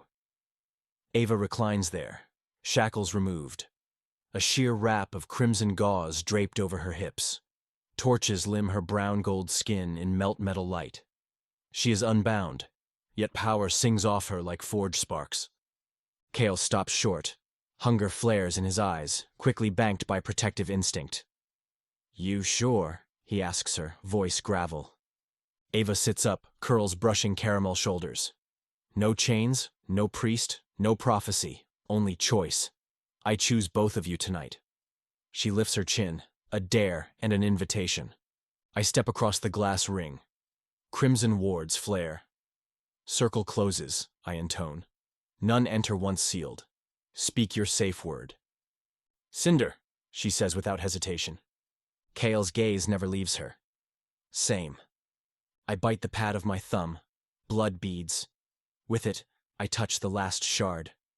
The ring ignites, thin line of ruby light skimming along glass fragments, sealing space from spying eyes and jealous ghosts. Energy rises, whip-sharp ozone pricking skin. Ava inhales, pupils widening. Blood magic amplifies sensation. Every caress will thunder like drums. I warned her earlier. She demanded the storm anyway. Kael shrugs off his jerkin, exposing a torso carved by decades of war. Bronze skin taut over muscle, moonlight catching the broken axe tattoo on his chest. He stares at me across Ava. Lead, mage. I circle behind him, fingers skimming the scar at his jaw, my childhood gift, given with a bone shard when we first brawled for dominance. He shivers, though heat swirls thick. I draw a thin crimson line from that scar down to his collarbone, marking him into the spell's living glyph. Blood flows, but he doesn't flinch. As much as Samara and I want to finish what these two characters have started, it looks like this chapter is about to get too hot for this platform to handle. Unfortunately, we have to pause here because their guidelines won't allow us to reveal the spiciest details. To keep bringing you these free audiobooks, we have to follow their rules. But don't worry. You can experience the full, unabridged version over at worldsofprotheka.com, where the boundaries of passion and fantasy collide. Use code YouTube30 for 30% off any of our unabridged audiobooks set in the rich and immersive worlds of Protheka. Protheka's magic is eternal. With these scenes, it will be unforgettable. Chapter 13. Ava. Breakfast in Ashfang territory is rarely peaceful, but today the long feasting hall hums like a hornet pit kicked open. Warriors crowd rough-hewn tables, clattering bone spoons in cauldrons of pepper stew, while they argue over siege strategies. Smoke from the cooking hearths tangles with lava fog drifting through open arrow slits. The whole fortress feels swollen. Heat, tension, the promise of war beating like a second heart in the stone. I enter flanked by 2 half-awake guards who would rather be anywhere else. Drann forged lighter shackles for show yesterday, yet even their tempered links kiss fresh bruises where skin met friction. I keep my shoulders back and my pace measured. Weakness is still a language, and I refuse fluency. Kael spots me first. He's standing at the centre table, palms braced on the cedar slab as he barks orders to a cluster of squad captains. His copper skin is smeared with forge dust, likely spent the grey hours helping Drann shape spear blades instead of sleeping. He cuts off mid-sentence when I step within earshot. Varek lounges beside him, silver eyes half closed, as if the whole hall is just another page in a book he's already memorised. Drann sits farther down, tearing meat from a charred haunch and passing portions to 2 apprentices. I sense immediately what changed overnight, an unspoken pact, still warm from the blood circle. It lingers in the way Kael's hand brushes Varek's shoulder during a lull, in the tiny smirk Varek suppresses whenever Drann's gaze slides across mine. They are newly aligned, and the clan hasn't caught on, yet. I slide onto the bench opposite Kale, chains rattling just enough to slice through the room's noise. Conversations pause. Dozens of eyes flick between my shackles and the purple bruise blooming at the juncture of my neck and shoulder, Kael's teeth, Varek's rune heat, both branded into flesh that now pulses with wicked pride. I let them look. Let rumours thunder. Every tongue will be a drum when the truth marches in. Kael thrusts a wooden cup of stew toward me. Eat. I will when these are gone. I lift shackles, jangling. Your father insisted on spectacle. I've given it. Time to drop the curtain. Around us, warriors lean closer, hoping to witness the heir defy the chieftain in broad daylight. Kael's jaw ticks. Timing, he mutters. Timing's bleeding out on the ramparts while bone ash goals inch forward. I shoot back, voice low but clear. Every extra link makes me look like a trophy instead of a partner, and your clan smells weakness. I pivot to Varek. Tell him. Varek doesn't smile, merely tilts his head so lamplight slides across rune ink glowing faint under his collar. Visible shackles reek of fear, and fear seeds mutiny, he says. Break them now, before the envoy returns. Kael's amber gaze darts to the spectating ranks, measuring consequences. Drann wipes hands on a cloth, rises and strides to Kael's side. He plants one broad palm on the table. Don't know if it's a calming gesture or a weight preparing to flip the board. Before Kael can decide, the bone ash envoy arrives at the hall's threshold. He's early, likely hoping to catch the heirs arguing. 2 escorts flank him, axes carved with death runes, faces bone-painted. The envoy saunters toward me, eyes lingering on the bruise at my throat. A grin splits his tusked mouth. Flamebearer looks well fed. His gaze flicks to Kael and Varek. Which beast gnawed her first? Gasps ripple, spoons still. Kael's knuckles whiten around his cup, but he holds. Varek's smile is a thin knife, deadly if unsheathed. Drann's nostrils flare, but he doesn't reach for a weapon, yet. The envoy continues, voice dripping mockery. Your chieftain promised she'd arrive to our camp unsullied. Good breeding stock commands a higher ransom. Breeding stock. I taste copper rage on my tongue. For a heartbeat, slavery's memory lashes, then fury blazes hotter, cleansing.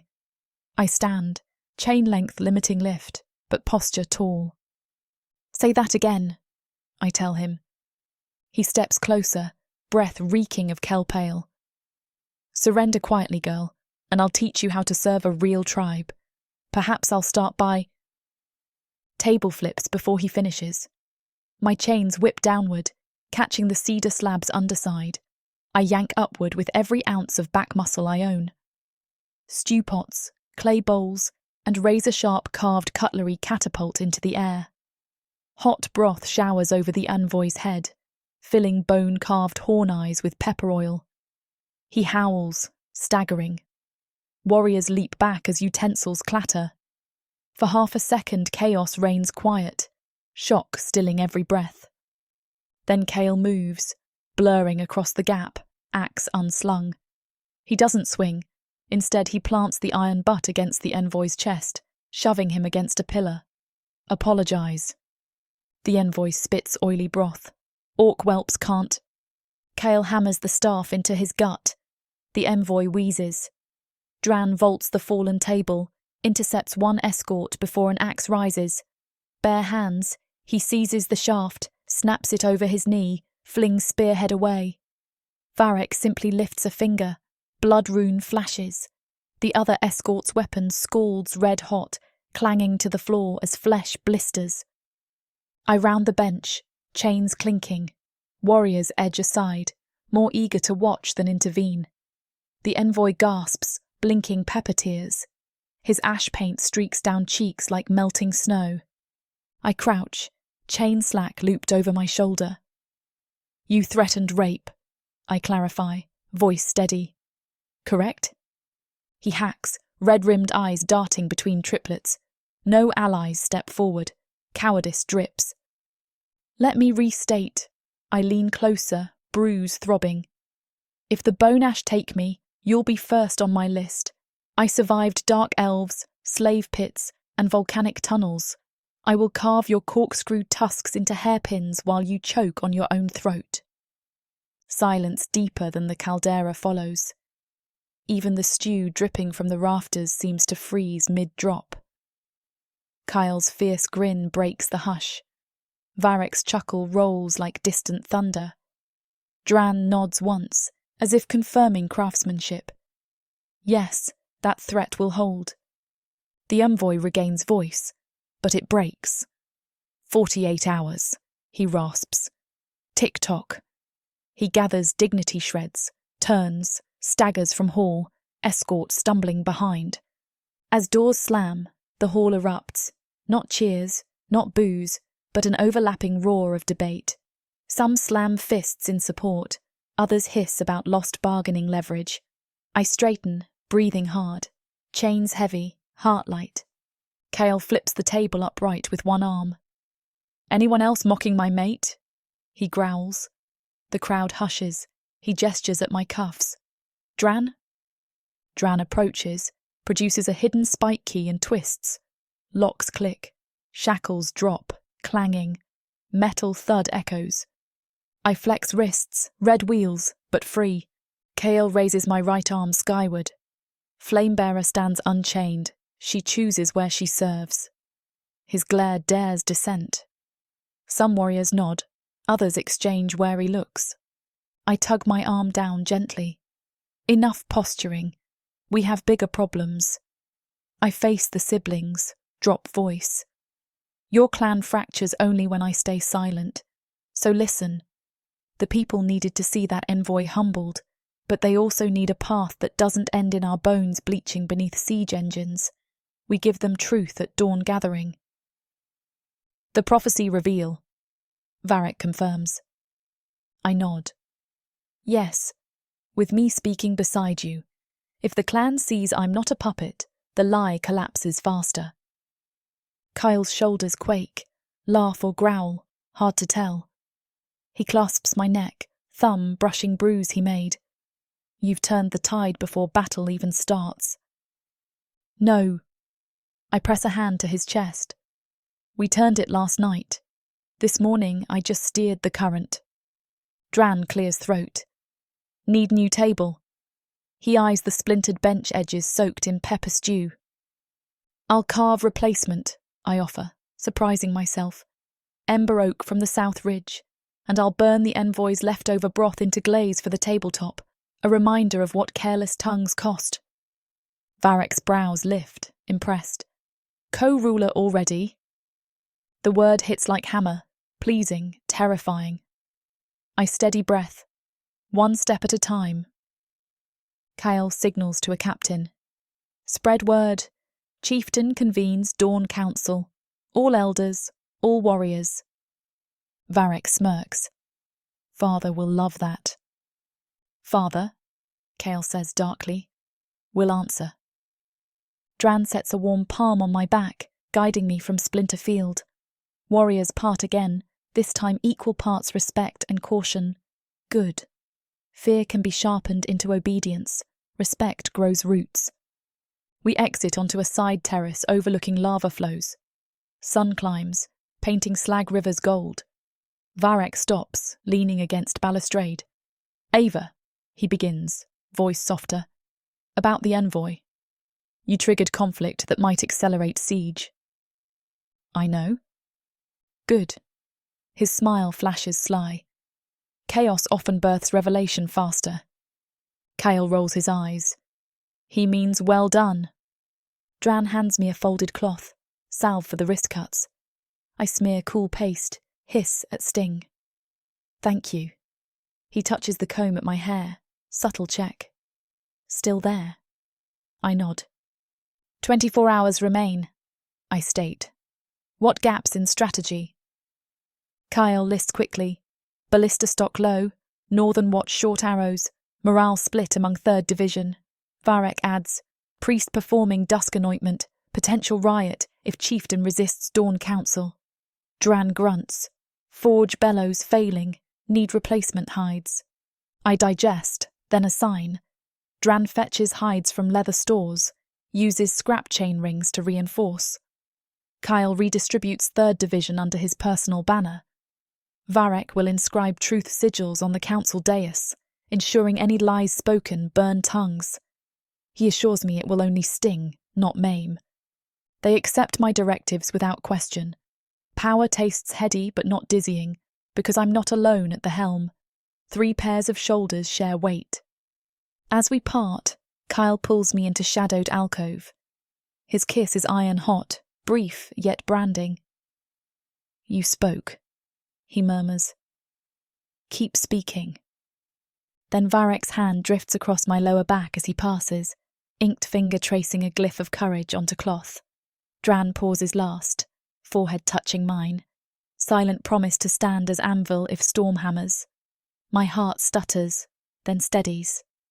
Back in my cell, door now left open, I gather tools, clay chisel, the sharpened pot shard, length of leather for new spear grip. Work grounds nerves. I hum mother's melody, louder than ever. Guards pass, none hush me. Outside, clan debate roars. Inside, my pulse drums with purpose. I once believed freedom meant escape. Now I know, freedom sometimes means staying and nailing your banner to the highest spire, daring anyone to pry it loose. Tomorrow at dawn, I'll stand before a clan splintering under weight of forged faith. I will speak truths no prophecy predicted, with 3 warlords at my side and 1 raging chieftain across the aisle. And when words end, if bone and steel must finish the argument, I will swing beside them, unshackled, unbowed, unafraid. Let the bone ash watch. Let the priest choke. Let the mountain erupt. I am not a girl who kneels. I am the flame that chooses where to burn. Chapter 14. Drann. The forge wakes with me long before the sun dares edge across the volcanic rim. I light the bellows, coax breath into sleeping coals, and swallow the metallic hush that follows the first flare of orange heat. This is my hour when Ashfang sleeps off its ale and politics, when the stones speak only of fire, never of kings. Ava keeps pace today, bare feet whispering over the cooling bricks as she hauls freshly planed ashwood to the rack. Her curls are piled high, pinned in place with the bone comb I carved. Every time torchlight kisses that little relic, I feel the weight of a promise carved just as deep. She hums her 3-note melody, not soft this morning but bright, daring the anvils to harmonize. She looks nothing like the legend we painted to scare a rival clan. No chained oracle, no helpless fire maiden. Sweat slicks the nut-brown curve of her spine, muscles flexing while she braces a spear shaft against the grinding wheel. I showed her the angle yesterday. Now she sharpens by feel, learning my forge, the way I learned these lava tunnels at my mother's knee. A dozen apprentices filter in, yawning, hoping for easy tasks. They freeze when they see her working my station. It is unspoken law that only my hammer swings over that anvil. I arch one brow. Help her or sweep slag, I rumble. Bristling pride melts into a scurry of compliance. Ava gifts me a sly half-smile. Turns out fear makes good discipline. Respect, I correct, tugging a billet from the flames. Molten light flickers across rune tattoos crawling my arms, each line a day spent shaping iron to clan need. Fear alone breaks tools. She sobers. I'd rather shape than break. So would I, yet the clay of this clan is cracking. Today, the priest will answer for forging lies from faith, but snakes coil in every shadow, and folk who've swallowed the myth whole will bite when truth claws free. I listen to the forge's draft, expecting it to whisper warning. Instead, it breathes steady. Kael and Varek are still above, wrestling council seating charts and personal grudges into something that looks like unity. I trust them with bronze tongues and silver blades. I tend iron and bone. We are three facets of one spearhead. If any point dulls, we shatter on first strike. Smoke kicks oddly against my nose, sharper than oak, tinged with camphor. I pause mid-hammer swing. No seasoning wood smells like medicine. I sniff again. The apprentices notice and glance about. Ava's humming halts. Then the first robed zealot steps from the far alcove, censer swinging. Sour green fumes spill, crawling low. Ava's eyes widen as she recognizes priest garb. She lunges for the cooling rack, snatching the half-sharpened spear shaft. Not fast enough. Two zealots leap from opposite shadows. Cloth pads clamped in drugged paste. Apprentices scatter. I drop the hammer, seize my mother rib blade from the work table, and cover 20 paces in 3 heartbeats. Ava carves a wicked arc at her attacker's forearm, the ashwood edge catching flesh, but another zealot slams her ribs with a brass censer. She grunts, breath stolen, cloth pressed to lips, body twists, kicks wild. I reach them, slash downward. A gash opens in one zealot's shoulder, spraying red across my apron. Fourth zealot appears behind me. Oil-soaked rag whips around my neck. Yanks. I hurl an elbow back, feeling cartilage crunch under the blow, but as I turn to finish him, the censer bearer hurls a fistful of green powder into my face. Bitter fumes sear throat and eyes. I stagger. Through blur, I see Ava sag limp in 2 pairs of arms. No! I roar, swing blindly. Blade meets nothing. Boots scrape stone, retreating toward old slag chute. Camphor burns nostrils. Vision tunnels. I force lungs to drag air past poison knives, stumble after. Ava is gone when I reach the shuttered grate. Locks slam behind retreating robes. My fist hits iron clang reverberates through furnace hall. Apprentices peek from behind crates. Fetch Kael. I growl, voice torn. They dart out. But waiting costs minutes, and minutes are fire when her life drips through them. I pry a crowbar off the wall, wedge it into the grate. Metal groans but holds. Priest planned this route. Fine. I know another. Adrenaline scours poison. I breathe easier by the time I reach a forgotten blast door near coal storage. Rust seals edges. Mother's rib knife wedges bolts. Old hinges surrender with a scream. A furnace warm gust greets me, carrying distant chanting. Torch in hand, I descend. Bone echo technique guides me. I tap the floor every dozen strides, listening for variations in the returning hum. Living stone rings different when blood-soaked boots trudge across it. I smell oil, camphor, Ava's sweat, and a metallic note I know as fear. Tunnel narrows, then forks. Left path hums shallow dead space after a cave-in. Right thrums deeper, alive with fresh vibrations. I take the right. Overhead, cracks in ceiling reveal veins of lava pulsing like the world's own heartbeat. Light, strobing red across walls, makes shadows crawl. I focus on details. A torn black thread, snagged on obsidian shard. The faint scrape of a dragged chain, her ankle cuff. They dared shackle her again. Memory fissure opens. Kael blood slick over my shoulder years ago. Bones grinding, his dead weight matched only by my terror. He'd breathe his last before I found daylight. My heart pounds same rhythm now, but heavier, because if Ava's breath stops, mine will too. And I know it in marrow. Chanting grows clearer, laced with Zudrek's nasal cadence. I douse torch, move silent. Ahead, a jagged aperture reveals the ember vault. Circular dais bridging a lava lake. Pillars draped in soot-black prayer banners. Ava hangs from chain rope above the molten pool, arms slack but twitching as drug loosens hold. 5 zealots chant around the perimeter, sprinkling powdered iron that sparks on lava. Priest Zudrek stands at a stone lectern, scroll open, voice climbing fever pitch. He grips a brand rod tipped with broken trident symbol. My blade tip kisses floor once, ringing note loud in my skull. Then I step through shadows to the nearest zealot. One stroke across the back of the knee drops him. He shrieks, collapsing.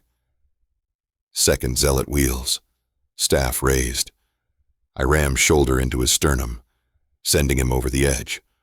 Lava steam swallows his scream. Chanting falters, Zudrek whirls. He hisses a prayer, trident brand aimed like spear. Forge-born traitor, blade-tongued liar. I advance. Third zealot intercepts, swinging chain. I catch it mid-air, yank him forward, knee driving into his gut. Chain flips, iron cuff still attached. I hurl it like flail, striking fourth zealot's temple. He crumples. Priest lifts brand above Ava's chest, as if to burn sigil. Rage tunnels vision. I fling rib blade. It splits air, sinks into his forearm. He howls, dropping brand. I cross dais in 3 strides, rip blade free, press tip to his throat. He whimpers, face slick with sweat. Behind me, Ava's chain creaks. She stirs. Good timing. Release her, I growl. No, Zudrek gasps. Prophecy demands. Prophecy eats liars. I butt-stroke his temple. He collapses. I spin to Ava, climb support strut, hack chain above manacle. Her body slumps into my free arm. Muscles quake with relief and fear. Her eyes flutter. Drann? Voice slurred. Here. I cradle her, descending to dais. Footbeats thunder and tunnel Kael's heavy stride. Varek's softer but lethal. They burst in, Kael's axe swinging, Varek's sigils blazing crimson. Remaining zealot surrenders before weapons land. Kael rushes, rage melting to concern when he meets my gaze. I pass Ava to him gently. He cradles her, thumb stroking cheek. His lip trembles something he'd never permit others to see. We are alone but for vultures. He lets it tremble. Varek kneels by Zudrek, eyes silver coals. Truth at dawn, priest, he murmurs, pressing light rune to man's brow. Zudrek convulses, tongue glowing red, a binding vow. I breathe finally, muscles unspooling. The cavern air tastes of sulfur, blood, and a promise kept. Kael pulls a tonic vial from belt. Varek tips it between Ava's lips. She swallows, color blooming under her skin. Her fingers curl around Kael's wrist, then reach toward me. Forge smoke, she whispers, eyes brightening. I take her hand. Forge smoke, I echo. It means home. Kael kisses her knuckles. We finish this. He nods to me, silent speech, saying proud, brother. I bow head once. We bind the priest with his own prayer banners, drag him toward the tunnel exit. Ava walks between Kael and me, legs shaky but firming. She refuses support after first 20 steps. Determination burns away drug haze. As we climb hatch ladder into forge yard, dawn explodes across the crater, pink, gold, violent. Clan horns bray, calling council. Our small procession emerges in full view. Priest gagged, zealots bloodied, Ava free as sunrise. Apprentices, warriors, broodmothers all freeze, staring. Whispers ripple. Ava stops at the forge entrance, shoulders squared despite bruises. She raises shackled wrists, locks still broken from last night, and hurls them onto cobblestones. Iron rings like a bell tolling doom for lies. She lifts her voice, each word carrying clear, above shocked hush. Your flame-bearer chooses the forge, not the pyre. Your priest chooses chains. Let's see which truth the war god favors. Silence follows. Then a roar, some rage, more relief. The clan didn't know they were waiting for a spark until it landed in their dry hearts. I heft unconscious priest onto shoulder, meeting Kael's fiery grin. Varek adjusts cuffs on his robe, expression thoughtful death. Council awaits, I say, voice low but steady. Ava turns, eyes furnace bright. Let's forge tomorrow. We march, 3 brothers and the woman who found a hammer in every chain. Behind us, the mountain sighs, molten rivers, clapping stone applause from the earth itself. Chapter 15. Ava. Sulphur burns the back of my throat, sharp as old memories of chains clinking in dark elf tunnels. This cavern tastes of them, of fear, obsidian dust, and a fresh smear of betrayal. My arms stretch overhead, wrists bound to a grate of black iron that bridges a wide fissure. Below, molten rock churns orange and white, belching heat so fierce my skin feels flayed by air alone. If I drew a full breath, I might roast my lungs. So I sip it instead, ragged, shallow, while the priest's acolytes scurry around the platform, pretending this sacrifice will turn lies into prophecy. The priest himself paces near the lectern, scroll unfurled in one hand, brand rod heating in the other. His ash-grey robes shimmer with oily residue, and every now and then he steals a glance at me, as though checking a lamb's fatness before the cut. I track his movements the way I track every guard at the edge of my vision, not with fear but with calculation. Rope fibres rasp against my skin, but the pain sharpens thought. Above the hiss and gurgle of lava, I listen for heavier footfalls, 3 sets, each with its own rhythm. The triplets will come. They swore it in blood and sweat. I cling to that vow while the priest lifts his voice in a chant thick with self-importance. War god, purge the false flame, return purity to this clan, he intones, waving the brand over my body so its heat licks my navel. The acolytes echo him, voices reedy, sliding in and out of unison. One of them, thin, nervous, face patched with burn scars, edges closer to tighten the chains. I hold his gaze until he falters. "Your god won't know the difference between us," I whisper, "but you'll burn beside me when the grate tips." He blanches, stumbles back. Fear, a useful spark. Sparks of a different sort dance across the cavern mouth, tiny crimson motes that swirl like fireflies. I bite back a smile. Varek first. Those are his scouting sigils, testing air currents for hidden eyes. A deep clang echoes up the tunnel, metal striking rock, then a bass-tone growl I'd know anywhere. Kale, ramming through a gate, announcing himself without apology. Above it, a softer percussion, bone on stone, rhythmic, steady. Drann's approach. The trio is forging their entrance. The priest hears it too. His chant stutters. He nods to two guards armed with glaives. "Hold them," he commands, voice cracking. The guards plant at the tunnel archway just as Kael storms through, axe spinning into ready grip. Red magma light washes him bronze, paints wet gleam on the jagged scar along his jaw. He doesn't spare a look toward lava, toward priest. His whole focus locks on me. Fury, raw and uncut, flashes in his golden eyes. Varek steps from the gloom behind him, hood down, tattoos pulsing faint crimson beneath skin. One swipe of his palm releases a shimmering wall of sigils that seals the corridor behind. No reinforcements for the priest tonight. Drann follows last, quieter but somehow larger than the passage can hold. Soot smears his forest green arms, and the bone dagger glints white in his fist. He scans the cavern, nostrils flaring for threats. When his gaze lands on me, worry flares bright, then banks into steady resolve. The priest lifts his brand toward my heart. One step and she falls, he snarls, voice higher than usual. He kicks a lever hinged to the grate, chains creak, a warning tremor reverberates through the platform. Iron groans. My stomach swoops at the reminder there's nothing beneath but a seething ocean of stone.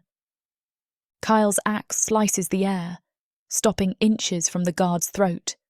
"Release her," he says, voice deep as breaking earth. The guard swallows. His glaive wavers. The second guard circles toward Kael's flank, but Varek murmurs a phrase, and twin crimson runes snap over the man's hands. Glaive heats red in an instant. He shrieks, dropping the weapon, clutching scorched palms. Drann crosses the distance between us in 5 strides, every footfall sure despite the shifting grate underfoot. He slides bone dagger through the first chain shackle, clean as silk. My wrist flares with relief. He doesn't ask if I can stand. His huge hand sandwiches mine, lending steadiness. Kael steps onto the grate opposite, ignoring priestly threats. Sweat beads on his forehead in the lava heat, but his stance screams immovable. He hacks through the second wrist chain with decisive strike, iron links popping wide. The priest's face twists. "Blasphemers, all of you." "Spare us sermons," Varek interrupts, gliding closer. He flicks fingers. The air between them shivers, forming a translucent barrier that hedges the priest toward the fissure's rim. Glow from lava reflects in his pale eyes. "Tell me, Zudrek, does your forged prophecy mention how quickly a tongue chars when it meets its maker?" The priest backs up, searching for a gap, finding none. He tries bravado. "If I die, the clan riots."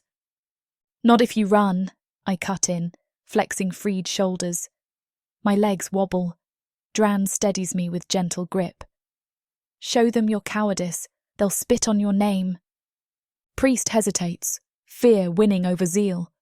He darts left toward a side tunnel, precisely the direction Varek left unsealed. Kael faints after him, but I lay a hand on his forearm.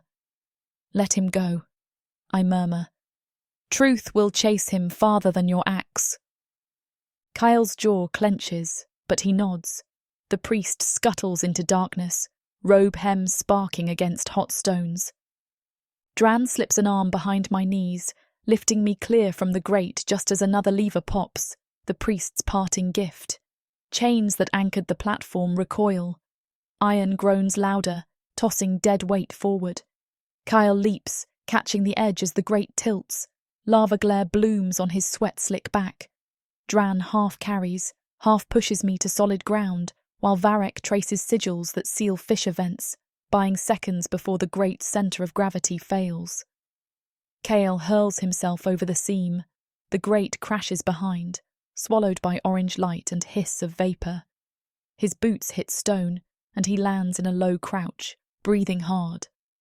For a moment the four of us stand ringed by heat. My pulse stammers in the hush after ruin. I scan each brother. Kael's ragged chest heave, Drann's soot-kissed cheek, Varek's calm breath misting faintly. They flank me like walls, but none shadows the others. They mesh, different metals already hammered into a single blade. Seeing them this way steals breath more than lava fumes ever could. Kael rises, strides close, tucks a loose curl behind my ear. His thumb brushes the bruise at my throat, and something tender sparks in that violent gaze. "You held," he says.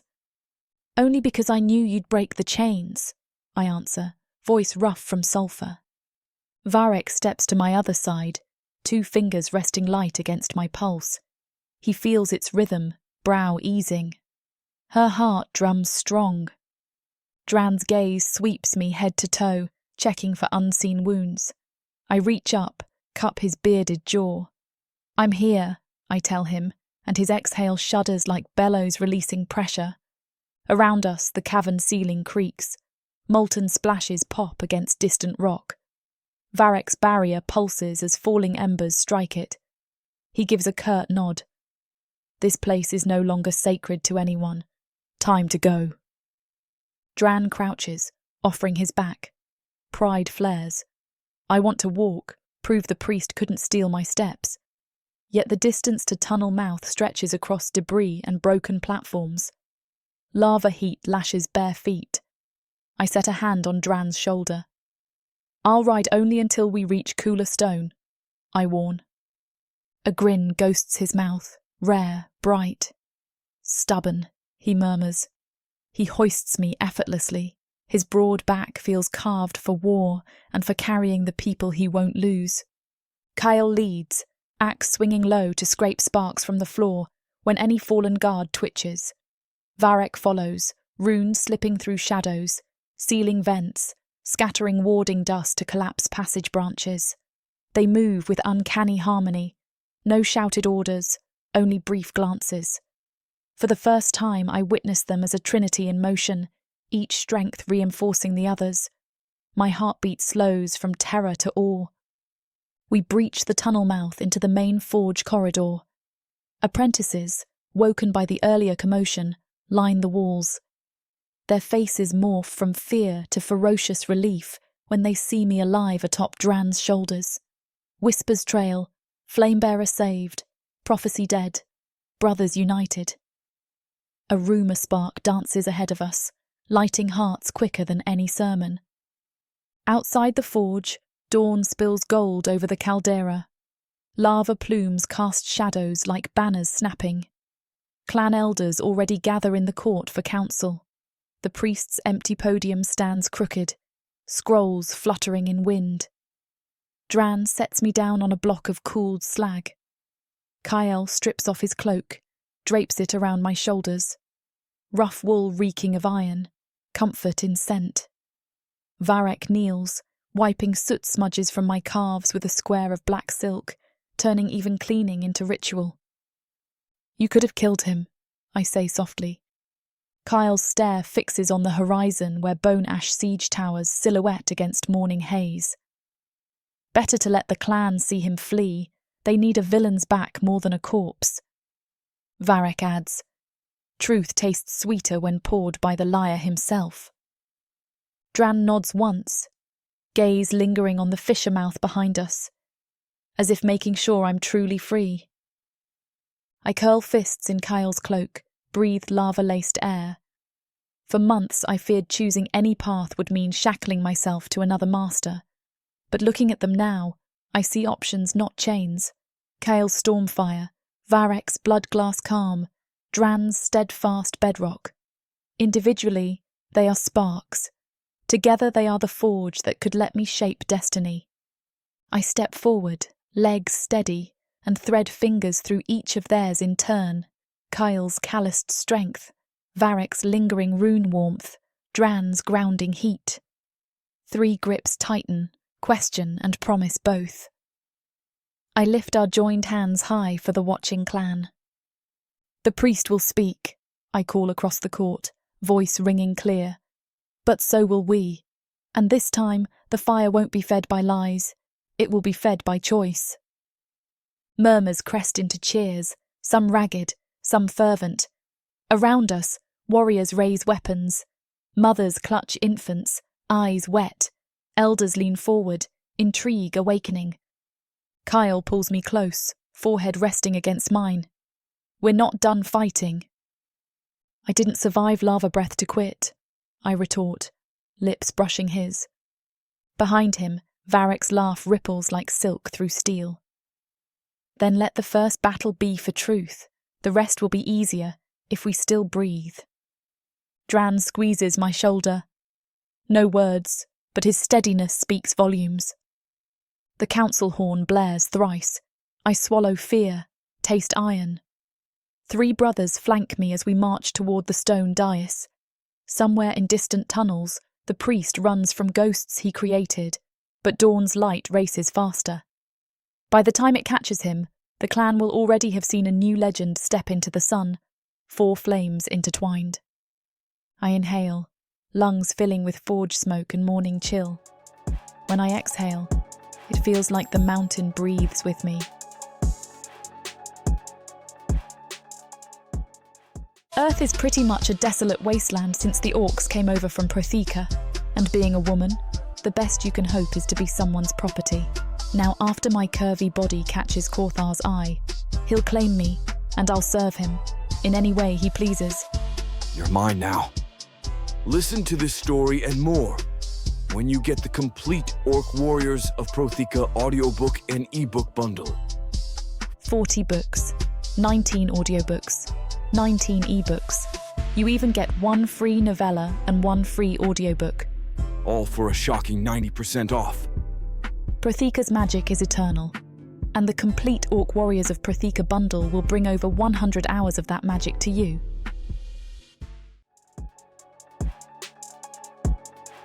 Chapter 16. Kale.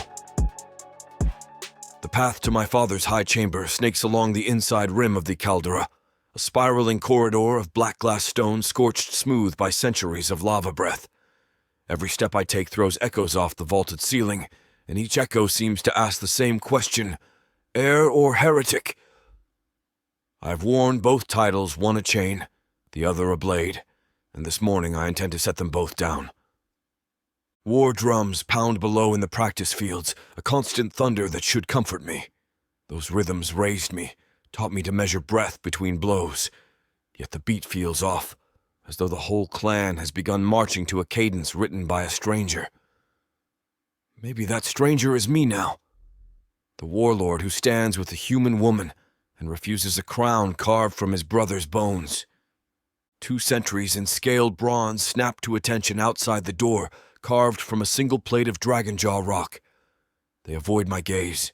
They heard what went down in the ember tunnels. One raises his fist to knock, but I press a palm to the door instead.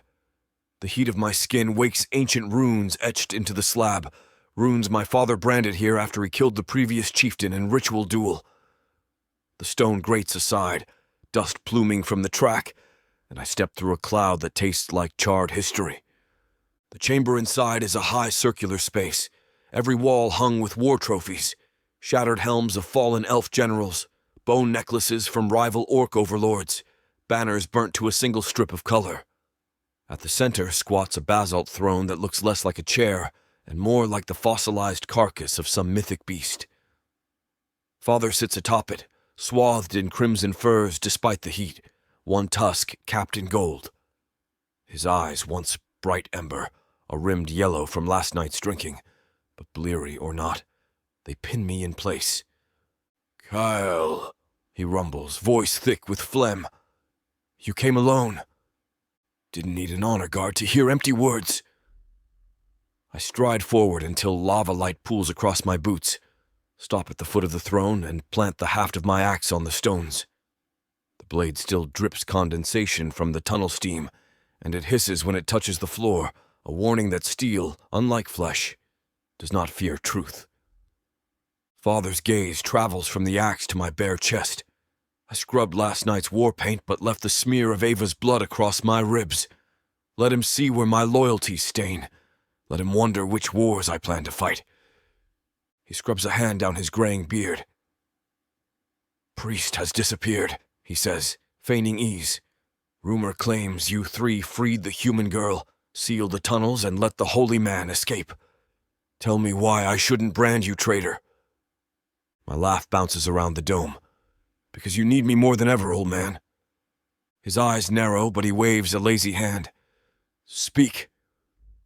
"You spun a prophecy to set brother against brother," I say, voice low, steady. "Varek found the falsified glyphs.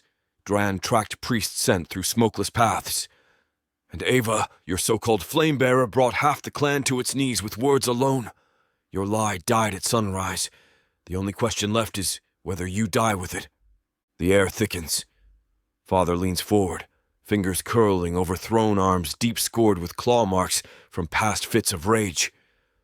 "You think rabble will follow a woman and 3 bastard sons?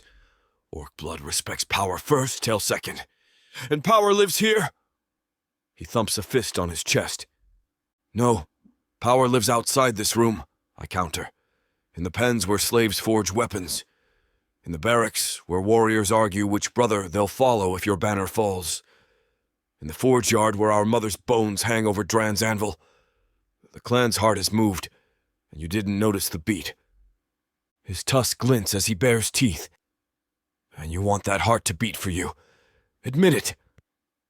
I think of Ava humming while she carved ashwood, of Varek's quiet laugh when he paints my scars in healing salve, of Drann standing between me and lava without hesitation.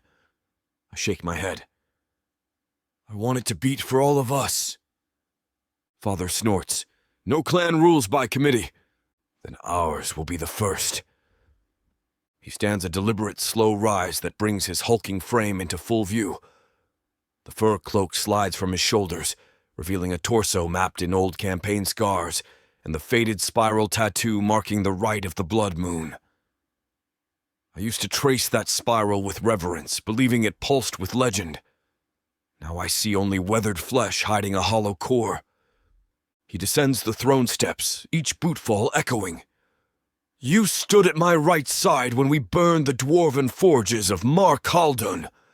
You split elf skulls beside me at Frostmarrow Creek. Every kill worth singing bears your roar and mine. The clan expects its next warlord to sound the same. Give them that thunder, Kale. Take the crown I offer, claim the girl, and your brothers will find honor in your shadow." He's close enough that his breath, fermented with ale, waves my hair. He smells like the night before a siege rank with indulgence, stale with smoke. My fingers tighten on the axe. "You never understood Varek because his magic scared you," I say quietly. "You never cherished Drann because steady hands don't fit the songs you sing. And you never saw me, only the weapon you built." I lift the axe between us, the obsidian edge reflecting a warped image of his face. "I'm tired of being your echo." His nostrils flare rage, yes, but also something that looks like grief. It flickers out fast. He steps back 1 pace. "If you refuse the crown, the clan will tear itself apart. Bone ash will swarm the breach while we squabble. Think of your people." "My people are already choosing," I snap. "They're choosing to believe the brothers who fought beside them, not the tyrant who fed them lies." I shoulder the axe and spit on the basalt step. The glob hisses, evaporating. "Your private coronation means nothing." He straightens, steel creeping into his posture. You'll kneel, or you'll die a footnote. His hand drops to the ceremonial blade at his belt, shorter than my axe, but deadly close quarters. For a heartbeat, the old blood song thrums in my ears. Fight, kill, win, never flinch. But I see more than his blade. I see Ava's scarred hands threading rope, Varek's runes lighting cracked stone, Drann's quiet smile. They anchor me. I pivot, turn my back on the blade without fear, and stalk toward the exit. The sentries outside draw breath in shock as I slam the door open, basalt grinding a shrill protest. "Kale!" Father's shout booms. "Walk out, and you forfeit birthright." I stride down the corridor, each step lighter than the last. "I'm forging a new one," I call over my shoulder. The door thunders shut behind me. Echoes die, replaced by distant clang of smiths, chatter of warriors preparing for council, the mountain's constant rumble. A pit of shame loosens in my gut, and something keener fills its place. The clean edge of liberation. I descend switchback stairs to a balcony overlooking the training yard. Sun spears molten clouds, casting gold across ranks of warriors running spear drills. They glance up, whispers rippling as they spot me. Kael air decision made. I meet their stares, then lift my axe high so the edge catches sunlight. With deliberate motion, I reach into the pouch at my belt, pull out the war paint pot, the black tar mixture that marks every Ashfang chief's chosen son. I dip 2 fingers, raise them to my face, and pause. The paint glistens like spilled night. I smear it not across my eyes, but across the axe blade instead, blacking out the crest my father etched there years ago. Wind snaps my hair as I hurl the paint pot over the railing. It explodes against a sparring post below, splattering dark streaks over fresh-carved practice dummies. A gasp rolls through the yard. I lift my voice, not a bellow, but a measured challenge. "Train for the war that matters," I say, projecting across the yard. Not the war an old drunk dreams about. At council, we'll choose a path that keeps us alive and whole, or we'll die split like rotten wood. Decide where you stand. No cheer answers, but I don't need noise. I see decisions flicker in eyes, shoulders straighten or slump, seeds planted, footsteps approach from the stairwell. Varek appears, cloak rustling, silver eyes bright with mischief. "I thought you might need a guide out of the labyrinth of sire wounds," he says. "I found the exit myself." I tap the streaked axe, left a sign for anyone who still wanders. He studies the paint smear, nods approval. Drann is finishing shackles for our guest speaker, meaning the priest. Ava is with the weaponsmiths, mending council benches. Her hands shook earlier, but stubborn pride glues them steady now.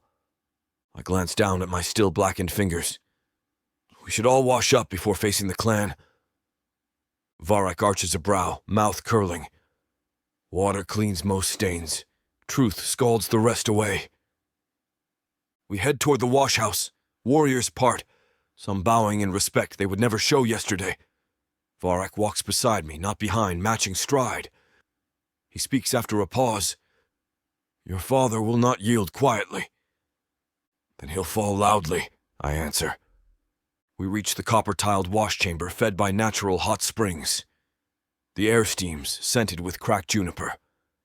I strip my axe belt, set weapon gently on polished stone. Varek doffs cloak, revealing rune lines down his spine, still glowing faint from earlier casting. I kneel at the edge of a shallow pool, plunge hands into mineral heat. Black paint clouds the water like ink. Varek crouches opposite, dipping his own fingers. "He offered you coronation, didn't he?" I nod. "Said I could keep Ava as prize, rule alone." "And?" I snort. "Told him to crown himself king of cowards." I scoop water, pour it over my face. Steam sears nostrils, clearing father's stench from memory. "I still want the clan's shield under my command, but not as his echo." "Not as his echo," Varek repeats, voice thoughtful. "Unity forged under a new sigil." The idea rumbles through me like a second heartbeat. "Do you have a shape in mind?" His eyes ghost toward the door where Drann appears, broad shoulders filling the frame. Ava beside him in soot-dusted tunic, her wrists still red, but eyes bright. She pauses, meeting my gaze. An unspoken question arcs between us. Ready? I stand, water sheeting off. Shape of a choice, I tell Varek. A choice we make together. Ava crosses the room, sets hand on my chest, feeling heartbeat through damp skin. Your war paint is gone, she observes. Old war's over. I close fingers around hers. Time to paint something worth bleeding for. Drann steps to my other side, offering a folded cloth embroidered with a Triskelion, 3 spirals interlocking. Not the broken axe of my father's reign, but a symbol I've never seen.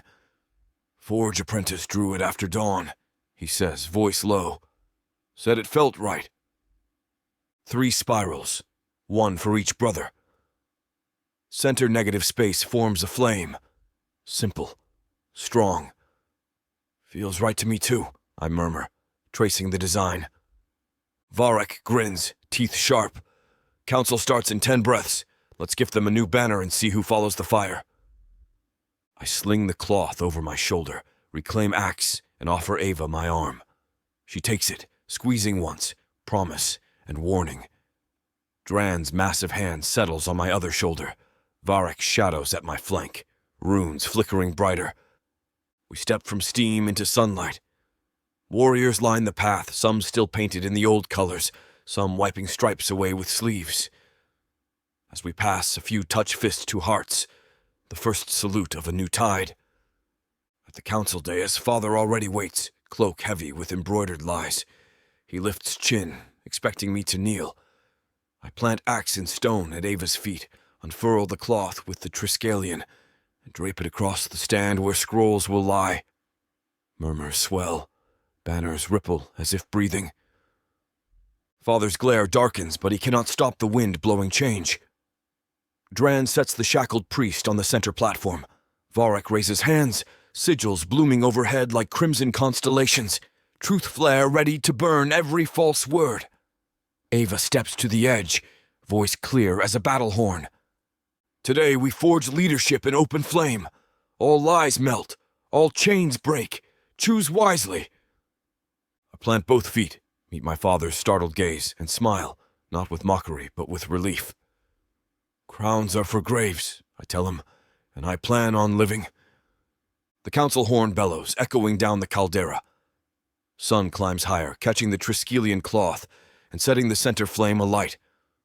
Warriors rise from benches, some cheering, some cursing, but every eye fixed forward. Under that glare, I feel no weight, only the press of possibilities. Whatever battle comes next, we'll fight as one edge, and this time, the handle belongs to us. Chapter 17. Ava. The quarry cavern Varek chooses for this secret council sits halfway up the caldera's inner wall, reachable only by a rope bridge that groans when more than 2 people share its slats. It is a place quarriers abandoned generations ago, leaving behind tiered ledges where they once chiselled granite blocks for war bastions no one even remembers. Half-melted lanterns still dangle from iron hooks, stalactites drip steadily into troughs gouged for sharpening picks, and the constant wheeze of the mountain's breath slides up through cracks in the floor. Lava wind scented with copper and rot, a perfect cradle for ugly truths. I arrive first because I asked to.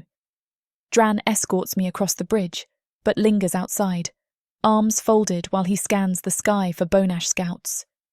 Sun has not yet slipped beneath the rim, but the low angle streaks every breath of steam flaming orange. The light paints Drann's skin a richer green, as though the mountain itself claims him. Before he steps back to sentry position, he passes me a narrow iron chisel and a stub of charcoal wrapped in goat hide. "Thought you'd need something to carve your words," he murmurs, baritone low enough that only I hear. "Stone remembers longer than parchment." I brush my thumb over his knuckles, scarred, steady. Stay close enough to hear me shout, but far enough that no one thinks you're chaining me to this cave. He gives a curt nod and fades into the steaming dusk like a boulder, deciding to walk. When his footsteps vanish, I face the cavern's amphitheatre anatomy. 3 broad benches step down to a cracked dais littered with rusty tools. I test the dais stones with my heel. They hold. Every heartbeat thumps with a single intent. Show them. Don't just tell them. For months I survived on tricks, sleight of voice, gleaned secrets, a well-placed lie. Tonight has no room for smoke. Tonight, stone and charcoal speak. I pry loose a flake of smooth granite from the back wall, flatten it on the dais, and kneel. The charcoal nub feels absurdly light after Drann's forge tools. I press its tip to granite and begin mapping thought into shape, sketching the spiralling Triskel symbol the brothers adopted this morning. 3 interlocked arcs with a blaze at the core. Around it I scrawl words in the jagged tongue I learned in slave pens, the same language dark elves use for slave ledgers. Ashfang orcs rarely read that script. Let them ask why I inscribed truth in Chain's handwriting. Let them see how shackles can sketch freedom too. My pulse steadies as black dust smudges between letters. I list the priest's crimes in rows. Falsified vision, colluded with chieftain, spilled orc blood to feed a lie. I write them blunt, refusing rhetorical flourish. Then I add my own confession line. Human slave dares speak, because believing silence equals gratitude is its own brand of chain. Footsteps echo at the tunnel mouth. I rise. Varek enters, a leather satchel slung over one shoulder, crimson runes dancing faint beneath his collarbone. His eyes, silver today, catching firelight, flick to my charcoal slab, then to my face. No smile, only approval soft as silk. You risk stone dust scarring your lungs, he murmurs. Better dust than another lie. He unslings the satchel, unrolls its canvas, and reveals 3 scrolls sealed with cracked black wax. The parchment browns at the edges, but fresh silver watermark threads gleam where sunlight reaches through a ceiling fissure. He sets them on the granite in front of the Triskel. These are the priest's masterpiece, he says, voice hushed as prayer but carrying clearly across the cavern. An entire prophecy written after the fact. Watch. He plucks a twig of white steel, a rare ore that only shines under lava glow, from his belt pouch and passes it over the first scroll. Where silver watermarks snake under the ink, letters brighten to a ghostly green, revealing different phrasing beneath. My breath hitches. Like a palimpsest, the true script lies under falsified words. Varek tilts the scroll so I see both layers. The bottom text is a generic blessing lifted from old dwarven hymns, he explains. Priest wrote it first, then he coated the parchment with alchemical wash, let it dry, and etched new glyphs. Only in glowstone or lava light do both layers show, a scholar's forgery. I trace a glowing line with my fingertip. I want the clan to see it do that. They will, Varek promises. But I need Drann to verify the forge marks before we put it on display. As if summoned, Drann returns, leading a half-dozen apprentices who heft a broad anvil between them. Safe path is clear, he says. No bone ash scouts within bowshot. The apprentices set the anvil on the dais beside me, bow and scurry out. Drann adjusts a portable brazier under the anvil's base, pumping its bellows until coals glow. Then he produces a slender punch chisel and holds the first scroll over the heat so its edge steams. In the rising vapour, a faint circle of Blacksmith's Guild seal appears. Ashfang clan symbol, yes, but reversed, as though stamped from a counterfeit die. Drann grunts. Wrong quadrant. Official scrolls brand the seal facing the fire glyph, not away. He looks up at me. Undeniable proof. I inhale lava-sweet air, let it settle. Then we make it public at dawn. We'll call every clan head, every champion, even slaves if they dare stand near the dais. No one leaves without seeing the truth burn. Varek folds arms, smile flickering. You strive for revolution. I strive for honesty, Revolution chooses itself. Drann's gaze lingers on my charcoal inscription. Speech ready? Not yet. I raise the iron chisel he gave me. Charcoal smears, but stone keeps its mouth shut once carved. I need your anviler's desk. He gestures consent. I settle cross-legged atop the cool granite, chiseling deeper lines into the loose slab. Words flow rough at first, but rhythm finds me. I hammer each sentence into the stone. Fire belongs to none, yet warms us all. Strength cannot hide in smoke forever. Today we decide whose scars shape tomorrow. The clang of steel on stone rings through the cave, keeping time with my heartbeat. Varek sits near the entrance, weaving quiet sigils in the air, wards to hide our planning from spying ears. Drann shapes rivets at the brazier, sparks halo in his hair like red fireflies.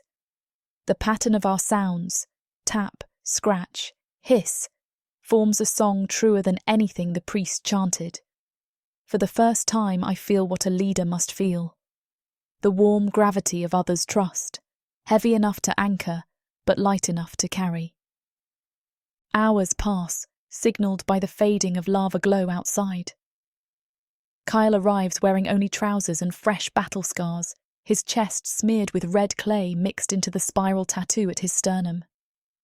He carries 2 helmets under one arm, the ornate chief helm of blackened bronze, and a plain iron war cap hammered by Drann during our first week in the camp. Without speaking, he tosses the bronze helm into the brazier. It crashes among coals, sparks flying. The mountain swallows its roar. That crown doesn't fit any head here, he says, voice hoarse but sure. He sets the simple iron cap atop the anvil. Wear this tomorrow, Ava. It's lighter, easier to duck arrows. Emotion pinches my throat. I swallow it. Will the clan stomach a human in iron forged for orc blood? They'll swallow whatever truth we ram down, Kael growls, yet his hand cups my neck with unexpected gentleness. Just speak. We'll stand. I nod, continue carving until my wrists ache.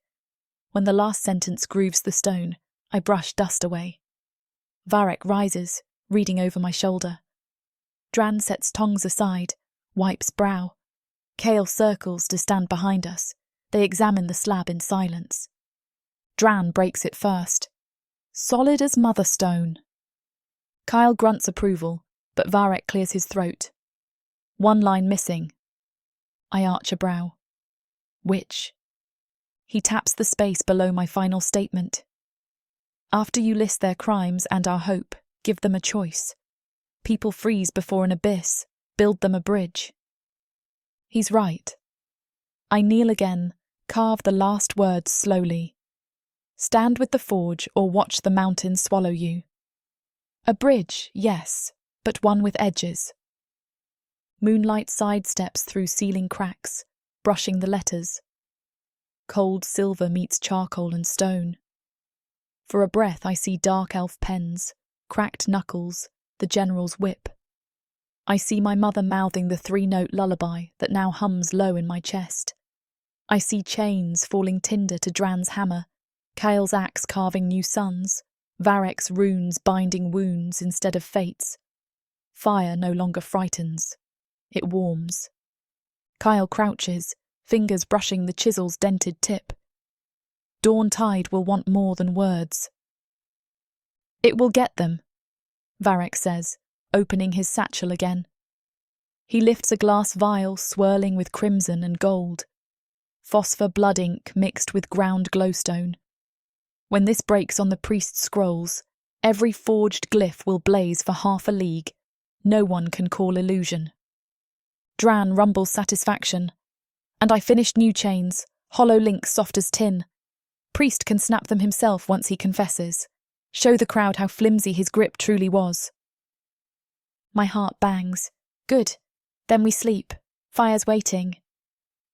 We extinguish coals, lift stone slab onto a sled rigged from rope and timber planks. Kael insists on pulling. Varek shields the slab with rune light so night damp doesn't smear charcoal.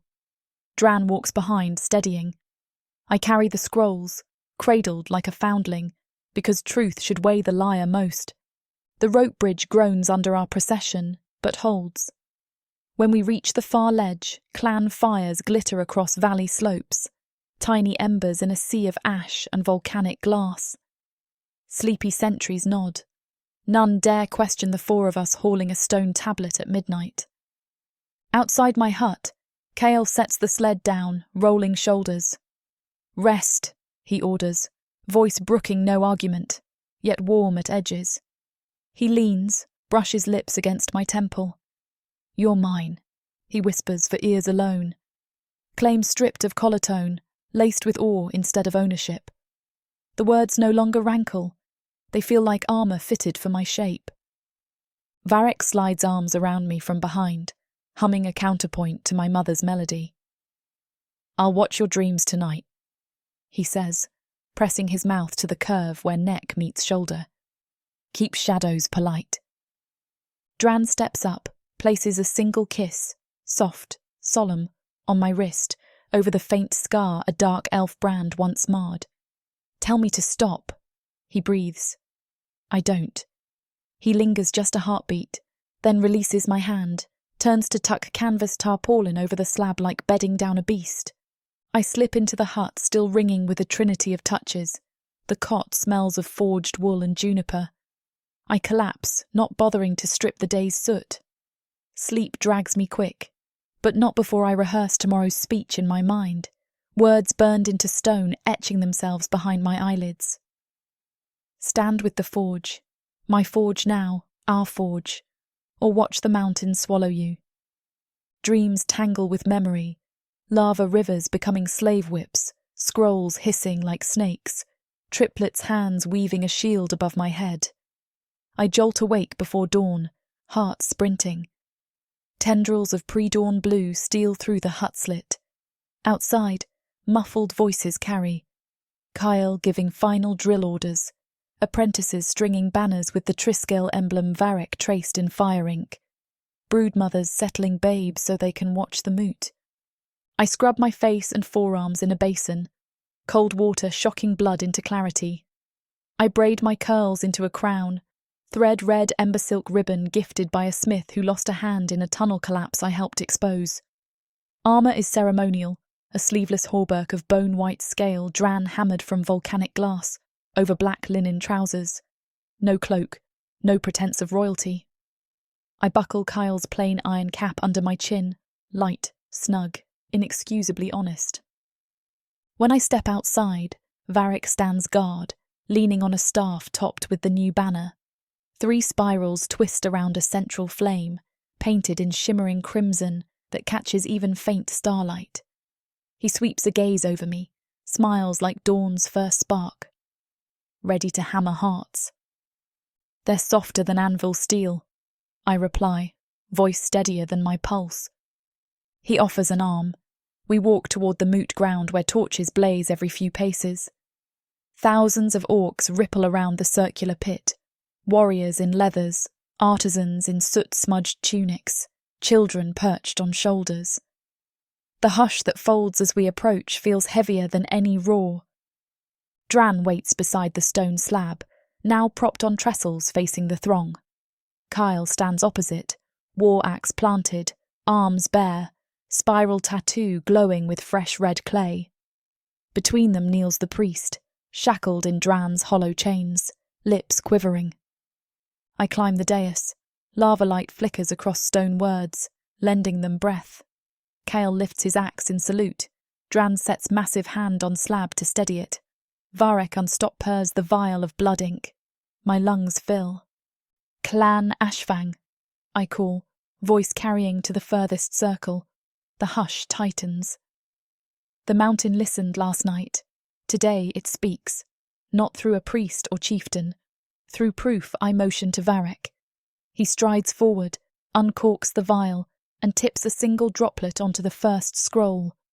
Blood ink creeps through parchment like living vein. Silver watermarks ignite emerald. Hidden script blazes across the fabric. Gasps ripple outward. Drann thrusts a forge hammer skyward. Counterfeit seal, he bellows. Wrong quadrant, forged by this thief. He slams the hammer down beside the priest, stone cracking. I step beside the glowing scroll, tracing the dual texts. One line told you a human slave was chosen by God. Another, older text, said nothing of it. Which do you believe? The shiny story that asked you to spill brother blood, or the dusty hymn that prayed only for courage? Raw's answer, some furious, some ashamed. I let the noise swell, then cut it with my raised fist. Fire burns lies to ash. Today, we temper truth. I read the crimes carved on the granite. Each word resounds, chiselled vowels vibrating like hammer strikes. When I finish, I slam the charcoal nub onto the stone so it snaps in two. Stand with the forge, I shout, or let the mountain swallow you. Silence hangs, ragged, uncertain, until Kale lifts his axe in the Triskill salute. Varek's staff rises with banner flaring. Drann plants hammer haft beside scroll. 3 symbols of power, 1 flame in the middle. One by one, warriors raise fists, mothers lift babes, apprentices wave soot-blackened hands. The sound that follows is not a cheer. It's a rumble, an avalanche of resolve rolling down every throat at once. Priest's shoulders shake, chains rattle, then snap as designed. He gapes at broken cuffs, realizing no miracle holds him. Clan eyes raise his dignity. He crawls to the dais edge, sobbing pleas. I step back, leaving him in the open. Truth needed a voice. Now it needs a lesson. Let the mountain judge. I turn to Kael, Varek, Drann, brothers by choice by fire, and exhale. Their smiles reach deep.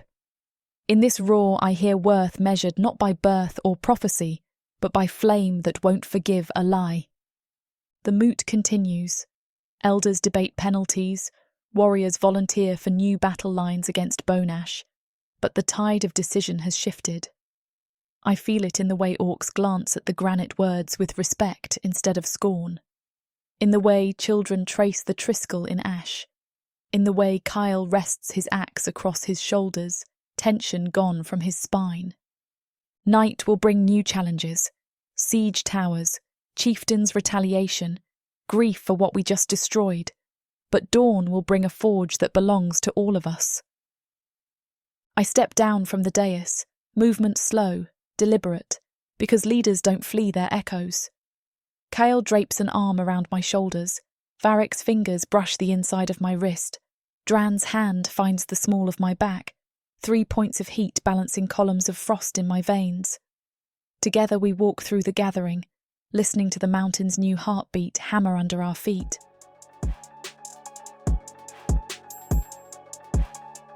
Chapter 18. Drann. The forge sleeps with one eye open, every ember a slow-breathing coal beneath the wide hearthstones. I stand alone in the dim, working the bellows by touch, so the metal in my tongs stays pliant, yet quiet. Hammer strikes would carry through the caldera walls, and the clan has earned a night without alarms. Still, my hands need motion, so I coax the iron pin I've carved for hours into its final curve. The soft glow painting spirals across my calluses. A footstep whispers at the doorway light. Determined. Familiar. Ava pauses on the threshold, as though tasting the forge's temperature with her skin. Moonlight from the vents behind her outlines a silhouette equal parts warrior and flame. Caramel skin still damp from the bathhouse. Black curls pulled high. A few tendrils escaping to brush her collarbones. She wears a linen shift that ends mid-thigh, and from what the shadows reveal, nothing beneath. A bandage encircles her left wrist, where the shackles bit during yesterday's moot. She should be asleep, yet the restless flicker in her eyes mirrors the coals. "You keep kissing iron instead of your pillow," she says, stepping inside. Her voice is rough velvet fatigue, threaded with curiosity. My tongue weighs twice its usual heft. Words stick. I lift the half-finished pin and let the lamplight catch the etched glyphs spiraling down its length. A tiny locking clasp. Bone carved from the rib of the deep marrow beast my mother slew in her last hunt.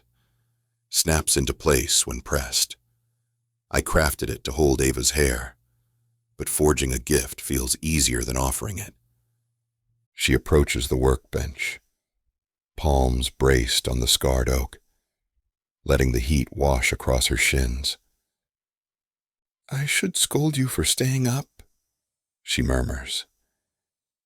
"But I like the way sweat glistens on your shoulders." Her gaze drifts over my chest, every soot-rimmed burn mark, every scar spelling stories I've never told. "Will you clean the wound you gave me yesterday?" The healer's salve itches. I set the pin on a silk square and fetch the basin of warm water I keep for quenching delicate crafts. She rests on the bench, legs swinging, while I unwind the cloth from her wrist. The cut is thin, but angry, a crimson memory of false chains. I dab it with a rag, soaked in chamomile and sage. She hisses once, then stills. "You treat metal gentler than flesh," she teases, but her eyes soften as I glide the salve along the welt. The forge's breath rises between us, spice and heat. When the bandage is fresh, I lift her hand to my mouth. Habit traced into bone by nights. I kissed this wrist before sleep. Tonight, I linger, lips mapping every pulse until her shoulders slump in silent surrender. She exhales, a sound like silk sliding over steel. Moonlight dims as clouds drift over the vents. Only the forge glow remains, turning her skin molten. I slide my calloused fingers up her forearm, across the faint brand line the dark elves seared long ago. She stiffens, then relaxes beneath my thumb's slow circle. Silence in the forge is rarely silent. Iron ticks as it cools. The bellows whisper, deeper halls groan. Yet a hush gathers now, weighted by breath. I clear my throat, a rumble echoing the hearth. Words must come, or I'll fracture with them. "Mine," I say, just one word. My voice, gravel. Her eyes widen, lips part. I swallow, force more. "If you'll have me." 3 heartbeats past the longest I've lived. Then she slides off the bench, toes brushing mine. She cups my jaw, her thumb grazing the old burn scar that climbs to my temple. Tears shine, but do not fall. "I already forged myself to you the night you kissed this wrist. Claim me out loud, and I'll answer." I lower my head until our foreheads touch. I scoop her onto the cleared work table beside the dying coals. The wood is warm, smoothed by years of crafts. It cradles her thighs as they fall open around my hips. I trace the edge of her shift up her ribs, marveling at flesh that has weathered whips, yet feels like velvet beneath my palms. She watches me, lips curved in wicked invitation. "Show me silent vows," she says. Words leave. My hands speak. This scene is about to get too steamy for this platform's comfort. As much as we'd love to keep going, their guidelines say we need to stop here. To continue releasing these free audiobooks on this platform, we've got to play by the rules. The passion doesn't end here. Visit worldsofprotheka.com to hear the full, uncut version of this fantasy romance, and every daring moment that YouTube can't handle. Use code YouTube30 for 30% off unabridged audiobooks in the Worlds of Protheka. Don't let YouTube hold you back. Immerse yourself in a world of magic, danger, and unfiltered passion. Protheka's magic is eternal. Listen unabridged and you'll never want to go back.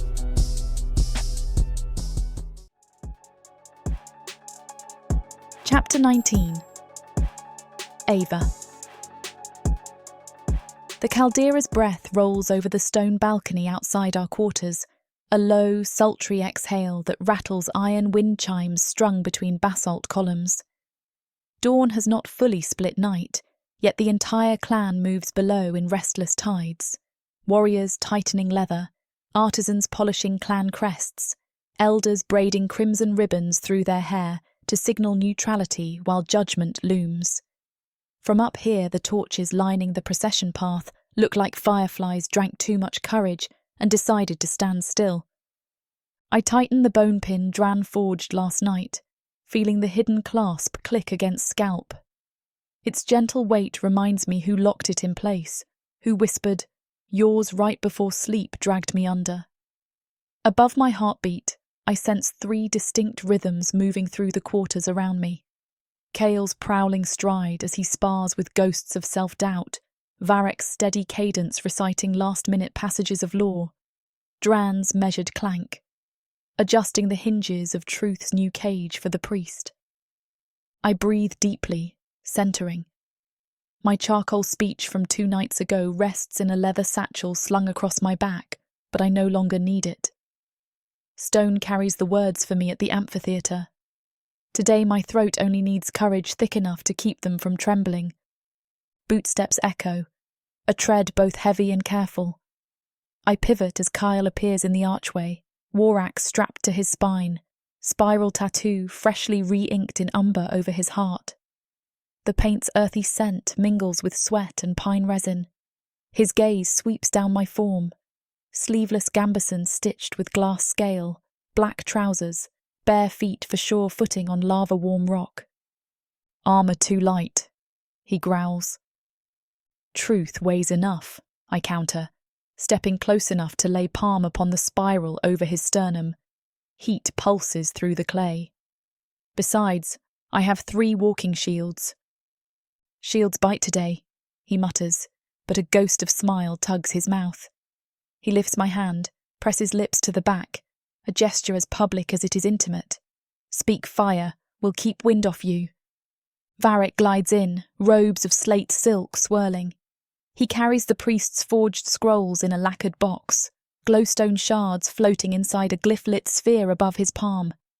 Silver eyes take in Kael's possessive gesture, then meet mine. Your pulse is measured, yet irises dilate, adrenaline ripe. Perfect state for persuasion. "Translation," Kael mutters. "She's ready." Drann enters last, dragging the priest by a chain looped through hollow links.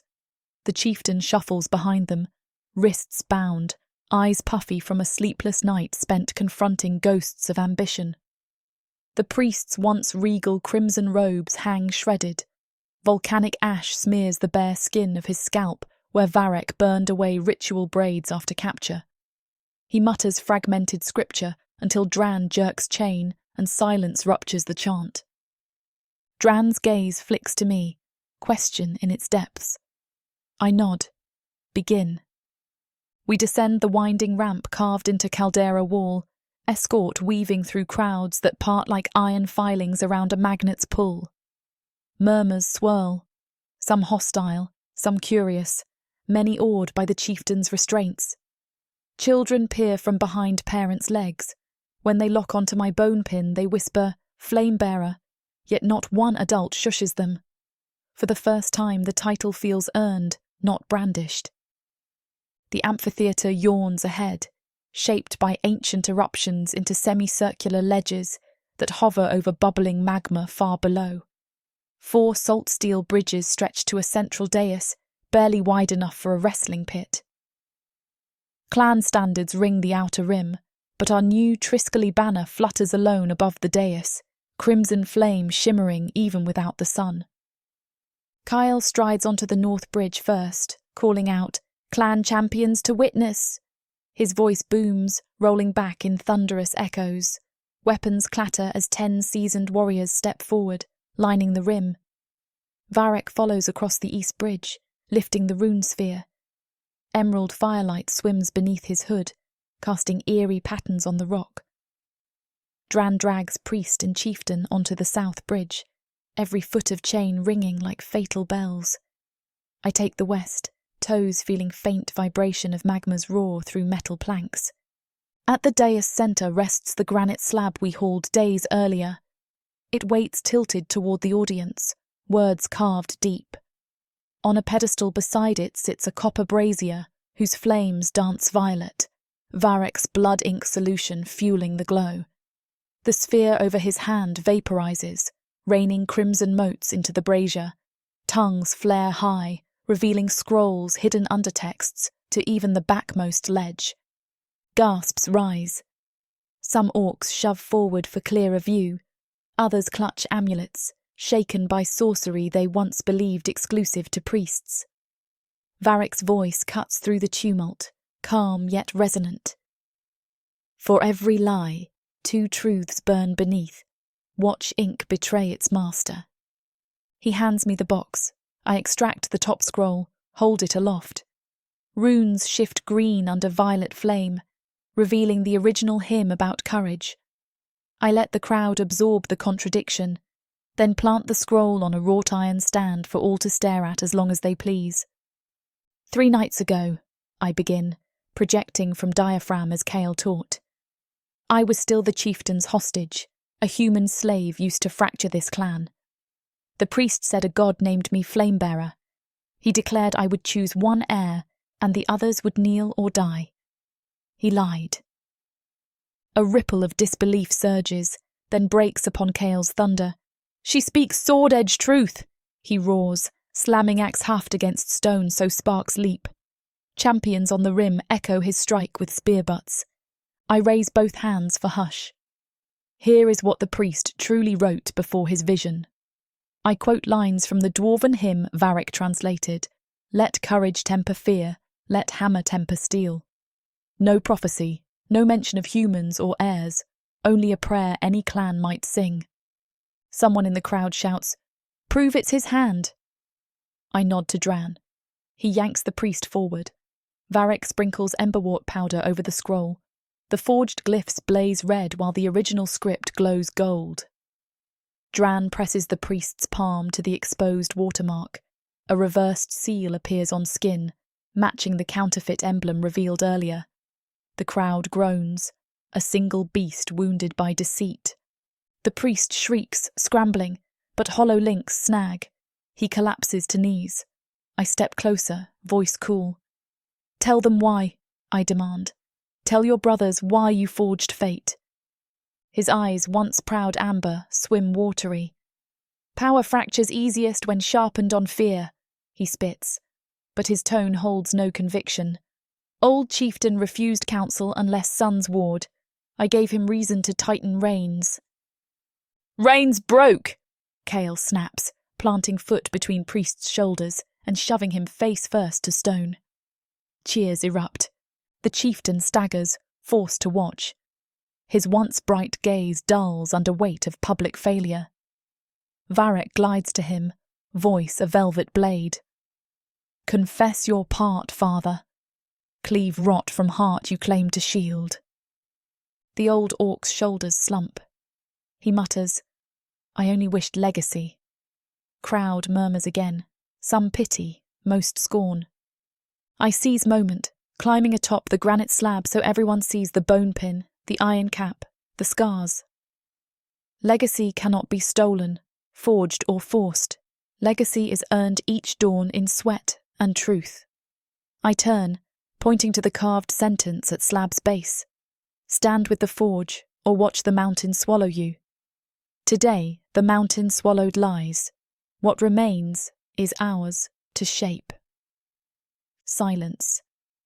Then a war mother near front steps out, slams fist to chest, bellows, Forge! Another joins, an elder smith whose ruined hand I helped expose. Soon chorus spreads up tears. Forge! Forge! Forge!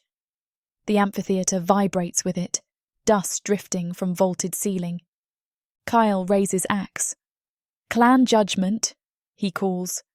What sentence for a priest who forged prophecy and spilled kin blood? The roar unites. The flame. Varek flicks gaze to me for permission. I nod once. He gestures. 2 champions seize priest, drag him to basalt lip. Yet before they cast him into lava, Drann holds up palm. Crowd stills. He turns priest to face them. "Let false chains break," he says, words seldom leaving his mouth but ringing now like anvils. Drann grips the hollow links still around the priest's wrists, twists, and the metal crumbles to powder. Gasps. "These bonds were never real," Drann thunders. "He forged cages in mines, not steel. Ashfang breaks both today." Then they push. Priest's scream echoes, cut short by molten roar. The crowd erupts, half triumphant, half sobered by searing justice. Kael drags chieftain forward. "Blood bound me to father, truth unbound." He unhooks the chief talk from the old orc's neck, flings it into lava. "I strip him of title. Let clan hold him until we decide if age grants clemency." The old chieftain doesn't resist, tears tracking sooty cheeks. 2 elders escort him away, murmuring to restraint. No chains, only hands. Silence after tumult feels fragile. I step down from slab, approach rim where platform overlooks magma below. Orange rivers swirling like liquid suns. Heat lashes face, but I speak anyway. "Time approaches when bone ash will test our unity. They gave us 48 hours to bend. We choose to burn instead." I raise fist. "Who will stand?" A forest of arms lifts, some bearing tools, some weapons, some empty but fierce. I pivot to brothers. Kael's eyes blaze pride, Varek's curve with secret satisfaction, Drann's soft with quiet awe. I realise my hands tremble from adrenaline, not fear. Kael notices first, clasps my fist, stilling it. Varek rests palm over my racing pulse as though to gauge new tempo. Drann brushes bone pin, click of lock, wordless confirmation. I held. Kael addresses clan again. "Tomorrow we forge new council. Human, orc, any ally who shaped this victory." He gestures to me. Flamebearer by choice, not trick. Then to Varek. Blood mage who binds wounds, not fates. To Drann. Forge heart who crafts trust. Cheers answer each litany. I inhale volcanic air heavy with new beginnings. What started as public reckoning evolves into unveiling of a tribe reforged, banners furled, champions kneeling to pledge oath to truth over bloodline. Children scrawl Triskel shapes in ash. Mothers pass out obsidian tokens carved with tomorrow's sigil. As sunlight clears ridge, painting lava amphitheatre gold, Kale turns to me. Speech over. Now we plan war. I grin, feral free. War planning requires breakfast. Varek chuckles. She thinks with stomach. Sign of healthy sovereign. Drann scoops me onto his hip like I weigh feather, carries me across dais amid laughter. Kael strides ahead, parting crowd, while Varek fields questions from elders. We exit amphitheatre into corridor, lit by skylights of orange glass. Every footstep echoes promise. Again we stood, again we walked away whole. As we reach courtyard, Kael mutters, "You shook, but you stood." I wink. Steel quivers when hammered, still shapes blade. Varek hums approval. She forges metaphors now. Drann's chest rumbles beneath my hand. Blade sharp. Breakfast smells drift, spiced root stew, lava-baked bread, honeyed cricket cakes. My stomach roars louder than lava, and the brothers laugh until courtiers stare. Inside feast hall, benches overflow, yet space opens at central table, like clan itself rearranges to cradle us. I slide in between Kale and Drann. Varek perches opposite, scrollbox now empty resting by his elbow. As food arrives, champions kneel to ask assignments. Artisans beg permission to craft new banners. Healers offer poultices. Questions swirl, yet fear absent. Each time I give an answer I didn't know I possessed, the clan's respect glints brighter. Somewhere between second bowl of stew and third parchment of logistics, I realise trembling disappeared. Truth burned chain roots, leaving quiet strength. The mountain still rumbles underfoot, but tonight its song matches mine. The political climax has begun. Bone ash at gates, chieftain dethroned, priest screams fading still in valley echoes. But for the first moment since dark elves tore me from childhood, I sit at a table of my choosing, beside men I chose, inside skin finally mine. When breakfast ends, Kale brushes crumb from my lip with thumb, voice a low promise, next battle soon. Varek nods, eyes shining silver. Drann clasps pin, whispering, fire holds. And I, Ava no one, Ava slave, Ava flame bearer, rise with them, ready to write tomorrow on stone hotter than any brand.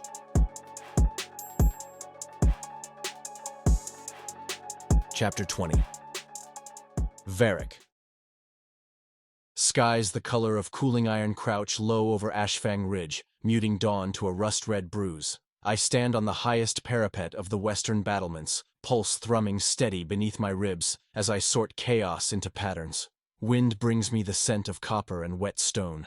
Good omens for blood magic, and under that a faint drift of smoked lavender that belongs only to Ava.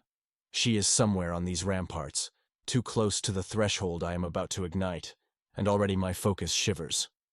War drums thunder from the broken plateau beyond the caldera rim. 7 at first, then 9. Bone Ash clans always favor prime numbers, believing the war god counts victories, but never losses. Their column crests the ridge in jagged waves, broad-shouldered orcs clad in bleached bone cuirasses, elk-horn spears flashing like pale lightning against the mountain's black hide. Behind them, hawkers drag siege sleds fitted with quarried basalt rams. The ground quakes under each synchronized step, dust pluming around their greaves. On the wall below, Ashfang archers nock arrows fletched in obsidian feathers. Kale stalks the trench line 3 tiers down, barking orders that roll like boulders. Drann stations smith apprentices along the inner ramp to supply darts of fire-quenched steel. And I, guardian of the mountain's arteries, position my palms against the rough basalt crenellation, feeling for the quickened pulse of magma far beneath. The caldera answers. A slow, seismic heartbeat. Perfect. I draw the curved, sacrificial dagger from my belt and score a thin crescent across my palm. Blood beads, dark as garnet, eager to serve. I whisper the opening stanza of the vain litany, syllables older than fire itself. My vital heat threads through the basalt like copper through ore, mapping every fault line I etched weeks ago with runic chisels, while the clan slept off the wine of false prophecy. At each hidden glyph a spark ignites harmless for now, markers on a buried fuse. Commander! Mika, youngest apprentice with tattoos still bright, scrambles up the stairs. Civilians gather in Glass Hall. Tunnels clear except Section 5, steam breach flooded half the route. Seal Section 5. I toss her an amber glass talisman. Press this to the tunnel's heartstone, then bar the gate. No one enters until slag cools. She cups the talisman as if it might hatch, nods once, and sprints off, dreadlocks flying. Another drumroll, 11 beats, signals Bone Ash Vanguard entering crossbow range. Arrows loose in crackling salvos, darkening sky like a murder of crows. Most splinter on raised shields, but a handful find gaps, toppling bone-clad warriors into the gorge. Their comrades bellow, pounding shields in salute to the dead. They think noise will rattle us.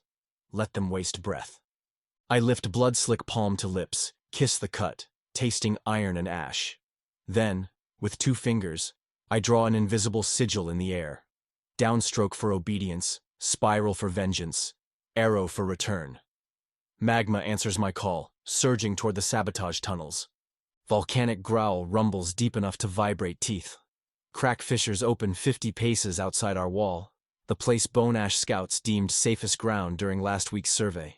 They skid to a halt as steam geysers erupt, whistling shrieks scorching the first line. Armor of bleached bone chars in seconds. Some warriors fling themselves backward, rolling to smother flames. Others charge through, roaring to keep morale above terror. Kael pumps axe overhead, howl of challenge swallowed by fresh explosions. He glances up, catches my eye, flashes a wicked grin tinted exhilaration. I salute with dagger, then pivot to the next rune cluster. Blood dribbles down wrist, but I ignore the sting. Pain is conductor wire. I slam wounded hand into basalt, feed more vitae to the stone. Second cluster blossoms beneath the forward siege sled. Basalt teeth erupt, impaling the ram and the 4 ox-sized drakes hauling it. Splinters of scale and bone rain over the advancing infantry. Their drum cadence falters. I smell doubt. From below, a female voice I know better than pulse arcs up the wall. "Another 3 strides, you bone-gnawing maggots. Come taste a real mountain." Avenue. My calm nearly fractures. She is perched on the mid-tier parapet. Leather flight harness strapped across gambeson, bow in hand, quiver gleaning from this morning's forging. Kale promised she would steer non-combatants to safety. Clearly she decided safety wears too small a collar. I grit teeth, realign focus. Later I will punish her recklessness with whispered devotion. Now I need her alive. A horn blares, a bone ash signal for heavy artillery. From behind their main force emerges a crude trebuchet, molded from charred mammoth ribs, sinew cables stretched taut.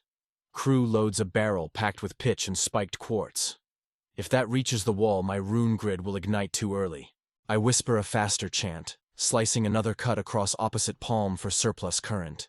Blood cascades between fingers, striking basalt with wet hiss. The rune network brightens underfoot, veins of crimson light skating outward. But I require line of sight to destroy that trebuchet before launch, and Ava's silhouette blocks my view. "Ava!" My voice cracks like glass in boiling water. She turns, braids snapping, eyes wildfire. "Down, South Tower." She reads the urgency inside the command, not the tone. A quick nod. She claps Kael's shoulder, then darts for stairs. Relief cools my pulse by a margin. I restore focus on the trebuchet just as its crew yanks release lever. The barrel catapults skyward, spinning pitch through air. I extend both arms, palms outward, and roar the final line of the vain litany. Bloodfire erupts from my hands, scarlet ribbons arcing across moody sky, coiling around barrel mid-flight. I snap fists together. Magma jets upward in twin plumes, intercepting projectile. In a flash of green-white light, the barrel detonates prematurely. Shards rain harmlessly across open field, fizzling like dying meteors before they reach wall height. Ashfang cheers ripple along ramparts, echoing between stone teeth. My veins burn too much essence expelled too quickly. Vision tunnels momentarily, but I anchor consciousness by reciting clan lineage.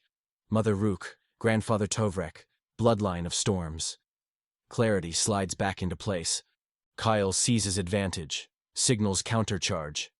Gates slam open. His spear unit floods onto basalt bridge, shields interlocking. Drann slips among them, twin hammers sparking as he deflects incoming axes. Their formation strikes bone ash front like a tidal wedge, scattering ranks into staggered packs ripe for arrow fire. I pivot to inner courtyard, bellow for runners. 2 adolescents, twins not unlike us though, still unscarred, appear at foot of stairs, breath visible in cold forge mist. "Order," one asks. "Evacuate East Nursery and Infirmary Tunnel via Route 7. Guide them to Obsidian Cellar. Deliver this." I hand the younger a sigil stone etched with emergency path. "If vents flood, break stone. Doors will seal." They sprint off, braids flapping. Courage hums bright around them. Below battlefield hum, I detect a new vibration. Subterranean tremor bigger than my controlled blasts. The mountain's core stirs, either sensing bloodshed or simply hungry. If it chooses now to vent, both armies cook in skin. I must bleed the pressure in steady increments. I glance south. Ava stands on turret walkway, again disobedient star. She looses an arrow, shaft whistling before burying in throat of bone ash captain charging Kael's flank.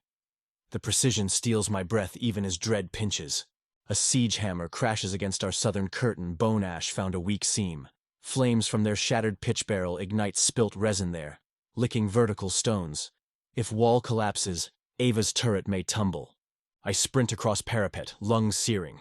Words of warning swirl, but I cannot squander voice. Instead, I reclaim calm mask.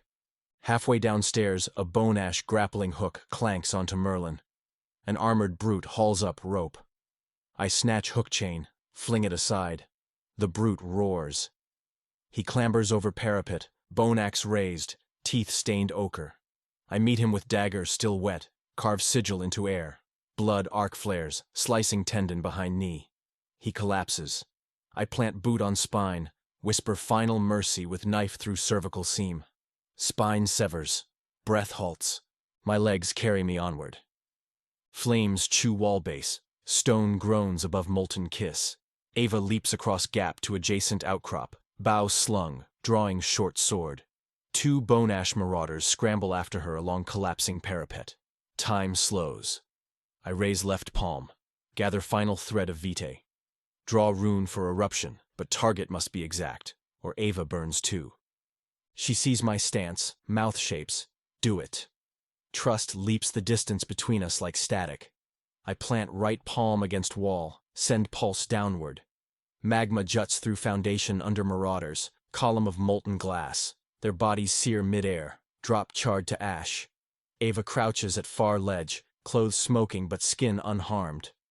My knees wobble. I am drained, yet battle persists. Bone ash center wavers, but right flank funnels toward breached gate.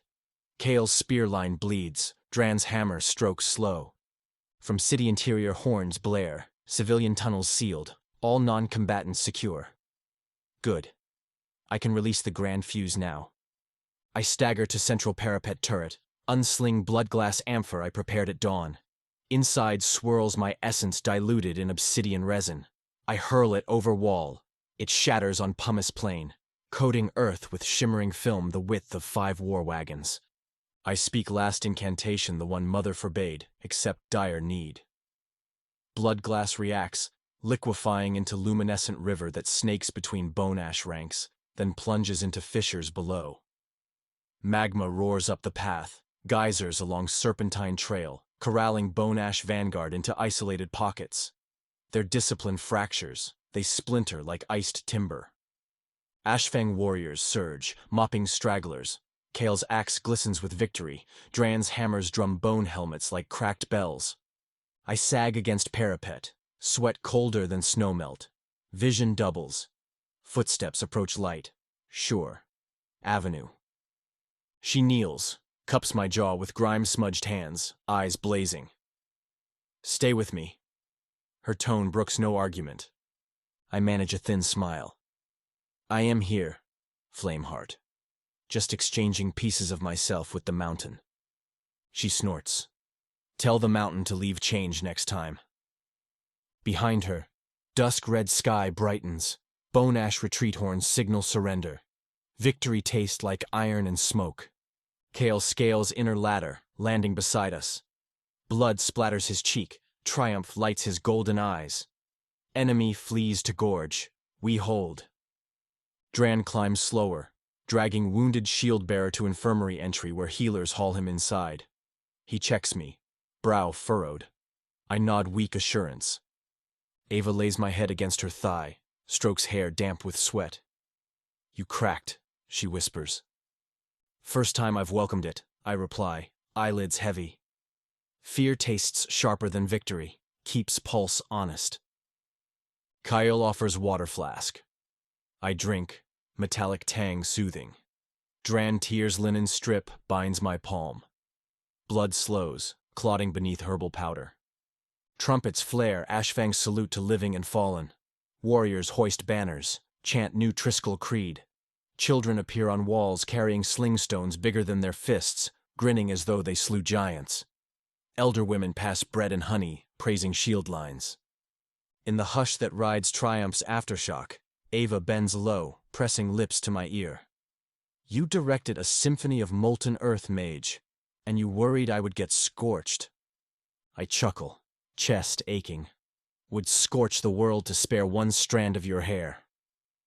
Kael grunts affection disguised as scold. Drann only squeezes my uninjured shoulder. Clouds part, releasing a dagger of sunlight that bathes the caldera in amber.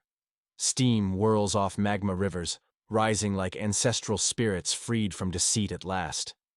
I watch, drifting on exhaustion, but I anchor consciousness by cataloging what remains. Kale still breathes, axe gleaming. Drann's hammers rest across back, unbroken. Ava's heartbeat thuds steady beneath my cheek. The mountain hums lullaby. Battle over. War just begun.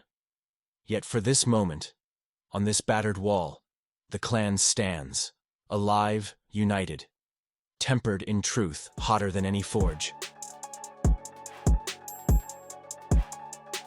Chapter 21. Kale.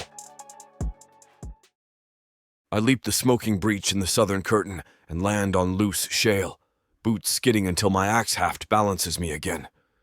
Steam spits from hairline cracks at my feet. Varek's magma veins still glow like molten script beneath the rock. The main surge has passed. Now the fight belongs to steel and sinew, and those are my kingdoms. The bone ash line reels 20 strides ahead, blinded by geysers, harried by burning arrows. They expected a quick breach, slaughter, glory. What they found was a mountain that bites back and an orc who refuses to yield another inch of ground to liars or raiders. I raise my war axe single-bladed, gray as storm cloud iron, the edge notched with yesterday's victories, and bellow the old charge cry. Ashfung ascend! Spears answer, lowering in a razor tide. Shields lock at my flanks. The clang reverberates in ribs and skull. I break into a run, muscles roaring with that particular joy that only battle grants terrible, addictive, honest.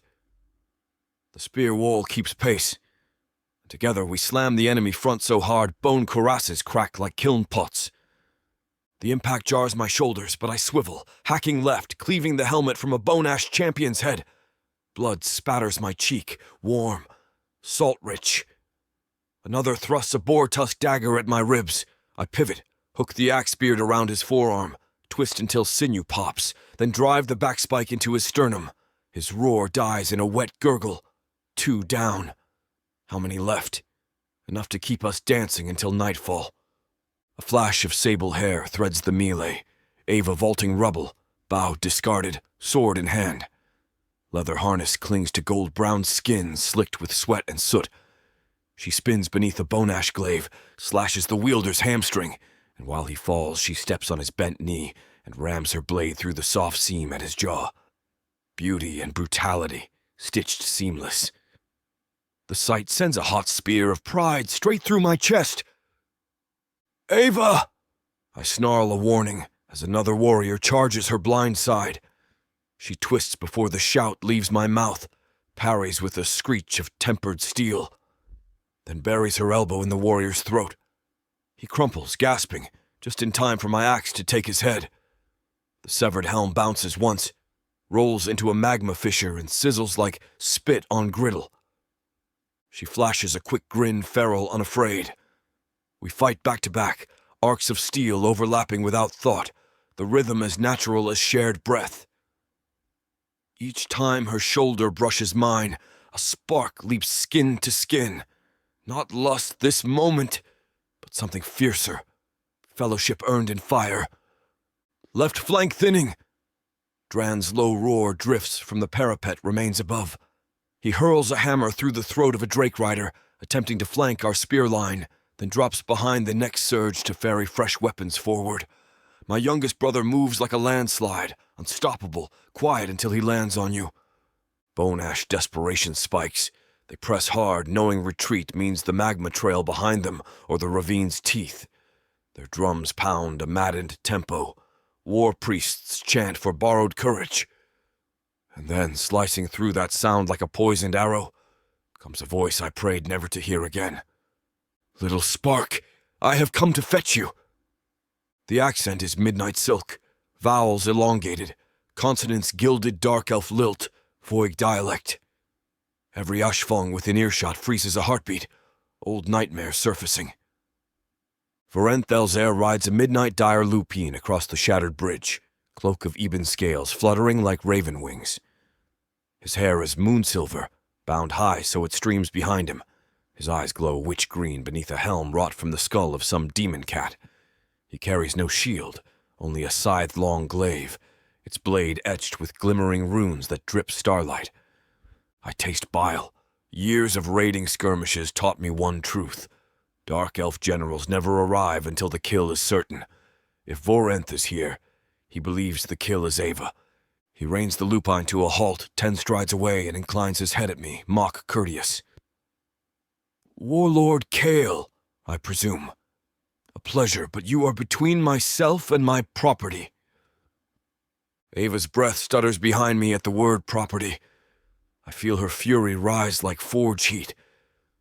Good rage sharpens blades. I step forward, drop my axe blade across my palm and salute. You lost all claim the moment my clan tore your caravan apart. His smile slices thin. Alone, then. I will return her brand new after she learns obedience. He does not see her slip past my right side, silent as smoke. She closes the gap before either of us cracks another taunt. Vorinth's lupine snarls, but she thrusts her sword into its jaw hinge, pinning muzzle shut. The beast rears, wrenching her blade away, but she lets go and leaps, grabs Vorinth's stirrup, climbs his armored leg with merciless grace. He swings the glaive, she ducks, yanks a dirk from her boot, and drives it up under his helm, through the slit just above cheekbone. The point exits his left eye socket in a spurt of black-silver blood. His scream is part fury, part shocked amusement. She rips out the blade, then stabs again, but he flings her free with a backhand that cracks ribs. She hits rubble, gasping. I charge, voice a thunderclap. My axe smashes the lupine's foreleg, bone shatters. The animal topples, pinning Vorinth at knee. He hacks at me with glaive haft to keep distance, eye ruin dripping down his cheek like ink. Barbarian brute, he hisses. You are nothing without borrowed myths. True, I grunt, kicking the glaive aside. But myths crack skulls the same. He draws a sliver-thin dagger glazed with paralyzing venom by the oily sheen. Fast, too fast for axe swing. So I drop my axe, catch his wrist mid-thrust, feel poison sting as tip grazes my forearm but ignore it. A twist. A crunch bones part under pressure. Dagger falls. He snarls an incantation in High Voyagin. Power flickers around his intact hand. Before spell forms, Ava is there, sheer will dragging her broken ribs along, snatching the fallen glaive. She balances its weight, inhales, then drives the hooked blade straight through Vorinth's remaining eye and deep into brain. Silence snaps across the immediate battlefield like a spell of its own. The Dark Elf General's body slumps. Ava wrenches free the glaive, black ichor spiraling across scorched stone. She stands over him, chest heaving, hair a tangled storm. Every bone ash warrior who witnesses quails. Their chant dies. I pick up my axe one-handed, swing in an arc so clean it barely meets resistance, and take Vorinth's head. It rolls to Ava's feet. She looks at me, eyes shining not with triumph but raw release, and nods once. Behind us, our warriors erupt into a roar that shakes obsidian cliffs. I cup Ava's face, thumb smearing soot on golden skin. Mine, I whisper, voice rough. The word tastes different, less possession, more promise. I glance at Varek on distant wall, at Drann battering a siege captain to pulp. Ours, I amend. She presses her forehead to mine. Yours, all of you. And I belong to myself most of all. Perfect, I rumble, and turn to the stunned enemy ranks. Ashfang, their god is gone. Shatter what's left. Rage and joy mingle like twin blades. We surge forward, Ava at my side, Vorinth's blood still steaming on her stolen glaive. In that instant, the clan is no longer fractured heirs and captive myth. We are a single force, one tribe, one heart, forged from truth and tempered in betrayal's fire. As bone ash lines crumble, I whisper to the mountain to bear witness. The echo that answers feels like approval, hot and deep as magma. Tonight we will mourn the lost and stitch new banners. Tomorrow we will choose how to rule a future no priest or chieftain wrote for us. But first we finish this. This huge orc brings out the animal in me. In a world where humans have been driven underground, living like rats is the only way to stay safe from the marauding orcs. All my life, my only job has been to make sure I have enough to eat. These orcs of the Burning Sun clan will vow to keep their human mates safe. There is a nobleness to these giant savages, alpha male warriors who will protect their women at all costs. Get this complete series of books following the Burning Sun clan for 70% off. Each book is a full-length monster romance that features a giant orc with eyes for his beloved, curvy human. Happily ever after guaranteed. Protheka's magic is eternal. This bundle will show you that size really does matter.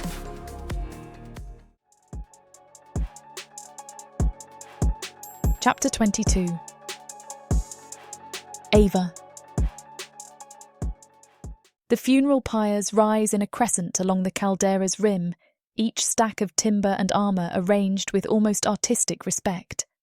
I stand at the edge of the crowd, cinder flakes swirling around me like dull red snow. Heat pricks the backs of my knees, so intense it feels as if the flames are licking straight through boiled leather greaves to the marrow beneath. The dead deserved this blaze, the Ashfangs say. A lower fire would insult warriors who bled at the lip of a volcano. Drums beat a slow procession rhythm, 3 strokes, a pause, then a thunderous roll that rattles obsidian pillars overhead. Every hammer of hide tightens the stitch between skull and spine until I seize the rhythm as my own heartbeat. Kael told me the cadence belongs to the forge. The first strikes split ore, the last seals a new edge. Tonight, the clan tries to seal wounds larger than bone. 100 fighters felled in the Bone Ash assault, elders lost defending nurseries, and those we burned mere hours ago, enemy and kin alike, whose ashes now ride gullies of wind down into the glowing chasm. A chant starts near the inner ring, uncertain at first. Flame bearer, flame bearer. Someone lengthens the vowels. Voices deepen, fold upon one another. I recognise Mika's alto, then Drann's unshakable bass. Kale's snarl rides the chorus like a banner in storm. Within moments the name is all around me, an echo heavy enough to warp the air. My name. A title I never wanted, a lie forged to break triplets apart, and still they hurl it upward as if spirits invisibly perched over the pyres wait to inscribe it in molten sky. My lungs hitch.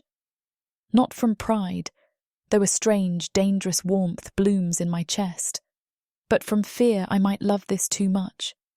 Freedom has always lived inside me like a starving wolf. If I feed it celebration instead of distance, will it curl into something tame? I step back before anyone notices the sting in my eyes and weave through bodies painted in ash and red clay. Singed braids brush my shoulders, palms clap my back, words of thanks slide across my skin. I mutter replies but do not stay. The bonfires cast long shadows, turning every face to a mask of flame. I need cool, empty dark. Past the outer torchline, the night breathes crisp, smelling of pumice dust and mountain juniper. Here, only stray sparks float upward, tracing paths like fireflies before winking out against a vault of brutal stars. I draw the remnants of Varek's borrowed cloak tighter, pleased by the scent. Copper, sage, something like rain on hot stone. My hut sits halfway down the slope, a squat circle of black glass bricks cooled from an ancient flow. The door leather squeaks when I lift the latch. Inside, embers glow in a shallow dish, enough light to see the few possessions I have allowed myself. A chipped copper cup, a bone comb from Drann, the rescue clothes torn beyond mending, a coil of rope thin as embroidery silk that Kael claims can strangle a cave serpent, and the glaive I wrested from Vorinth. Kael's armourers sawed off its shaft so the blade fits a woman's arm length, wrapping the grip in soot-stained hide. It leans against the far wall, point aimed like a promise at the doorway. I lower to the woven hemp pallet and untie the small skin pouch I hid beneath loose stones earlier. Out slide 3 items, a leaf of lava glass no larger than my hand, shimmering smoky crimson, a stub of charcoal, and a map Kale sketched on tanned goat hide showing secret passes through the eastern ridges. Dawn is 4 hours off. If I leave at first grey, I can cover the first league before patrols change. The map tells me where water dribbles under obsidian crust, where watchtowers cannot see, where the forest begins to swallow footfalls. Freedom will be mine by midday, if I choose. I turn the lava glass in fingers scarred by shackles, by Vorenth's whips, by forging drill with Mika.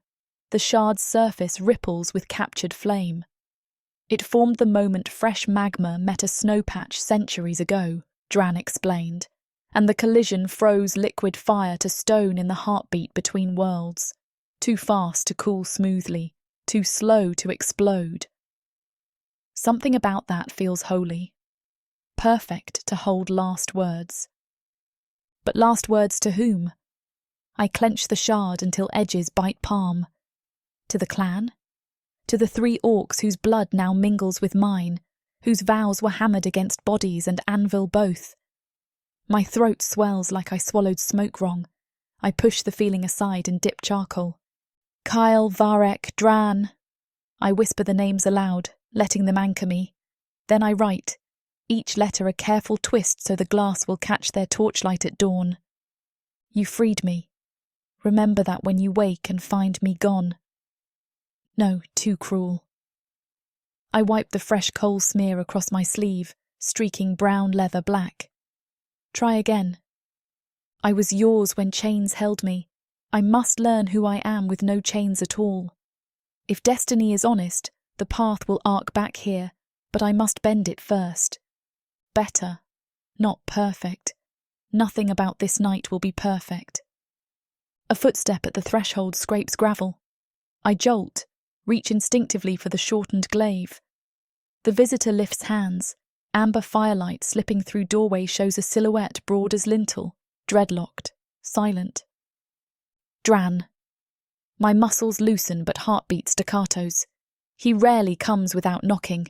Etiquette matters to him even when no one watches. He ducks inside, head nearly brushing smoke hole, and sets something on the packed ash floor. A wooden tray with a covered bowl, steam curling out from under lid. Mika's broth, he says, voice a granite slide.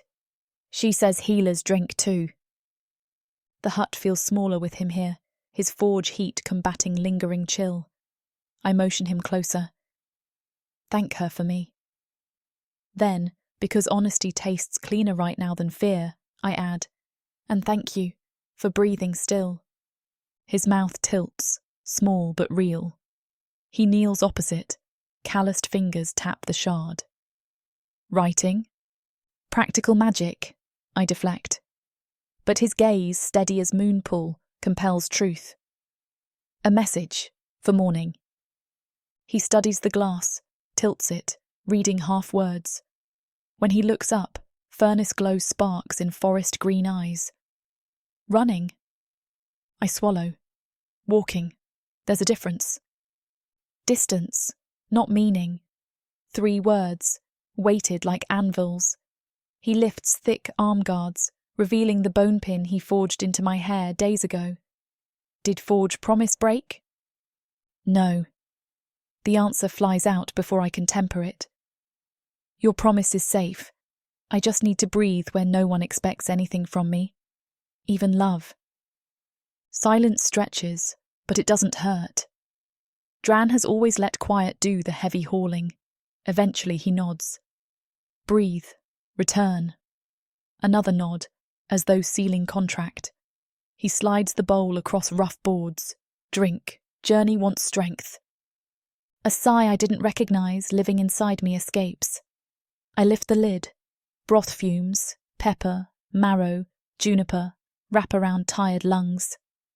Stay while I drink. He settles cross-legged, palms on knees, until embers die. I sip, throat thanking whatever spirits govern comfort. Drann waits, eyes half shut, like stone pillar content to cradle roof until dawn. After 3 swallows, heat unknots shoulders, and words loosen. After Vorenth fell, I didn't realize how loud victory could be, I admit. Every cheer felt like a rope tying me down. Cheers burn fast. He gestures toward distant pyres beyond hut wall. Ash by dawn, rope weak. But voices linger in memory, I counter. Slave, flame-bearer, freedom thief. Everyone wants to name me something. I need to hear my own name in my own head. Drann's hand slides across floorboards until calloused knuckles rest lightly on my knee. Ava. Lava honest. We will chant whatever you choose. He smells of forge smoke and pine tar soap, grounding aromas. Choose later, if today heavy. His faith scalds worse than boiling soup. I gulp breath. I don't deserve such trust. Deserve? Earned. Bled forged. He leans forward, forehead nearly touching mine. But if you believe not yet, go earn from yourself. Tears threaten. I blink them back, pretending steam stings eyes. You make leaving harder. Good, he rumbles. Easy paths dull blades. We share the bowl until broth dwindles, embers in dish fade. He rises, sets empty soup tray by door, and pauses. From belt he unhooks a narrow cylinder wrapped in oilcloth. Kael sharpened. He unwraps to reveal the dagger Vorenth first used to brand me. The runes have been filed off, blade polished, new hilt bound in crimson sash. He said this belonged to enemy, now belongs to you, remade. My chest fractures open. I accept the weapon, weight balanced perfectly. Thank him, I whisper. And Varek? Where is he? Library roof, watching stars argue with smoke. Soft humour grazes his tone. Tell him. No, I'll tell him myself. Someday. Drann steps into night but stops again. Over shoulder, deep voice rumbles. We track sunrise patrols, not ghosts. If your boots far beyond ridge before first horn, we will not follow. A beat. By second horn, maybe. I laugh, watery. Understood. He leaves. Wind swoops inside, snuffs final embers. I sit in hush, blade across lap, lava glass shard beside broth stains, mind spinning like sparks at pyre's lip. Freedom still calls, a wolf howl echoing off ridges, but it no longer sounds lone. It harmonizes with another anthem beating from Caldera's heart. Belonging. The thought that I might mould those two notes into single melody terrifies me even more than choosing one over other. But terror can guide as sure as maps. I wipe tears, only one repeat of the gesture, then set dagger in sheath at thigh and slide charcoal into pouch. The lava glass shard I leave on pallet, where sunrise will ignite words into rubies. I stand, roll shoulders and lift pack. At the door I pause, inhale crisp night thick with ash memory and juniper hope. In distance, drums have ceased. Instead, low chanting continues. Fewer voices, gentler cadence, a vigil for names read from lists until tongues tire. I step outside. The slope downward is dark, but I know the route. My boots print faint indentations in pumice dust. Each step away from pyres tugs thread anchored to triplet hearts. Thread stretches, does not snap. When I reach the spur trail that leads toward Hidden Pass, I stop. Dawn's first pale ember streaks horizon, catching a ridge of cloud and gilding it rose gold. The colour of Kael's war paint when mixed with powdered mica. The hush before horns reminds me of forge pause before striking cooled metal. The smith decides shape in that breath. So must I. A laugh escapes, quiet and startled. I turn around. Back up the slope I walk, not run, savouring tension easing with each footfall. Freedom waits, but it no longer sits solely beyond these walls. It dwells here too, inside the choice I'm making. When I crest the ridge, Mika spots me and raises brow. I wink. Her grin breaks across soot-streaked face. Changed your mind, Flame? I decided it's big enough for all of us, I say, and the words taste like sunrise. She slaps my shoulder. Triplets will paint mountain with joy. Triplets will handle themselves, I reply, smile widening. We head down to Pyre Circle where brothers wait, Kael with axe butt planted, Varek tracing runes in cooling ash, Drann holding 3 cups of fresh juniper brew, 1 saved for me. Horns blare, clan stirs. Time to answer the chant, not as captive, not as myth, but as woman who forged her own title.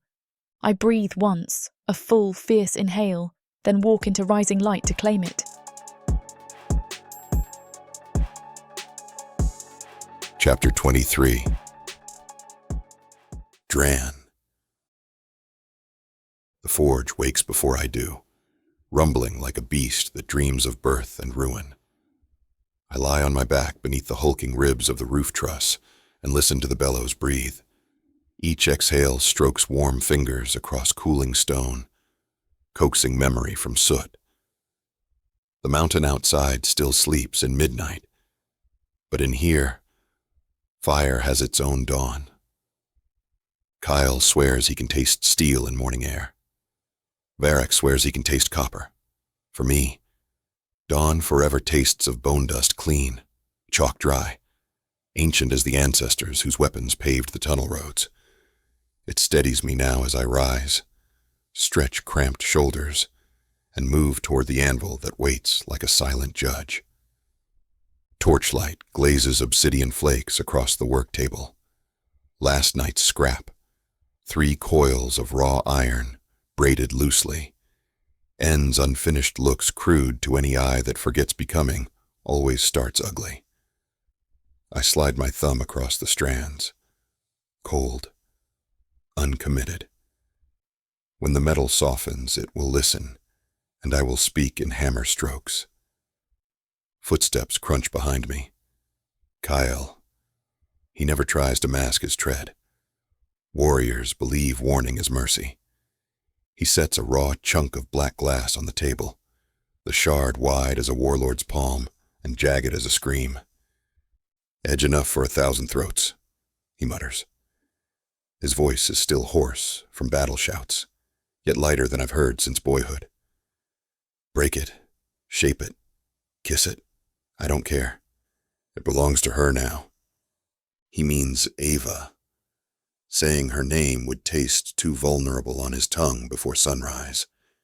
Instead, he plants the shard with tenderness hidden under gruffness, the way he once set a wounded cub on our mother's lap and barked, "Fix this." I nod and test the obsidian's weight, surprisingly balanced, eager to cut. Good edge, I grunt. In Kael's language, that counts as praise. He raps the anvil once with his knuckles, as if blessing the day, then stalks away to inspect the cooling racks. Not a word about last night's pyres or the cheer that rose when Ava lifted our banner. Silence means those memories are too bright to touch yet. A hush follows him, broken by pages rustling. Varek emerges from the archive corner with a roll of thin vellum. He never seems to walk. He glides, boots sighing across ash, his hair silvered by floating cinder sparks. He unrolls the sheet to reveal a crawl's nest of runes, elegant, ruthless lines, like claws dipped in blood. I spent half the night testing inks, he says conversationally, eyes fixed on the script. Dragon bile holds best against heat, but smokeweed powder burns crimson. She'll like the color. Kael snorts without turning. She likes blood on blades. Color hardly matters. It matters to me, Varek answers, calm, final. He hands me a small, stoppered glass vial. The liquid inside is dark as midnight wine, flecked with ember gold motes that swirl as though alive. When the torque is complete, paint these sigils along the interior. They bind intention, not flesh. She'll never feel them unless she chooses to. Sigils first, I agree. Then obsidian clasp. Kael returns, setting 3 steel chisels beside my hammers, and a hook strong enough to yank Sky down if she orders. He crosses arms thick with corded muscle and smirks without malice. If she hangs us with that collar, at least we'll swing together. Varek raises a brow. Poetic image, brother. Kael shrugs. Poetry is Ma's domain. I deal in axes. I collect the raw pieces, braided iron cable, volcanic glass, rune ink. My pulse quickens, each element a facet of us. Iron for my patience, obsidian for Kael's ferocity, ink for Varek's vision. Together they will sit on Ava's throat. Protector, weapon, truth. Not a chain, a promise. Strike while the metal sings. I jam billets into the forge mouth. Flames snatch them greedily. Bellows wheeze under Kael's powerful arms, driving air until sparks whirl like stormfire. Orange softens to white at the core. When the braids glow, I pluck them free with tongs and lay them on the anvil. My favorite hammer. Its haft wrapped in my late mother's hide, fits my palm as though grown from bone. The first blow lands with a thunderclap that shakes soot loose from rafters. Hammer, rotate, hammer. The braid fuses, gaps vanishing under relentless persuasion. I chase impurities toward the ends and decapitate them in sizzling chunks. Kael stands opposite, turning the stock with tongs so I never lose rhythm. We've sparred like this since infancy, trading momentum as though sharing one heartbeat. Sweat beads along his brow, streaking war paint he never fully scrubbed away. Crimson smears cascade down his cheek like fresh kill marks. Varek circles us, murmuring verse under breath. Each stanza coils around our ears, threading concentration through fatigue. He taps my shoulder at intervals, guiding where sigils must later rest. There, over the pulse point. There, across the hollow where her collarbone dips. Each notation matters.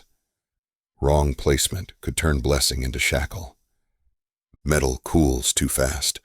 Kael reheats, I hammer. Again, again. Hours drip by, measured in strikes. At last, the torque is whole. A seamless band with 3 rising crests like braided mountain peaks. We quench it in oil. Smoke gushes skyward, perfuming air with char and promise. Kael presents the obsidian shard. I carve it with a jeweler's chisel, coaxing edges smooth, shaping a central tooth that will bridge the torque's open ends. Varek paints swirling glyphs across the bone-white steel and around the glass tooth. I watch him tilt vial and drag brush so delicately. The liquid seems to dance rather than flow. Ink dries to smoky crimson, exactly the shade of Ava's lips when she bites them to hide a laugh. When finished, we set the torque on charcoal cloth. It gleams silver and wine, rimmed in night black, alive with tiny runic pulses that flare then dim. Silence falls, not absence of sound. Sound still hums in cooling iron. Hiss of distant lava veins, but silence of conclusion. The mountain inside us settles. Kael breaks hush first. We forge a symbol, he mutters, thumb grazing the clasp. Doesn't mean she'll wear it. Varek inclines his head. That is her right. Kael's jaw tightens like he wants to argue, but he only exhales. Then we present it at dusk, before the clan. Full crowd, no pressure.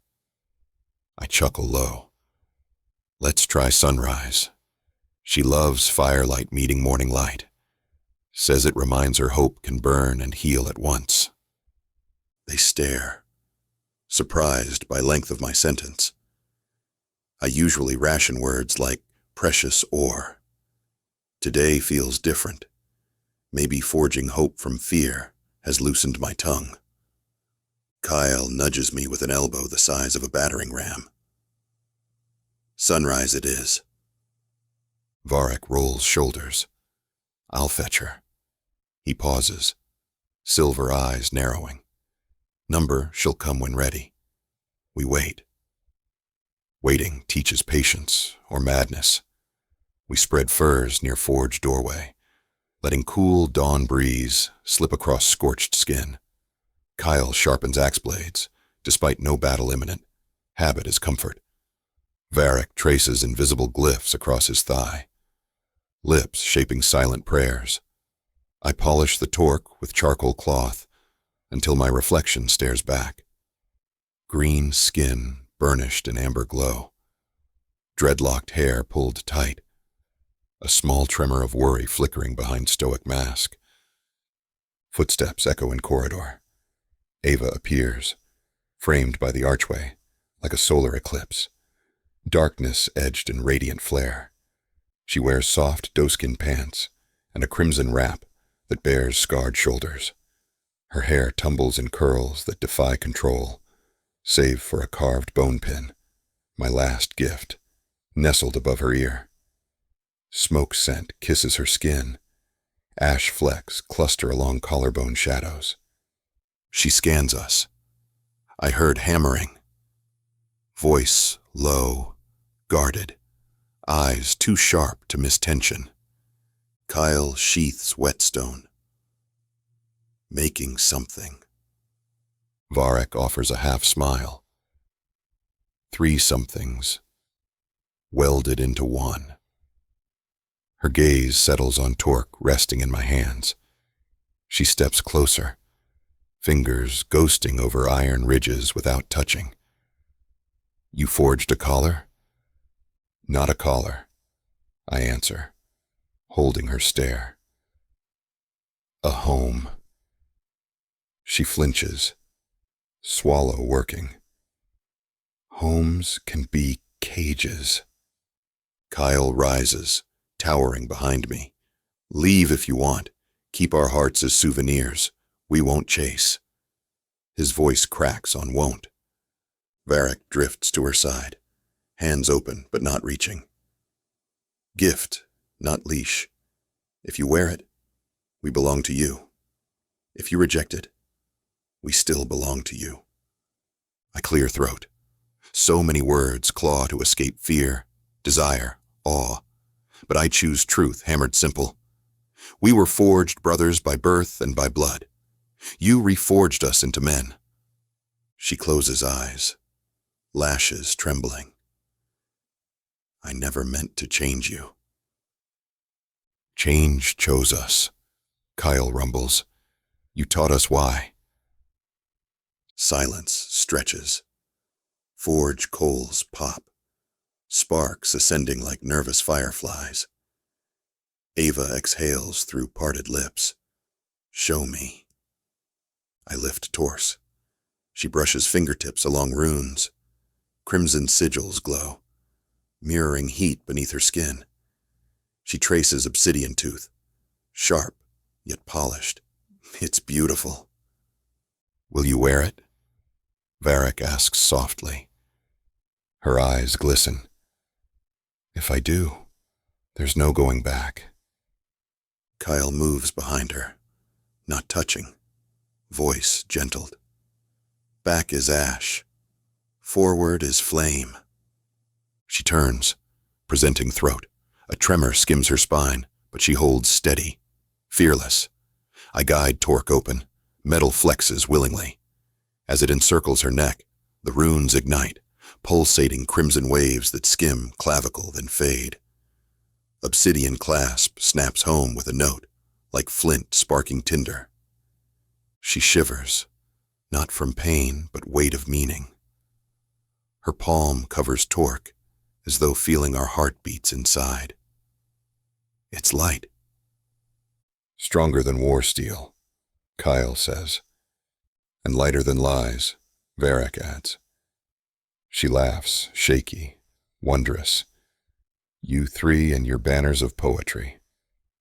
Kael snorts. Was 'em. He jabs thumb at Varek. Shared credit, Varek counters. Drann's hammer made soul into steel. I stare at her, words buzzing unsaid. She steps into me, pressing brow to my chest. My arms encircle her instinctively.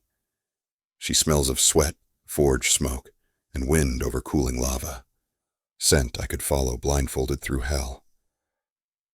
I kept the pin, she whispers, because you never asked for anything in return. Wasn't gift for trade. My voice roughens. Was anchor, so you'd know where to return, if choosing. Choosing now, she murmurs. Kael wraps arms around both of us. Varek completes circle, palm over torque, fingers grazing knuckles. Heat thrums in closed loop iron, blood, will, love spiraling tighter than braid. Ava lifts face, eyes dark embers. At sunrise, before clan, I'll speak. The question will be whether a flame bearer must choose one leader. My answer is no. She touches each of us in turn. Kael's jaw, Varek's cheek, my lips. Ashfang rises on 3 pillars and 1 flame. That flame isn't me. It's us. Kael exhales like a held breath, finally granted release. Varek's lashes lower, hiding tears that gleam before he blinks them dry. I press a kiss to her pin, vow vibrating in my bones. Protect this flame, or die choking on its smoke. We spend morning sharpening axes, rewriting war duty rosters, cleaning wounds, familiar tasks soothing the vertigo of future's edge. Around noon, clan messengers drift in, curious about hammer noise. Their eyes widen at sight of torque. Whispers bloom like nightshade. By dusk, the entire crater will crawl with rumor. Ava stays with me, hands busy stacking ingots one moment, patting my arm the next. She hums 3-note melody under breath her mother's song, she told me. It snakes between clank of metal, weaving calm. Tell me about Starbone, she says, while aligning chisels. You mentioned once your blade is carved from your mother's ribs. I nod, flexing fingers over hidden dagger sheathing. When she died birthing us, Father kept her bones sealed for shrine. On 15th winter, I begged right to forge guard's dagger from one rib, a way to carry her into every fight. Does it hurt or help? She asks. Both, I answer honestly. Pain reminds me not to waste life she lost. Strength reminds me I carry more than my own heart. She strokes torque. Now, we all carry each other. Kael overhears, flashing grin sharp enough to gut doubt. Careful, little flame. Carrying me is heavier than mountains. She twists to study his chest, trailing fingertip down battle scars. Mountains are steady. You're the avalanche. She punctuates insult with playful shove that barely rocks him. Kael catches her wrist, twirls her into spin so sudden she squeals. She lands laughing hard enough to steal breath. Laughter ripples across forge, scattering ghosts. Varek leans near me. Did you ever think we'd laugh in this room? Not since Mother died. My throat tightens. Strange blessing. Not strange, he says, voice soft. Earned. Twilight drapes volcanic ridges in rose-gold haze. Clan fires kindle across plateau. Soon horns will summon assembly. Ava insists we rest before ceremony, conscious that weary hearts falter when promise stands tall. We retreat to small alcove, carved in basalt, overlooking magma rivulet. River glows, nestled beneath obsidian ledges, its slow roll mesmerizing. She sits between brothers on stone bench. Kael braids her hair, rough fingers surprisingly deft, while Varek massages her calves with herbal salve. I tend small crack across Torque's clasp, applying final polish. Companionable silence stretches. Ava studies distant flames. They called me flame-bearer, to manipulate power. Now I claim flame as mine by choice, but I won't carry it alone. Kael ties braid with leather thong. You set torch to lies. We'll carry logs. Varek smirks. Logs. Such poetry. Eat me, Kael retorts. Ava arches brow. Later. Ceremony first. I chuckle. She keeps us disciplined. She stands, facing us. Firelight gilds Torque, throwing rune reflections across cheeks. We speak at sunrise. After, no more secrets. If clan rejects us, we leave. If they accept, we stay and build new order. Kael thumps fist over heart. Burn old chains. Varek touches her temple. Shape molten future. I raise dagger carved from mother's rib. Forge legacy. Our hands meet atop Torque. Runes flicker, then flare bright crimson, as though flame within responds to vow.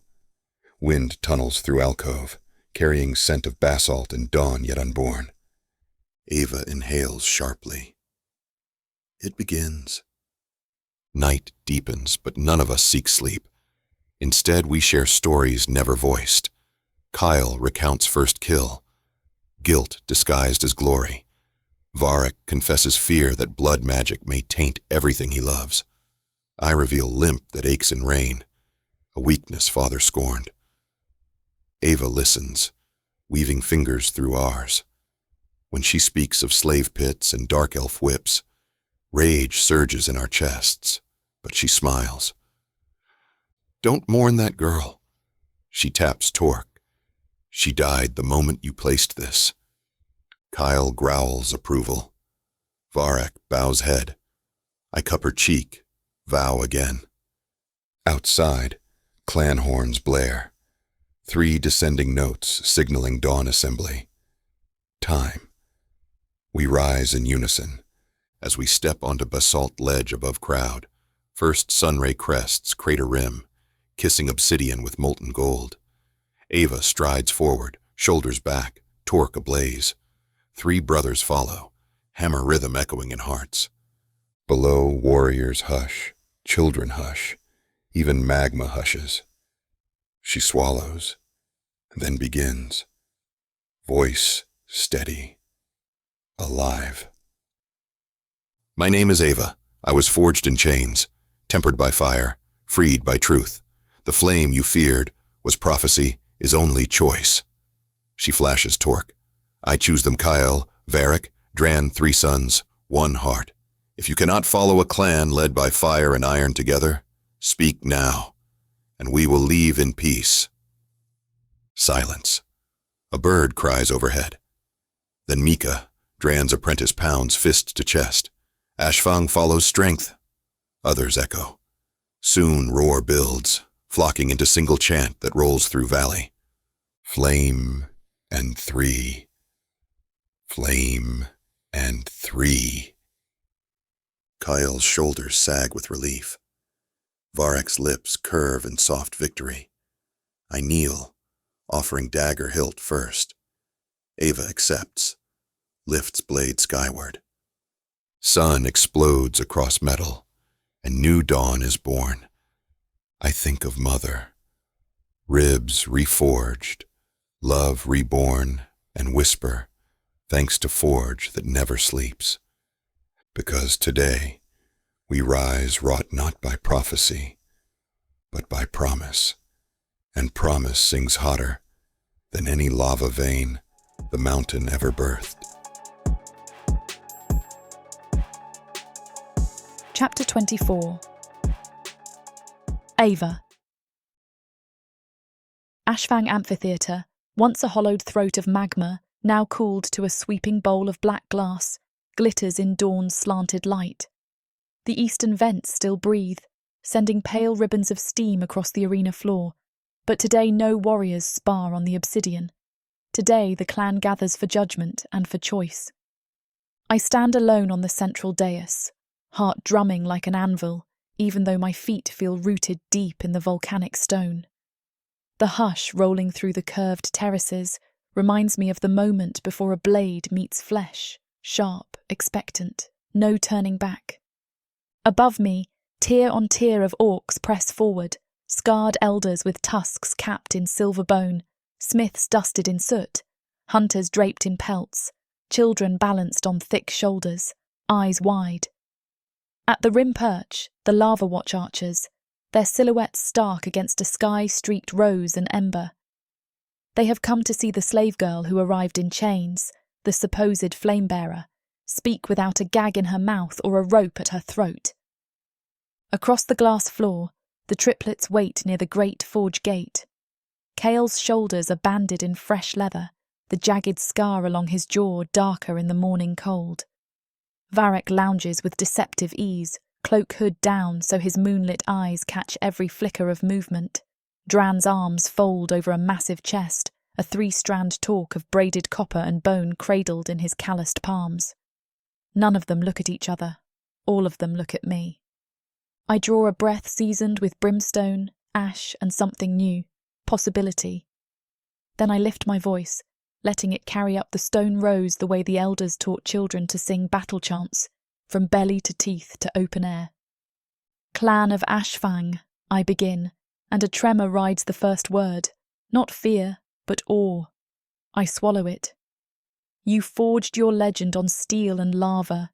You were told the war god sent me to crown a single heir. That was a lie hammered by small men to keep you small. A rumble rises. Anger, confusion, but no one interrupts. The trio's silent presence is a barrier stronger than spears. I pace the dais, letting the obsidian reflect fire under my bare soles. High Priest Zudrek twisted your faith. I hold up a scrap of parchment sealed last night in the forge. Its edges still glow faintly red from Drann's tongs. These are the scrolls he read from this very floor. Varek traced the ink, found watermarks copied from traders' ledgers, not holy script. Drann matched the paper fibres to crates shipped in 2 summers past. Ordinary goods, not relics. And Kael, firstborn of your chieftain, forced the priest to admit under oath that his visions were dreams brought on by fermented mushroom wine. A hiss of disbelief sweeps the terraces. Somewhere a woman spits. Zudrek is not here to answer. He languishes in the smoke cells, bound mouth and limb, awaiting sentence after this vote. I lift the torque Drann placed in my hands minutes ago, a bridge of 3 strands, copper, bone, and iron, the iron etched with runes that glimmer scarlet. Truth, when tempered by 3, doesn't break. My voice grows steady, ringing against glass. These brothers, born under one blood moon, were meant to kneel at the priest's whim, fight each other for a throne their father hoarded. They refuse. Now the amphitheatre truly stirs. I catch fragments. Shame on Rawvak. The brothers stand united. Human girl speaks like a war chief. I stretch the torque overhead, so sunlight spears through the braid, throwing a twisted halo. I was a slave to dark elves, branded, beaten, and told my value was in how I bled. When Ashfang took me, I was called holy, but the chains remained. I will not wear another man's chains, not even chains of prophecy. If I stay on my own fire. I lower the torque, meet Kael's hot gold stare, Varek's icy silver, Drann's forest green patience. They nod, not to command, but in shared accord. My terms, I announce, the words cracking like sparks, are simple. The Ashfang who follow me end human slavery, here, now, forever. No collar will touch skin in these mountains again. The weak will train, the wounded will heal, the lost will find work at the forge or in the fields, but no one will be owned. Gasps ripple outward. Some fists rise. A few dozen stand at once. I do not wait for the noise to settle. Second, leadership will not pass to one blade or one womb. Ashfang will be ruled by a council of 3, Kael, Varek, Drann, blood, mind and craft. I will stand with them as equal, not symbol. Their voices bind mine. My voice binds theirs. I plant my feet wider, feel heat from hidden magma lick my calves. Third, any who cling to the priest's lies may walk free right now. Take your packs, leave at dusk, and carry your shame down the slope. But know this, if you raise spear against Ashfang after today, the mountain will devour you. Silence clamps like a gauntlet. Even the vents seem to hold their breath. I extend my right arm, revealing the faint scar where Rorvak's brand once glowed. Drann steps forward, offering a heavy iron mallet. I clutch its wrapped haft. Vote, I command, voice low but carrying. Not with shouts, not with blood, with the tools that forged your fear. A line of hearth-tenders files onto the arena, bearing a battered crate. They flip the lid. Inside lie 24 branding irons, hooked, twisted, some still scorched. I swing the mallet onto the crate. Wood splinters, metal clatters across glass. If you accept these terms, if you choose truth over fear, destroy an iron, let the mountain hear you. For a heartbeat, nothing moves. Then an elderly smith, her hair chalked white, tusks chipped, descends the steps. She picks a slender brand shaped like a serpent, and with a grunt, hurls it onto the dais. I bring the mallet down. The iron neck snaps, sparks skidding. The crowd roars. Next, a grizzled warrior strides forward, brand raised, smashing it until shards skitter away like black beetles. Soon the stairs swarm. Hunters, cooks, glassblowers, even children guided by parents. Each chooses a brand. Each sets it on the obsidian, and with hammer or boot or stone, they crush the relics of old power. Kale lifts one last brand, a massive fork used on captured trolls. He offers it to me.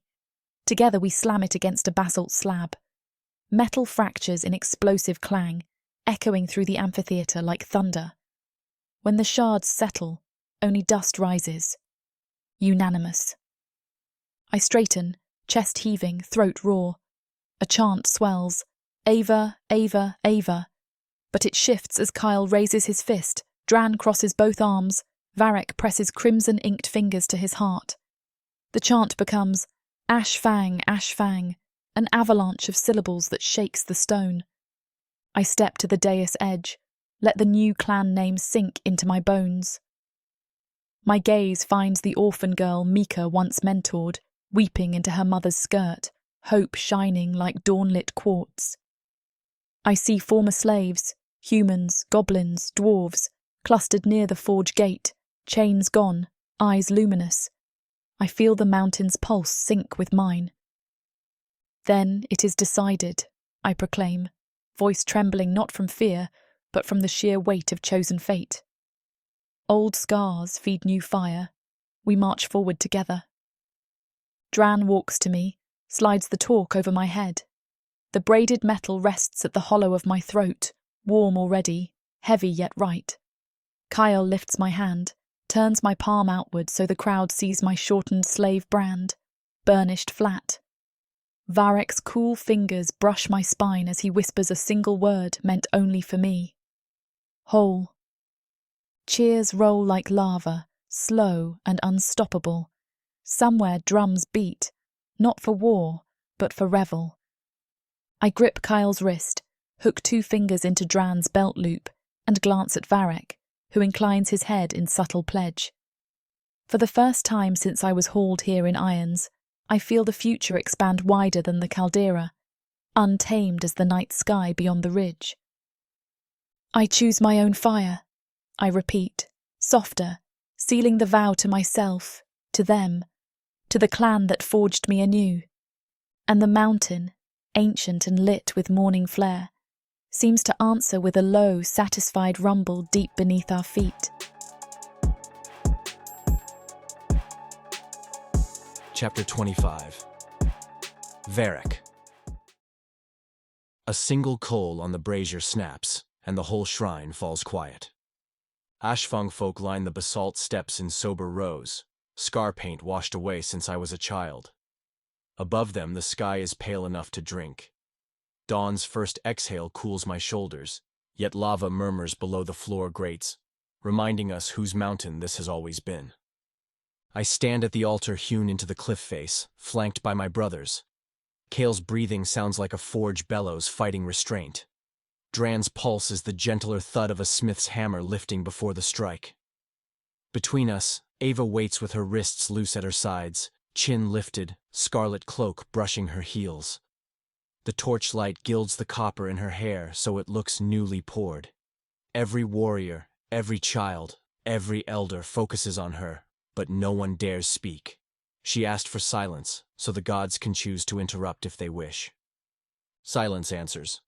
The priest's dais is empty, but for a clay urn. Yesterday Drann ground the zealot's bones, and the clan insisted those fragments be here, witness to their own insignificance. A breeze rises, whirls the dust within the urn and settles again. No voice from above, no shining omen in the coals. Perfect. Kale steps forward first. Tradition demands the eldest begin. He lays his war axe across his palms, blade toward himself, and faces Ava, words gravel rough, yet steady. I forged fear into metal and called it duty. You melted it. He tips the axe until the edge kisses the floor. The clang vibrates in my ribs. I vow to wield strength only at your side, never against you. He offers the weapon. She presses both hands to the steel, not to take it, but to accept the promise. Heat lingers where her fingers leave condensation that hisses away. Drann is next. He produced the torque last night. 3 strands of alloy, each strand a different hue. Dark iron, red gold, and dusk silver. Kael embedded an obsidian shard at the center, shaped like a flame's heart. My part came after. I etched runes along the twist, refracting crimson when firelight strikes the grooves. Drann cradles the collar now, large knuckles dwarfed by gentleness. My silence has never been empty, he says, voice deeper than thunder rolling underground. It listened for you before I knew who you were. He hands the torque to Ava without demand. Her lips part, perhaps in wonder at the weight both physical and symbolic. When she meets Drann's eyes, words are unnecessary. He's poured everything into the metal. Now my turn. The shrine's carved eye windows open behind me, framing 2 rivers of lava sluicing down the caldera walls. I touch the warm stone of the altar, remembering childhood nights begging the war god for visions. He never answered. Today, I do not ask. I speak. Faith is not an anvil that breaks us, I begin, voice low but carrying. Faith is metal waiting to be shaped. We choose the hammer. We choose the heat. I reach into my belt and draw the ritual stylus hollow bone, tip dipped in glimmer ink.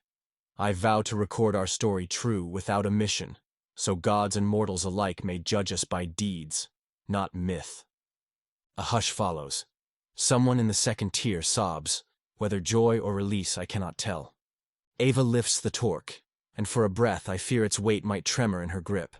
She steadies it, glancing between us. Each of you forged a piece, she says, voice audible though soft. But it cannot close until I decide. Bare feet whisper on obsidian tiles as she walks a slow circle, scanning clan faces. The hunters who once argued she should be sold south. The seam mothers who snuck her scraps of bread. The children who now clutch bone carvings of her likeness. They hold their collective breath. Ava stops before a group of shackled humans, the last still in chains, captured in the raids that built our fortunes. She kneels, positions the torque across the lap of the eldest woman, and addresses the crowd.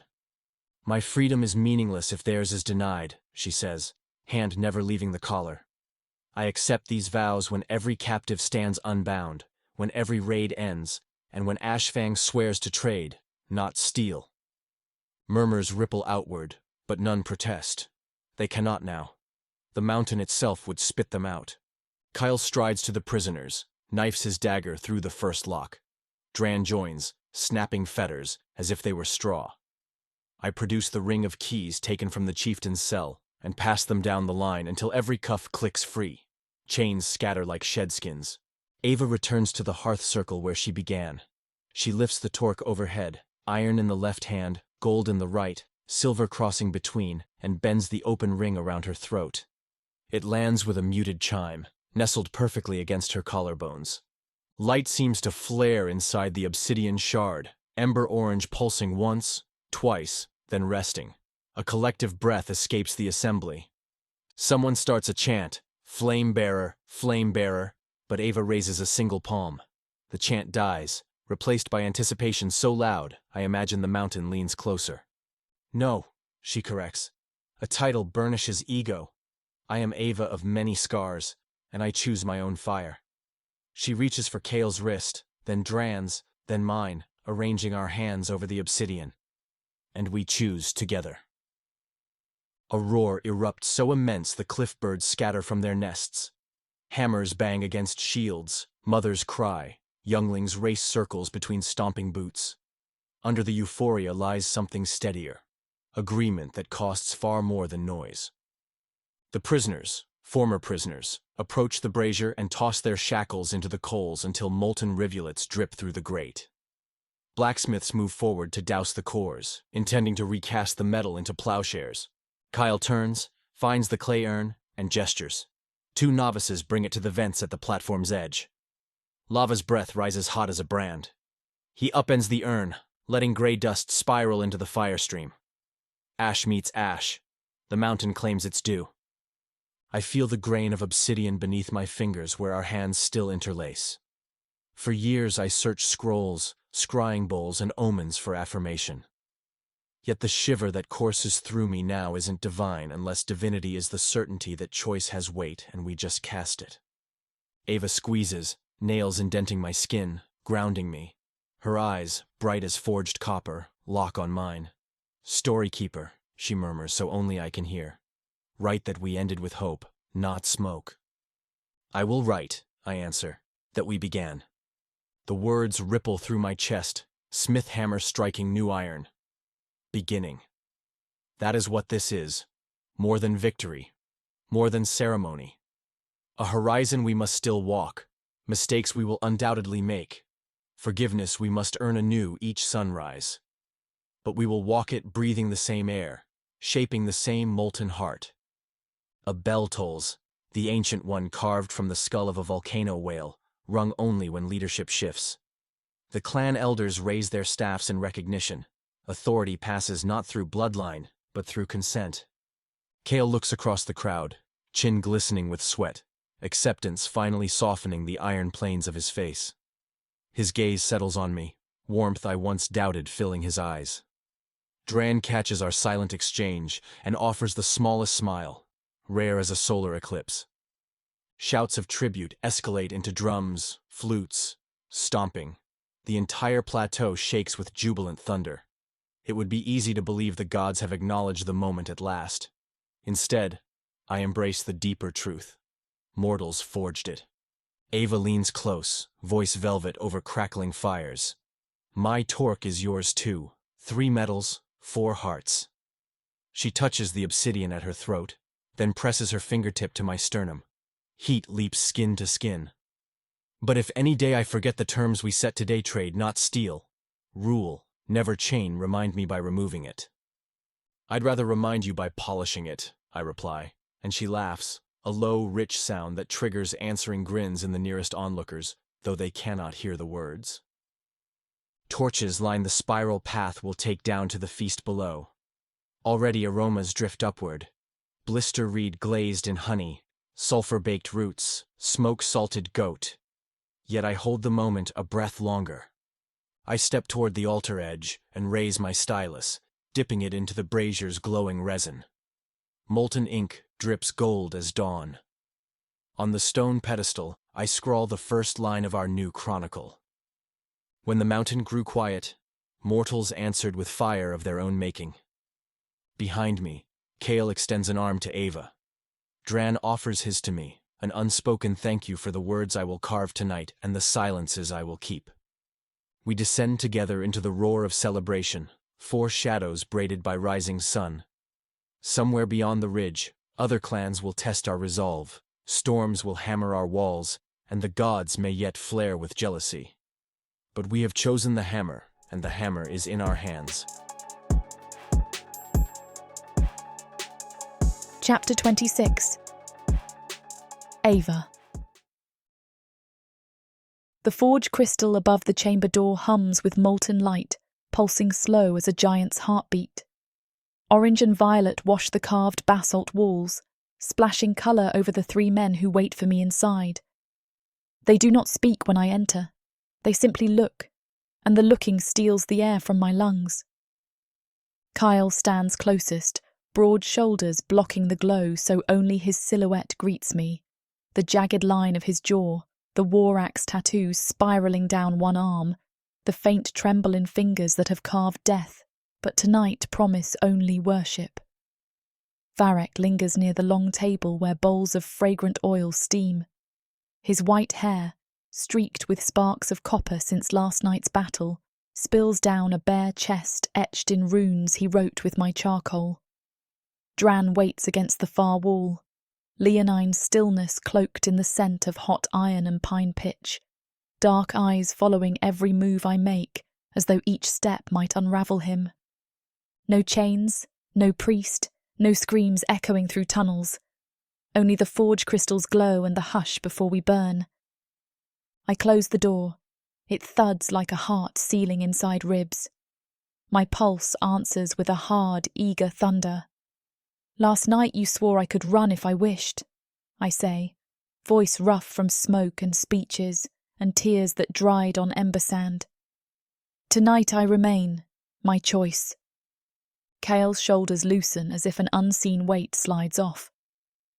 Then the night belongs to you, he answers, tone low enough to make the crystal flicker. Varek lifts a clay cup toward me. Meltroot tea. It dulls every scar except the ones you intend to keep. Steam curls between us, smelling of clove and storm-rich soil. I intend to keep all of them, I murmur, but I accept the cup. Warmth spreads through my palms, into wrists still banded by faint bruises where chains had bit. I drink. The taste is moonlight cut with pepper. My breath goes slow, sure. Drann pushes away from the wall. Silence moves with him like shadow until he stops before me and drops to one knee. Hands, large, calloused, trembling, slide up the outside of my thighs, stopping at the leather cords of my battle skirt. He waits.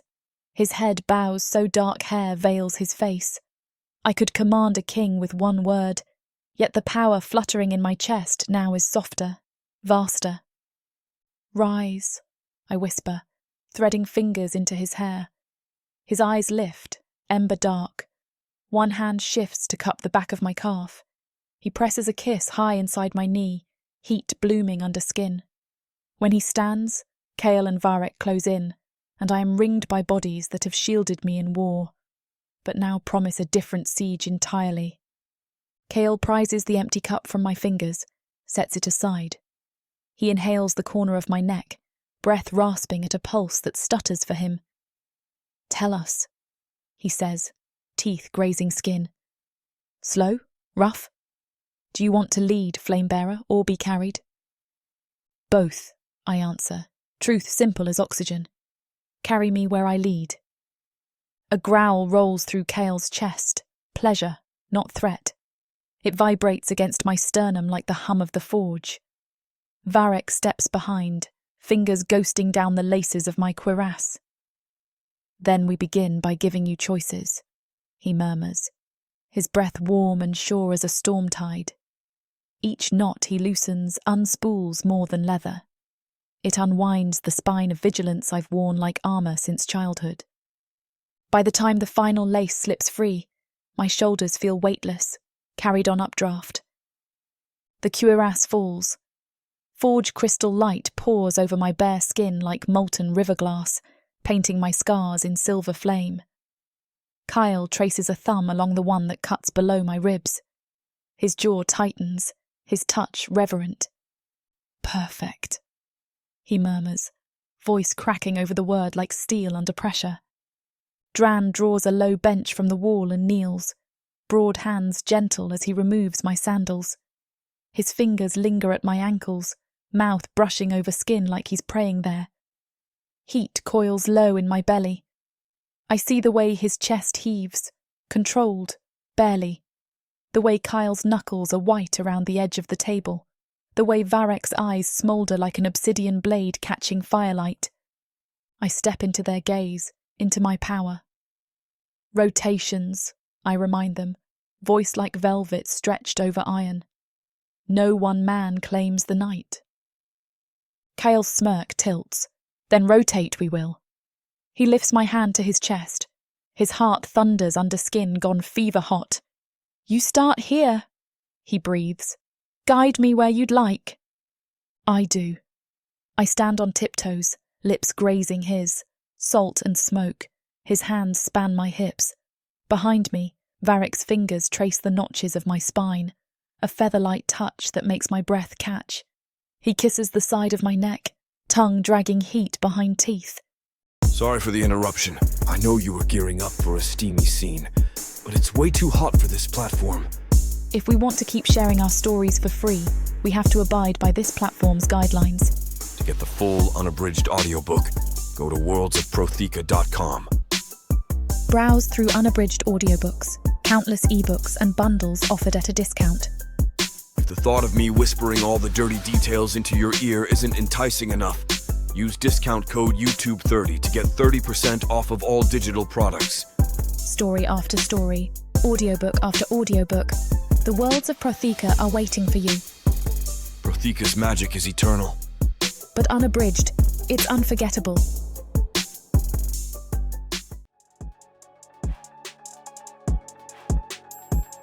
Epilogue.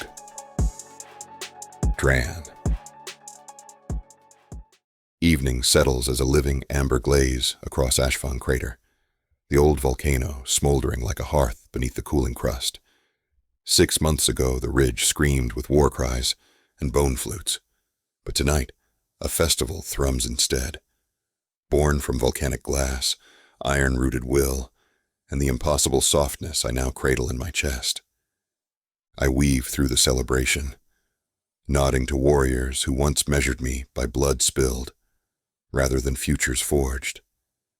Strings of ember beetle carapaces glitter between pillars, throwing sparks of crimson and jade over tattooed faces.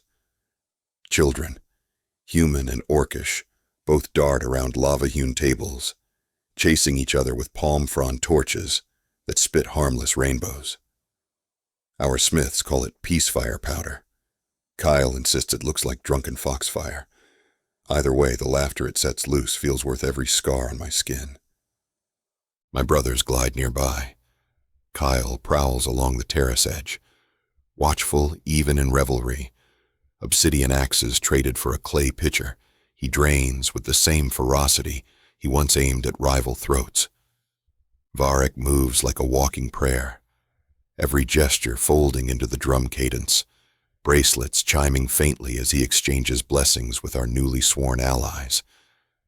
The night is ours, yet I keep searching habit, hunger, home all braided into one name.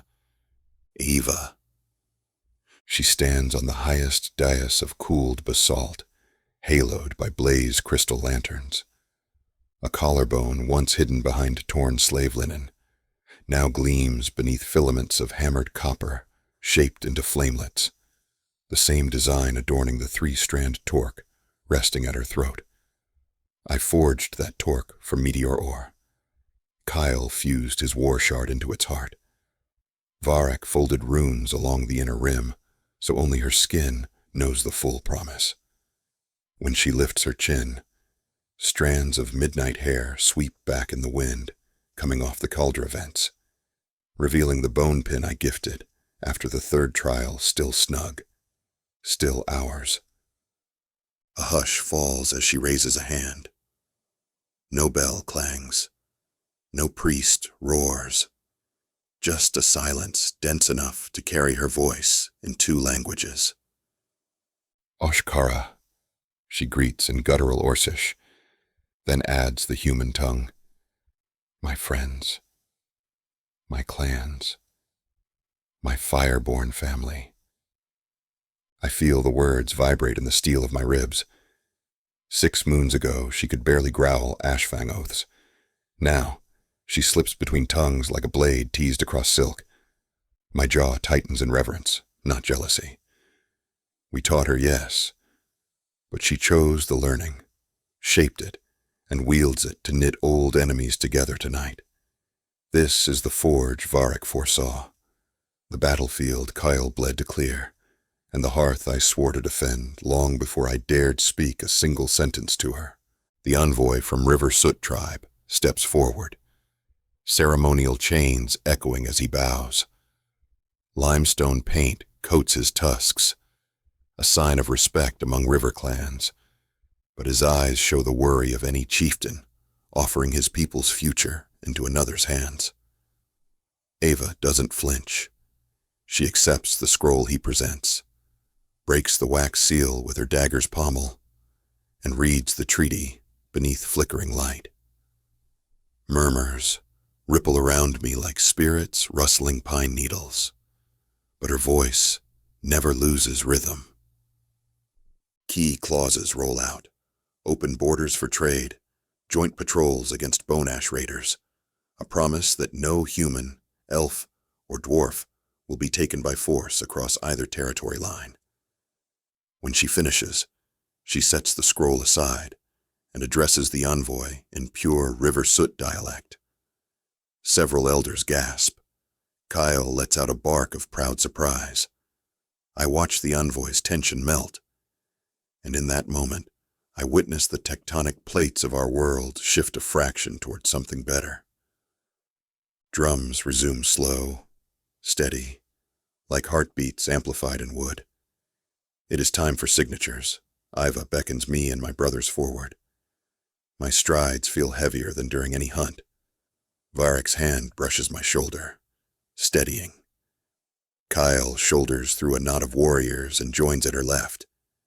Together we walk into the lantern glow, becoming again the triangle that carried her from chains to crown. The envoy presents an obsidian stylus, tipped with quicksilver ink. Varek signs first elaborate script, careful flourishes that speak of scholarship under smoky torchlight. Kael's mark is swift, angled, assertive, a warrior's promise etched in stone. Then the stylus passes to me. The tip trembles between iron-scarred fingers as I carve the ashfang crest beside my personal rune, the smith's spiral. Ink flares bright, cooling to argent threads. Only one space remains blank. Ava grips the stylus but does not write. Instead, she lifts her free hand, palm open. This pact holds unless any people are again bound against their will, she declares, first in Orcish, then repeating in human speech. Break that, and the fire forged tonight will consume the oathbreaker. The envoy kneels with a solemn thud and swears on riverstones and mother bones. Then Ava signs 3 strokes, a curve, and a final downward cut that takes my breath. History inks itself in real time. Cheers erupt. Drummers increase tempo. Flute trills join. Someone ignites a ring of peacefire powder that whirls around the platform like a tame comet. Multicolored sparks throw silhouettes across the caldera wall, weaving our 4 bodies into one dancing shadow. Ava turns to us. Ashfang. One word, yet it drips warmth hotter than magma. Kael's eyes glitter. Clan and queen. Varek bows his head, but his gaze locks on hers. Forge and flame. I swallow. Heart and hammer. Her lashes dip, and for a heartbeat, she looks almost shy, though the dais shakes with chant after chant of her name. She takes my wrist, The same one that once bore shackles I snapped, and she kisses the old scar Varek sealed with alchemy to stop infection. Her lips linger, and every nerve in my body sings like quenched steel. When she straightens, she draws the bone pin from her hair. Drann kindled faith when I had none, she says aloud. Will you receive it back as symbol that the faith spreads? I barely manage a nod. She tucks the pin behind my ear, where Ashfang smiths customarily store tools in heated haste. The gesture is intimate, respectful, and deeply orcish. Roars of approval sweep the terraces. Lanterns are lifted, forming a living corridor through the crowd that leads to a newly built arch of basalt and golden steel. Under it hangs the triple flame banner, sewn by orphaned hands at Ava's request. Kael steps left of her, Varek right. I follow behind like the spine of a spear as we walk beneath. Bells peal from the arch's upper rung, human farmhouse bells traded for obsidian daggers after the war. Each chime tolls an end and a beginning together. Past the arch, the caldera floor dips into a natural amphitheater encased by obsidian teeth. The cooled lava terrace we crafted spans the hollow center, and on that terrace, rows of benches hold guests of every race, gnomes perched on dwarven shoulders to see, fey ambassadors leaning on polished halberds, human merchants scribbling accounts by moonshroom glow. 6 months, and already the world flows to our doorstep. We halt at a raised anvil platform, my forge away from forge. Anvils ring differently in open night. Wind tugs sparks into constellations above, where the real stars pulse white. I take my place behind the largest anvil, flanked by bellows operated by 2 orphan apprentices, a troll boy and an elven girl, symbols made flesh. They glance at me for confirmation. I nod once. They pump. Coals ignite into blue heat. Ava approaches the anvil with Kael's obsidian warblade in hand. She sets it on the iron face. Old weapon, new promise, she states. She lifts a hammer, one Varek inscribed with celestial runes, and offers it to me. The crowd grows still. I inhale smoke, sulfur, joy. Then strike. Obsidian fractures along lines Varek dictated weeks ago. Shards fall. I flip the blade, strike again, splitting point from haft. 2 more blows, and what remains is a sliver, glowing deep red. I hand the hammer to Kale. He slams, flattening the shard. Varek darts in, sprinkling luminous powder. Sparks rise like fireflies.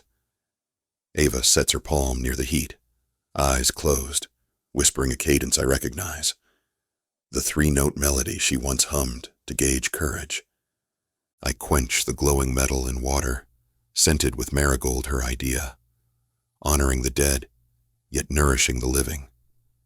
Steam billows, carrying a fragrance that settles nerves across 1,000 hearts. I retrieve the cooled strip, now tempered into something new, and kneel before her. Final link, I say. She guides the strip into the torque's clasp. It clicks. The triple strands fuse, obsidian now anchoring meteor iron and runic silver. A hush drapes the crater, as if every living soul inhales at once.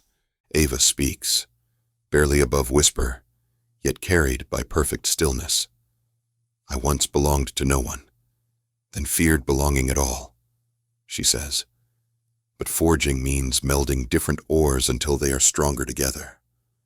I choose this clan, and any who join our fire, to stand as one metal, unbreakable. Shouts echo. Spears hammer shields. Children squeal. Flutes pierce the roar with jubilant trills. My chest expands until ribs ache. I catch Kael wiping a tear he pretends is sweat. Varek doesn't bother hiding his wet lashes, smiling like dawn incarnate.